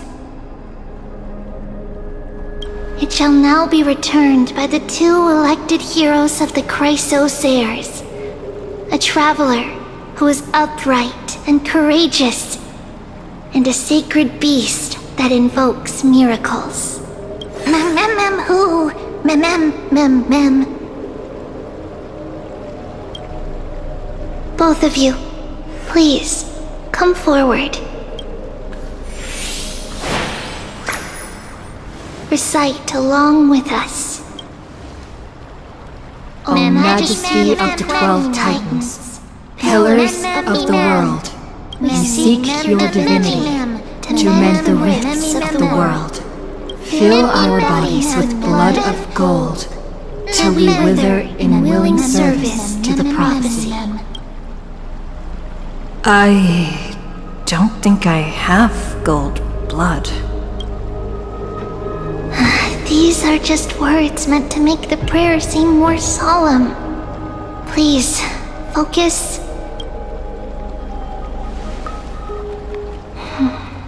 And surrender the core flame.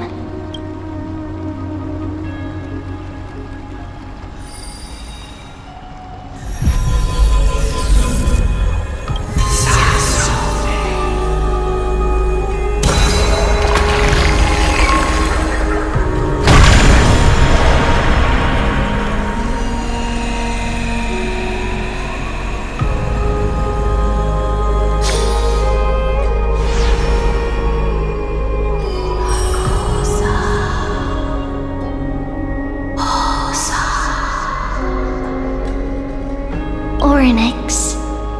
Their soul has been waiting for a long time. Perhaps they're also quietly waiting for the arrival of their successor.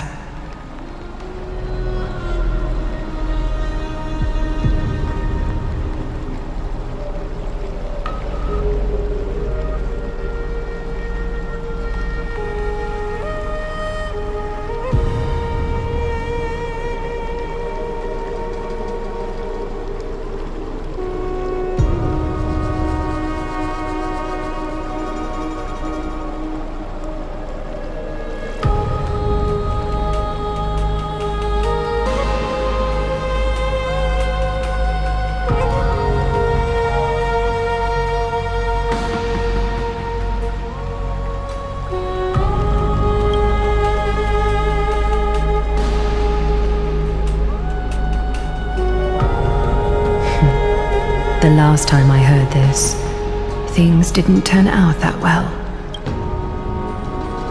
Don't worry, Aglaya. She's tougher than I am, right?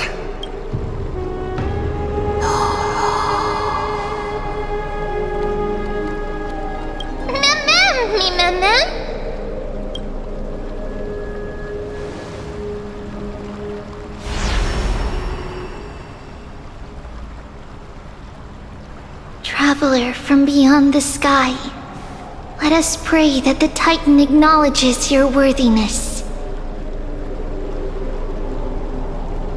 Although she loves cracking jokes at inopportune times, her determination is as strong as the Chrysos heirs. She will definitely succeed.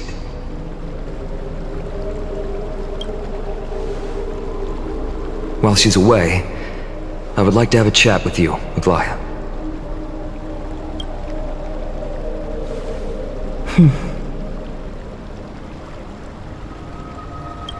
Speak.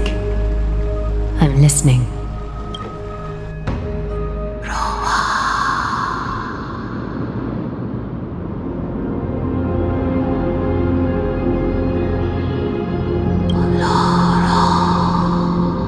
Slap, slap! Wake up!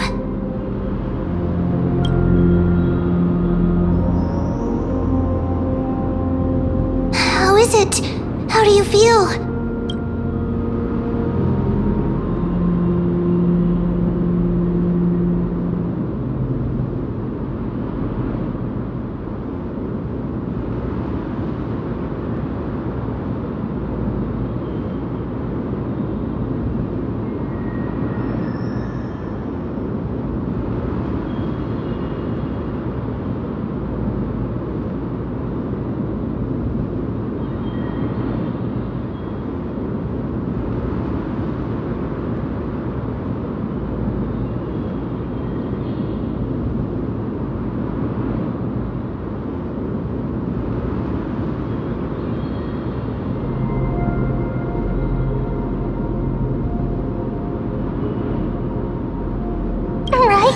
I think that it's amazing too! Testing, testing, 1, 2, 3! Testing, testing, 1, 2, 3! I have such a cute voice! It must be because of all the memories that I collected. They allowed me to grow beyond expectations. Also, listen. The words of the Titan are becoming clearer. Mother, it hurts. Have I finally reached the end? Are the years of isolation coming to an end? Orynyx. Oh, how heartbreaking. Ever since the figure draped in the black cloak robbed them of their core flame, they have been relegated to waiting in isolation in such a confined space. We are going to help alleviate their pain, right? Memories broken. Mother, where? Mother? Who are they calling out for?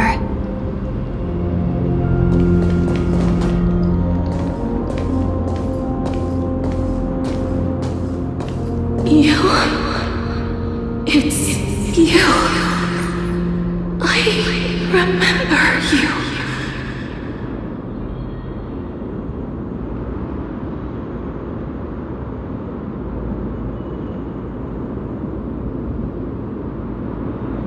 Skyfather has gazed upon you.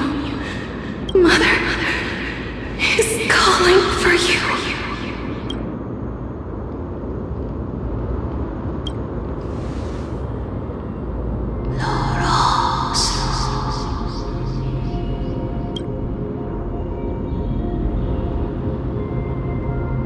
Skyfather has chosen you.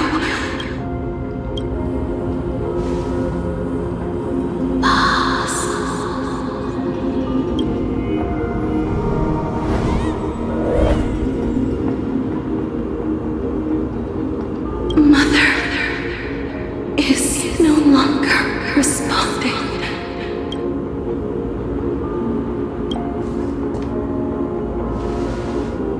Something important. An important matter. Oryx, listen to me. Aren't you tired? Throughout the long years, you have always been protecting the fate of Amphoreus. Each time people draw strength from within their memories, every single ripple falls onto your shoulders. There's no need for you to bear this any longer, Oryx. From today onwards, someone else will bear time on your behalf. This is why we have come. Freedom. Freedom. I want freedom. Oh, poor child. Everything will be fine. Let us help you. You can have a good rest now.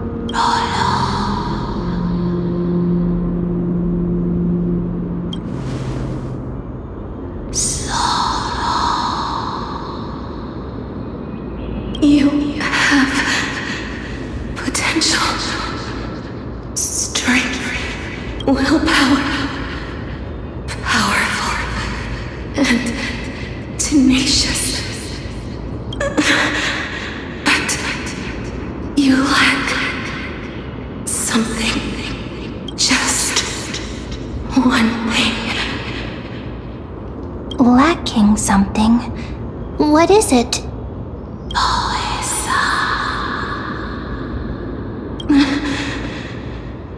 What you lack is a future.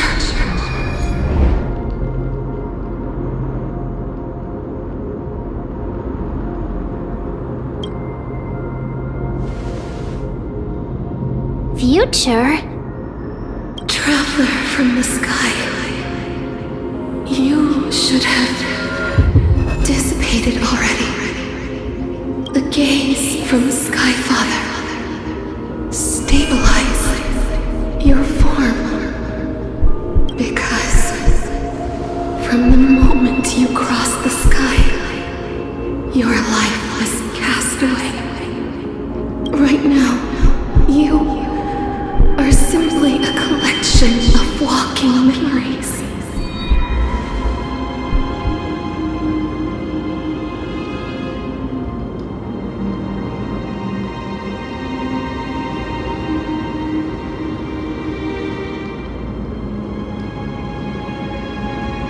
What?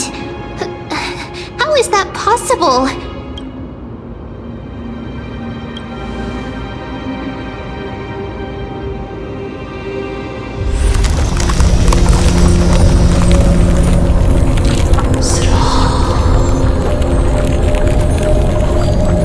The space is collapsing. Someone must inherit the authority of time if the pillar is lost.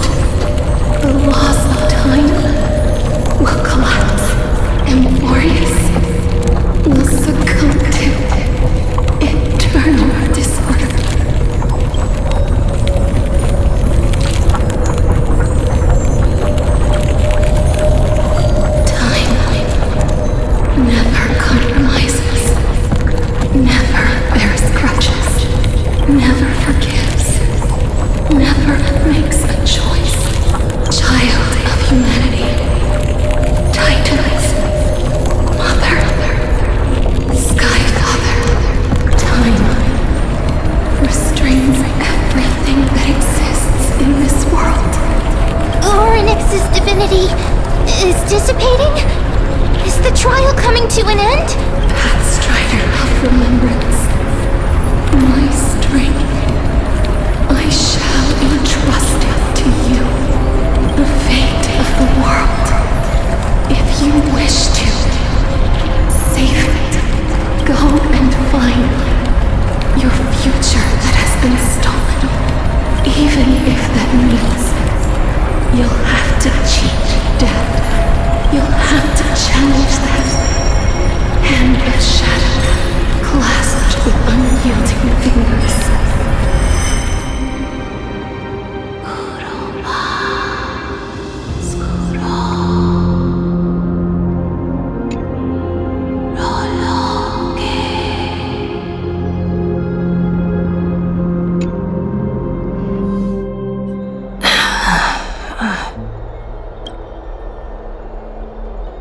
You're finally awake. I'll keep it simple. You succeeded. Orynyx has entrusted you with their divinity. Now you're no different from a demigod of Amphoreus. However, Mem has told me about what happened during the trial. They're still explaining things to the others and told me to bring you back to your room to rest first.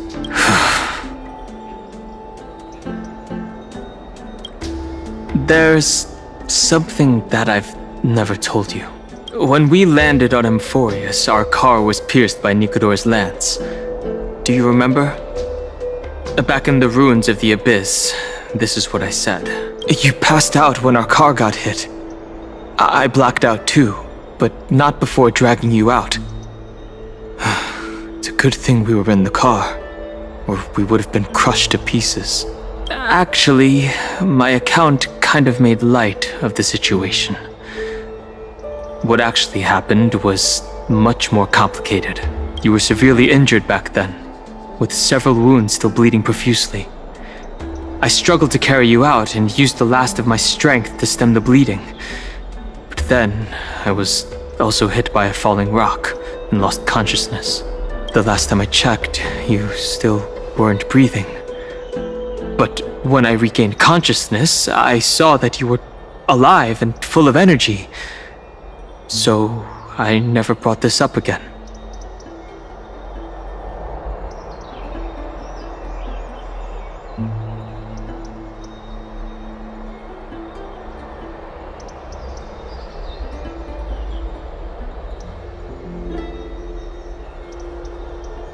I'm not sure whether the gaze of Fuli has anything to do with this matter. But according to the Titan, you are living in the form of a memory right now. Just like those objects of the past and the miracles of Orynyx. Perhaps Mem is the anchor rope that ties you to the present. I had assumed they couldn't stray too far from you, but the truth might be the exact opposite. It's not time for us to despair yet. There must be a way to save you. Orynyx mentioned finding your stolen future and cheating death. Considering Mighty's indestructible body, it seems to suggest that there is some kind of miraculous power in Amphoreus that can even reverse death. The key seems to lie with the Hand of Shadow, whose whereabouts are unknown. Hey, are you alright? I heard you two talking about Thanatos. Cass is also very concerned about the warning. She has left the vortex and returned to the garden. Shall we go and look for her?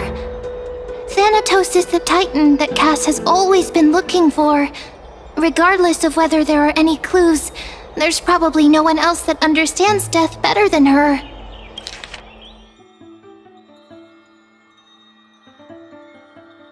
Orynyx mentioned finding your stolen future and cheating death. Considering Mighty's indestructible body, it seems to suggest that there is some kind of miraculous power in Amphoreus that can even reverse death. Let's do that then. Oh, right. There's something that I have to tell you. The Chrysosaurs already know everything that has happened to you. was too worried, so I told them everything. Please don't hate me, okay? Let's do that then.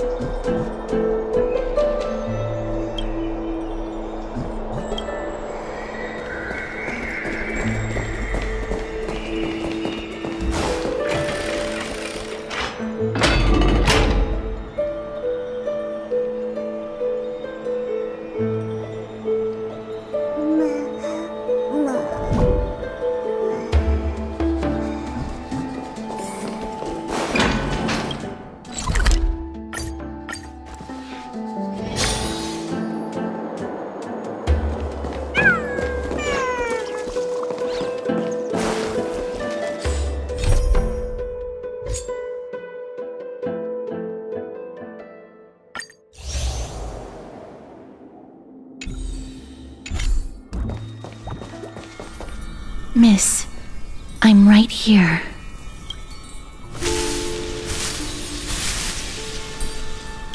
Please stay there and slowly turn around.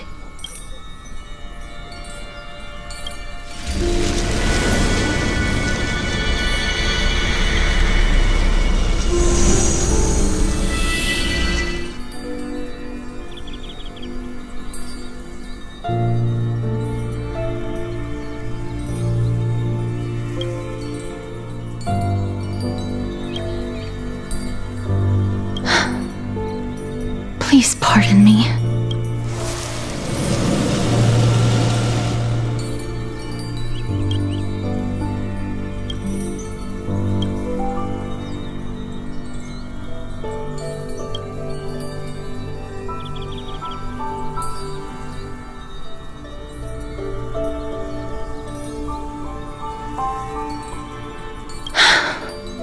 Just as I expected.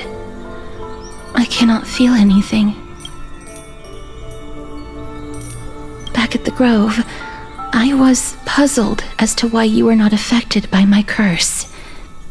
I thought that it might have been the special ability of a traveler from beyond the sky. Never did I expect that this would be the true reason. I'm sorry. I should have noticed that something was amiss earlier. Miss, if my abrupt behavior just now offended you, I hope that you can forgive me. I'm just thinking, if your soul has really left your body, as a mortician, I might be able to trace where it has gone to. Cass, did you find anything? My apologies. Not as of yet. Perhaps I have overestimated my capabilities. But, Miss, would you be willing to let me try again? This time, I'll increase the area of contact slightly. Perhaps the result might be different this time. I have never touched the living in this way before. If my actions are in any way disrespectful, I hope that you can forgive me.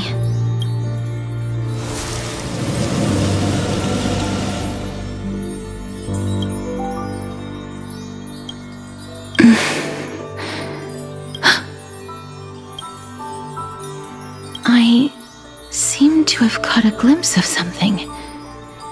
Your soul is currently roaming someplace and cannot find a way to escape. But perhaps it might not be a bad thing.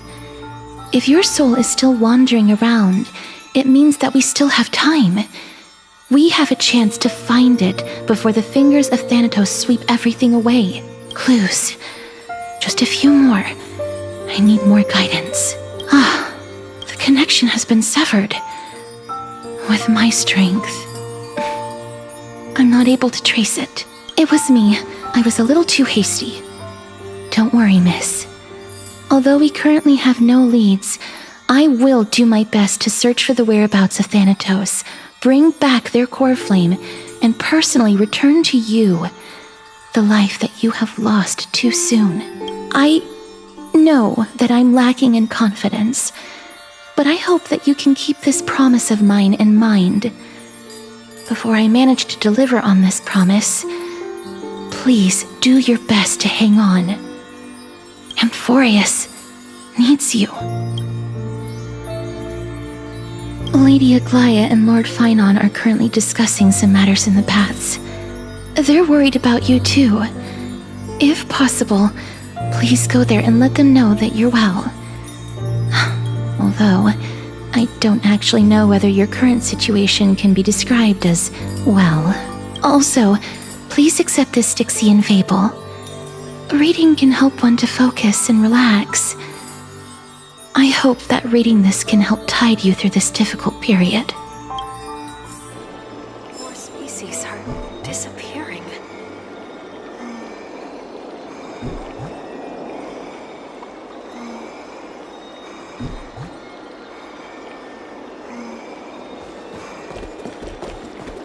Lady Aglaya and Lord Finon are currently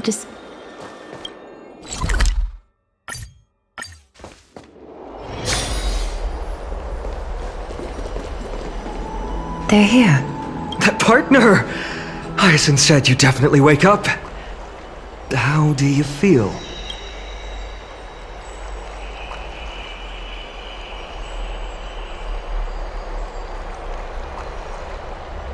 Well, at least you look no different from the living. I think that most living people don't even look as good as you do. You've completed the trial of time. And I have to admit that the process went better than I expected. Even in the end, that Titan's heart still showed a soft spot for humankind. However, I never expected that. Two people who have cheated death would appear in Akima at the same time. That's what we have been talking about. Mighty has been in Akima for such a long time, but has no one thought to study his indestructible body? If there were even any minor breakthroughs, we wouldn't be as clueless as we are right now. Many have had this idea, but so far, there have been no results. If it were successful, Thanatos wouldn't have disappeared without a trace. Nevertheless, now is not the time for us to give up. At the very least, we can still see a glimmer of hope. Cypher. If anyone in this world knows the whereabouts of death, it would be her. I'll try and get her to return to Akima, but do be prepared for a less than ideal outcome. Please understand that throughout the history of Amphoreus, no one has ever managed to escape the clutches of death. At the end of time, Thanatos silently awaits all. It is my duty. We too require you to bear the divine position of time. But before that, just... What's wrong, Aglaya? Omens always come in pairs. A tiny air current will eventually brew into a storm that tears the sky apart. It's Anaxagoras.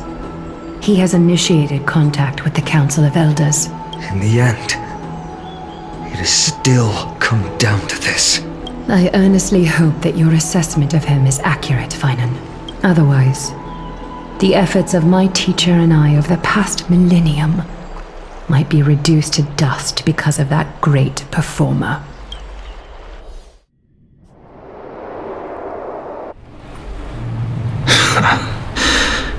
I'm back here again. I remember this dream.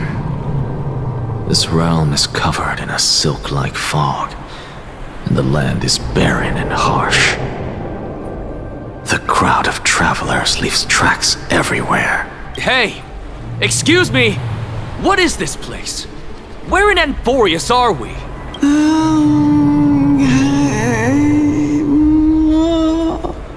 The mutters of the traveler are in a language I'm unable to comprehend. Or perhaps they're just distracted and ignored my question. Tell me, which Titan reigns over this land? And how do I find them?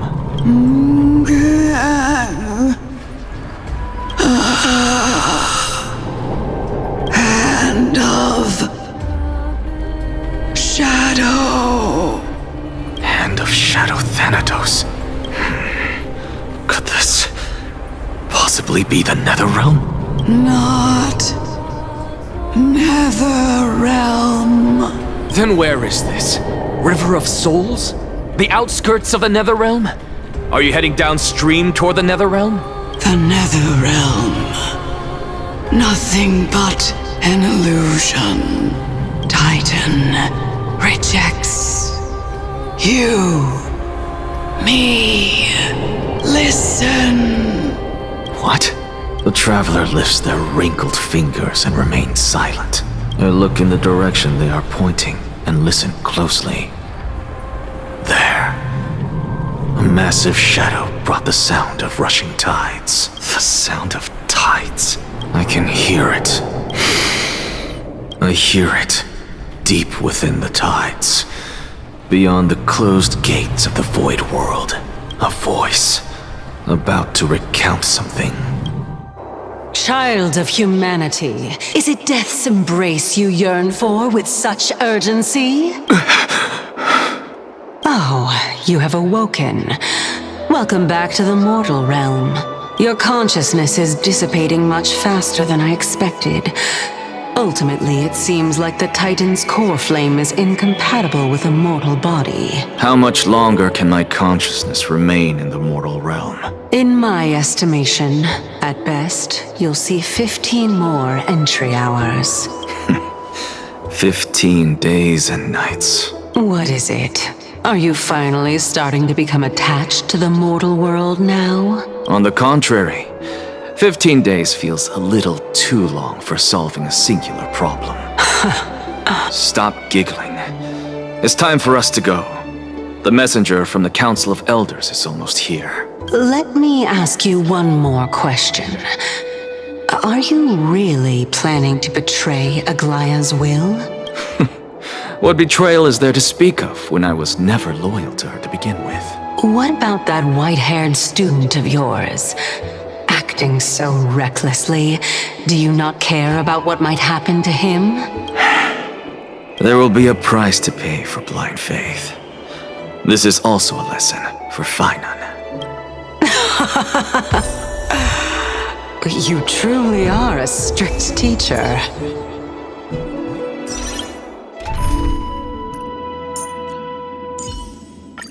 I'm fortunate to... Of course. This is how I've always been.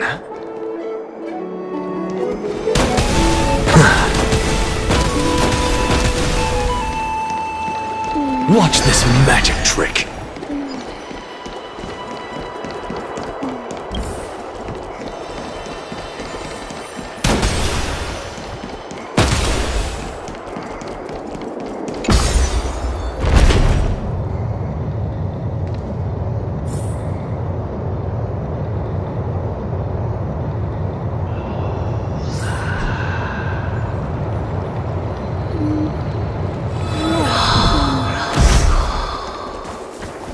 Sorry to keep you waiting, Lord Inexagus.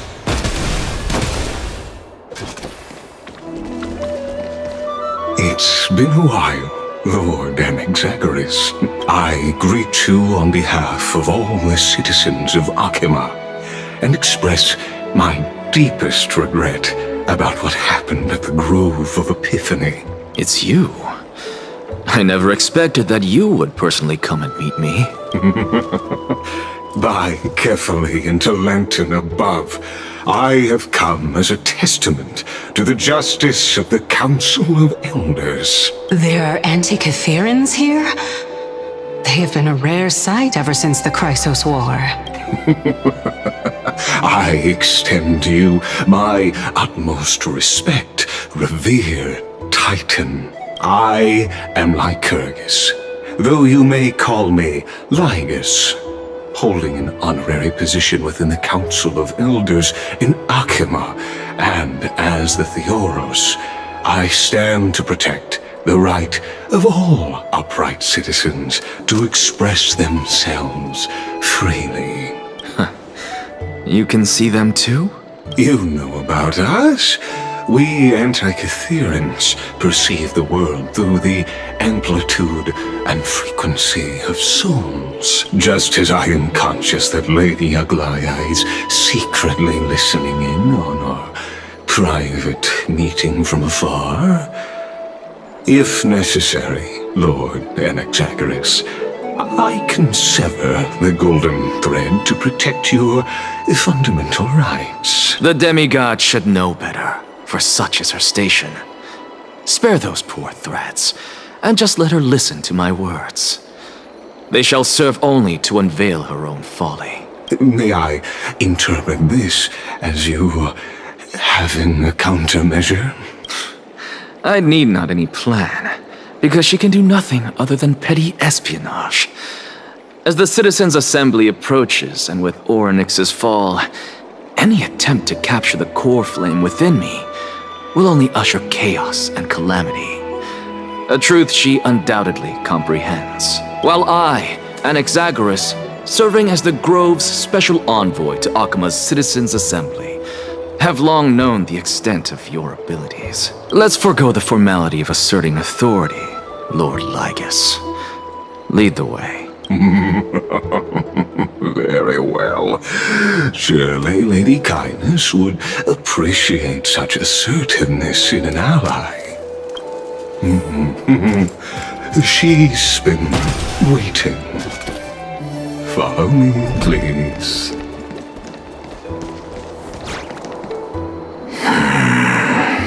Is there something on your mind, Lord Anaxagoras? Nothing, really. It's just a question that I contemplate every time before I ascend to Dawncloud. For the Titans, does the falling equate to death? Ah, a pondering truly deep. Time is on our side. Do you mind sharing your reflections with me? While all living beings must ultimately face their demise, Kefali has yet to meet theirs. Their journey continues unhurriedly along this long path. Are you suggesting that Kefali may not have truly passed? Yes. For dying implies an ongoing process, an action, whereas death signifies a static state, a definitive termination. In contrast to mortals, Titans exist on a grander scale of space and time, thus elongating their passage into death. The notion of their fall is but a misinterpretation born of mortal ignorance. Ah, an intriguing concept, albeit challenging to substantiate. After all, Kefali has maintained a profound silence ever since the era Arasa, while scholars and priests alike have conveyed the message of the gods' imminent fall. Perhaps the gods, in their arrogance, deemed it beneath them to reveal their perspectives to mortals. Could you elaborate on your statement? Circes, the kin of the Sky Father as recounted in myths, now resides within my brain. Were I to inquire, Kefali would have no cause to refuse. Oh. That very well could be true. But what if the world-bearing Titan still chooses to remain silent?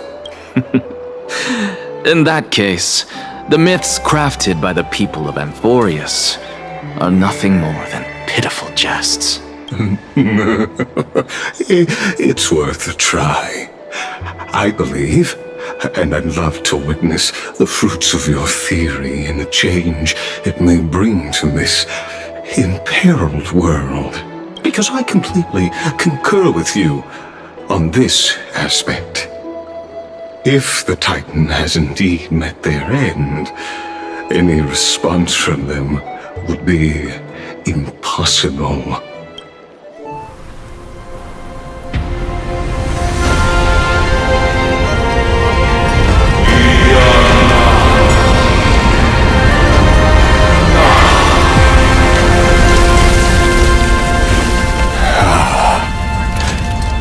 Please, Professor.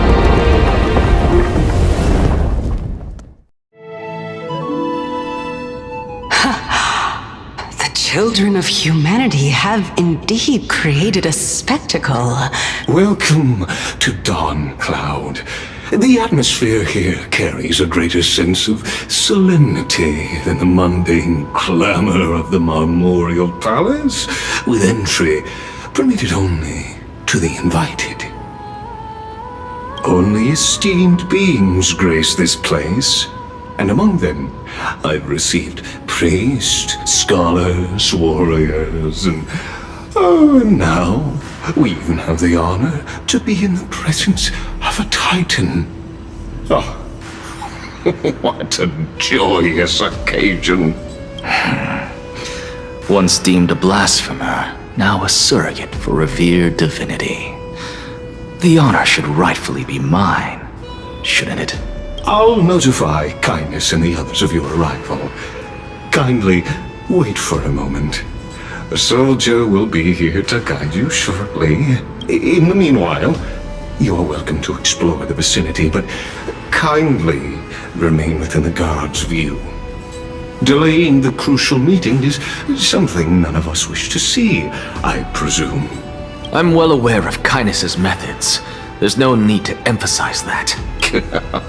As you wish. Your cooperation is much appreciated. Alas, I had hoped for a brilliant plan from you, but it turns out you just left one cage to enter another. Save your concerns. I know very well what I'm doing. I shall depart to explore the surroundings then. Now that I look around, I wonder if there are any murals bearing my portrait around here. I'm quite intrigued to see how the children of humanity beyond the grove perceive another Titan. Off you go. I won't be joining you. This Titan appears to be quite at ease. I should investigate the Council of Elders' recent activities first. Be aware, I can hear you perfectly well from here.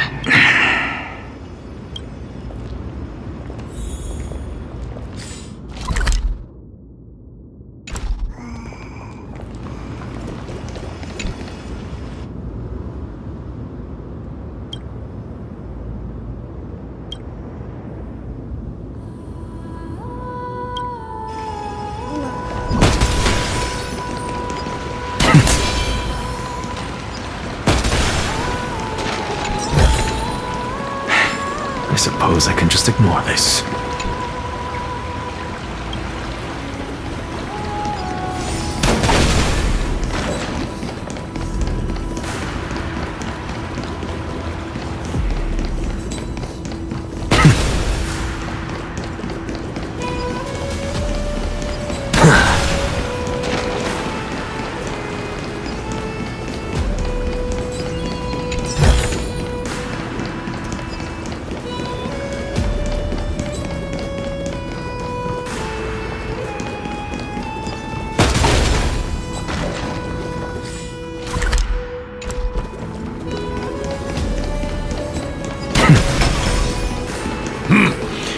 Even blasphemous scholars can come here, it seems. Looks like my presence here is quite unwelcome.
Just an answer.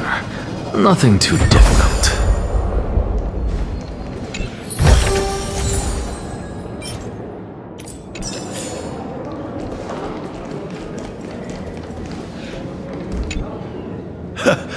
Anaxagoras, I thought that you had died to the Black Tide, just like the other scholars. As Kephales's priest, are you not aware of the decorum of respecting the dead? Surely you jest.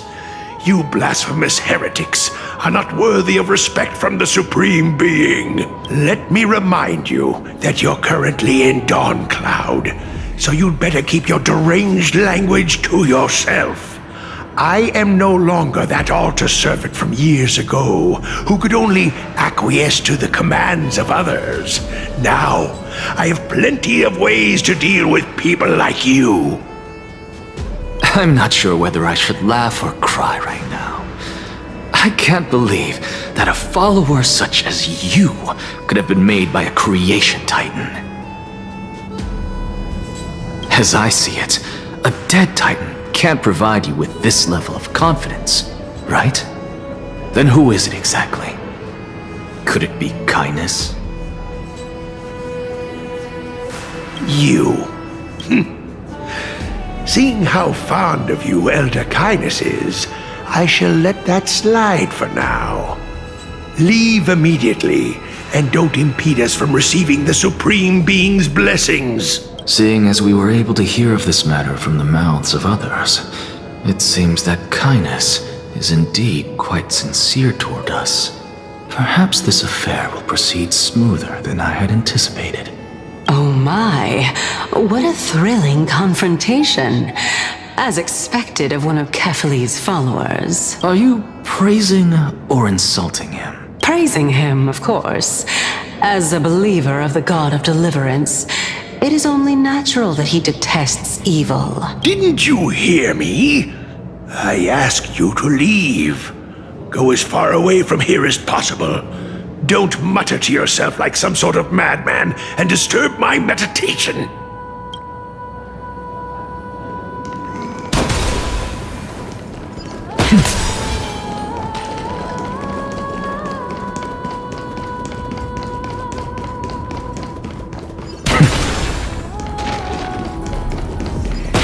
Professor Anaxa! Over here!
Master Anaxa? Word has it that the scholars of the Grove valiantly perished resisting the Black Tide. To find you here safe and sound, thank the Fates.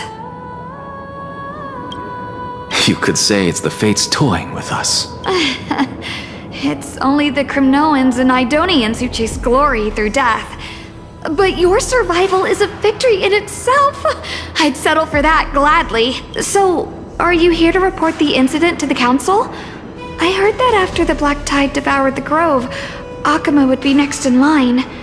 Even with the demigod of strife standing alongside humankind. Tell me, how much does the Council of Elders know about the Black Tide? Once Kindness and her followers learned of Circe's and Orynyx's fall, they proclaimed in the council that the Flame Chasers could no longer stand against the calamity alone.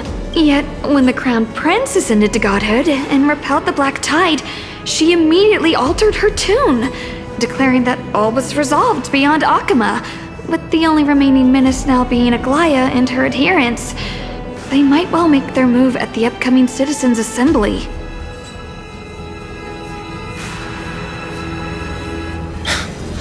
No surprises there, those shifty opportunists.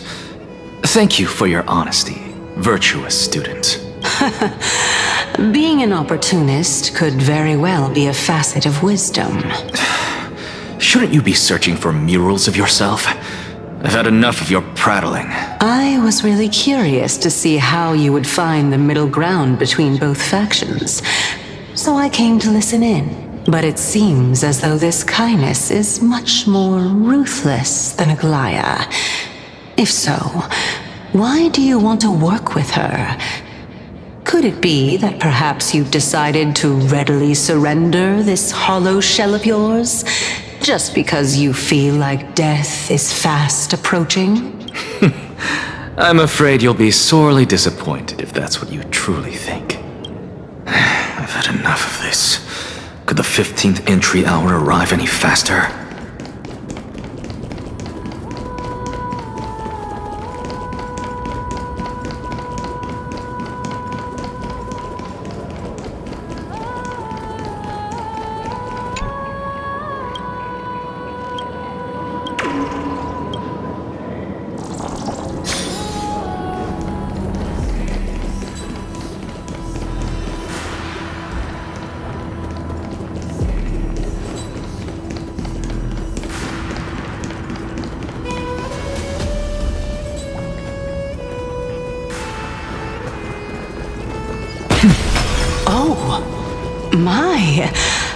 Could it be that the great tree painted in this mural is actually depicting me?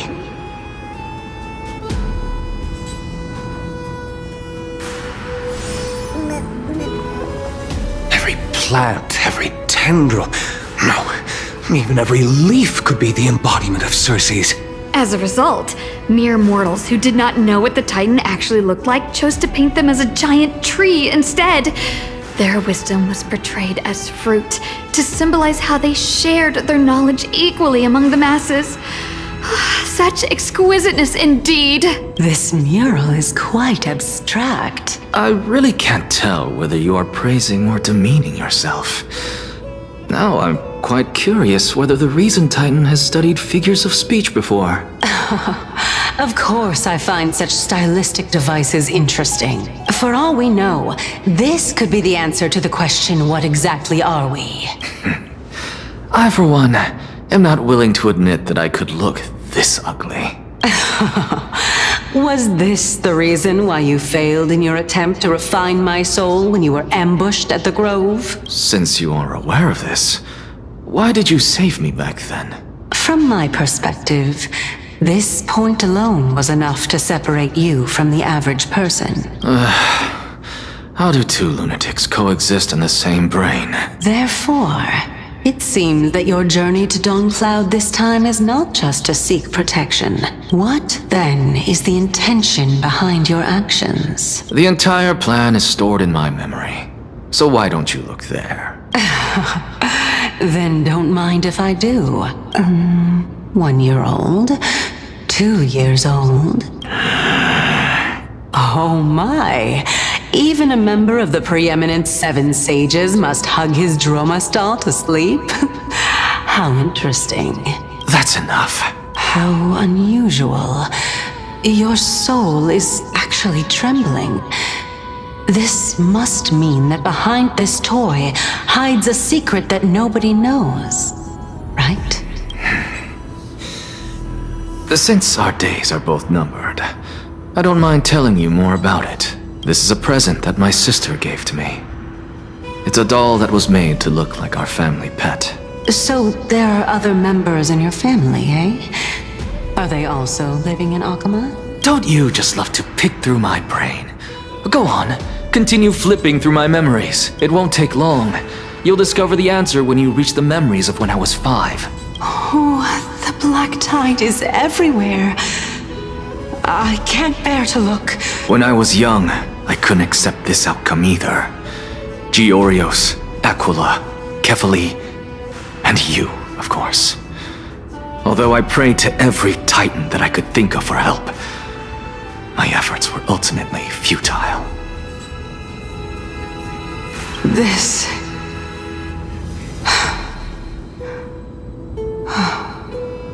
Could this be the inception of your research into alchemy? Indeed it was. Everything started from that verdant courtyard of yours. When I was pursuing my education there, I naturally also came to learn of Thelesis' theory as well. Oh, I remember that person. He was the one to come up with the concept of souls, right? Not only that, he also believed that life, as well as the composition, movement, and transformation of matter, all stem from souls themselves. This is why I thought that, since all living things stemmed from the same origin, why could I not sacrifice myself in order to resurrect my nearest and dearest? Anaxa, you... I did it, teacher! But this is absolute blasphemy! Regardless of how much freedom the Grove provides, such an act could cause you to be burned at the pyre! Your beloved, where is she now? Send her away from the Grove at once, to a place where nobody will ever be able to find her. Otherwise, the both of us will be judged by the Council of the Seven Sages. Calm down, teacher. My sister, she's still not in the mortal realm, even to this day. What do you mean? It was naive of me to think that I could snatch the deceased from Thanatos' grip by merely sacrificing one eye. Equivalent exchange. All I received for that price was but an opportunity to see her for one final time. Nothing more. Oh, let it go, Anaxa. As one of my best students, I cannot watch you go down the wrong path without doing anything to stop it. Never do something taboo ever again. Don't disappoint the deceased, and never harm yourself. If you can do that, this classroom will still be yours, and you'll have a chance to live out your own life. Since I was able to see her one last time, I have no other desires. You're right, teacher. It's time for me to start a new life. I am sincerely glad for you, child. Now then, what topic would you like to study? I wish to continue Thelesis' research. Continue the research into souls, but you know that the Grove has long since understood his philosophy like the back of their hands. Even if you continue digging into this subject, your efforts will likely be futile. No, teacher. After my fleeting glimpse of the deathly fog, I finally understood a single truth. Since ancient days, our understanding of souls is but the tip of the iceberg. I may have lost an eye, but my view of the world has become clearer than ever. I have grasped the truth with my bare hands. Watch as I turn this farcical world upside down. Who would have thought such a secret lay concealed beneath that hefty eye patch of yours? However, this story doesn't seem to be connected to your plan. In fact, I'd say that they aren't related at all. The answer lies within the tale. If even you cannot understand it, perhaps you should relinquish the divinity of reason to me. After all, it'd be a waste for you to hold on to it. My story ends here. Now it's time for you to tell me your secret. After all, this is what equivalent exchange means, correct?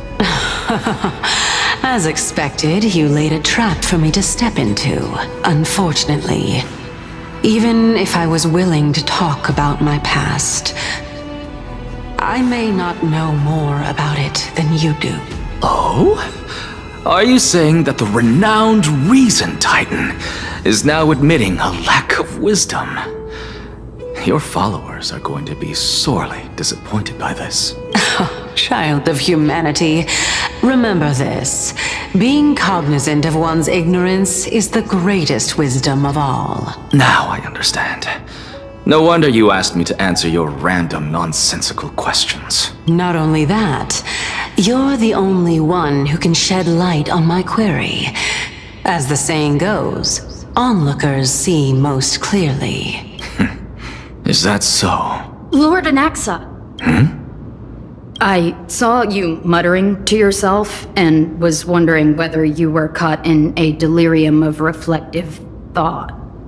I'm sorry to interrupt you, but time is of the essence. I have a message from Lord Lygus. Lady Kindness has met up with the Council of Elders and is awaiting your arrival, so please depart forthwith.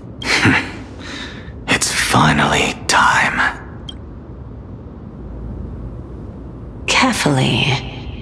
The one who created the world, and the one who bears the world.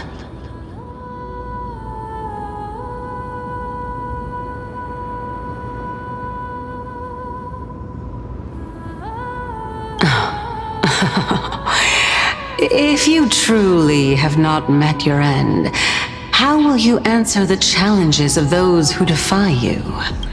I didn't expect you to agree to Lady Kindness's invitation. What a wonderful turn of events. To tell you the truth, there are many people who hold grudges against that Lady Goldweaver.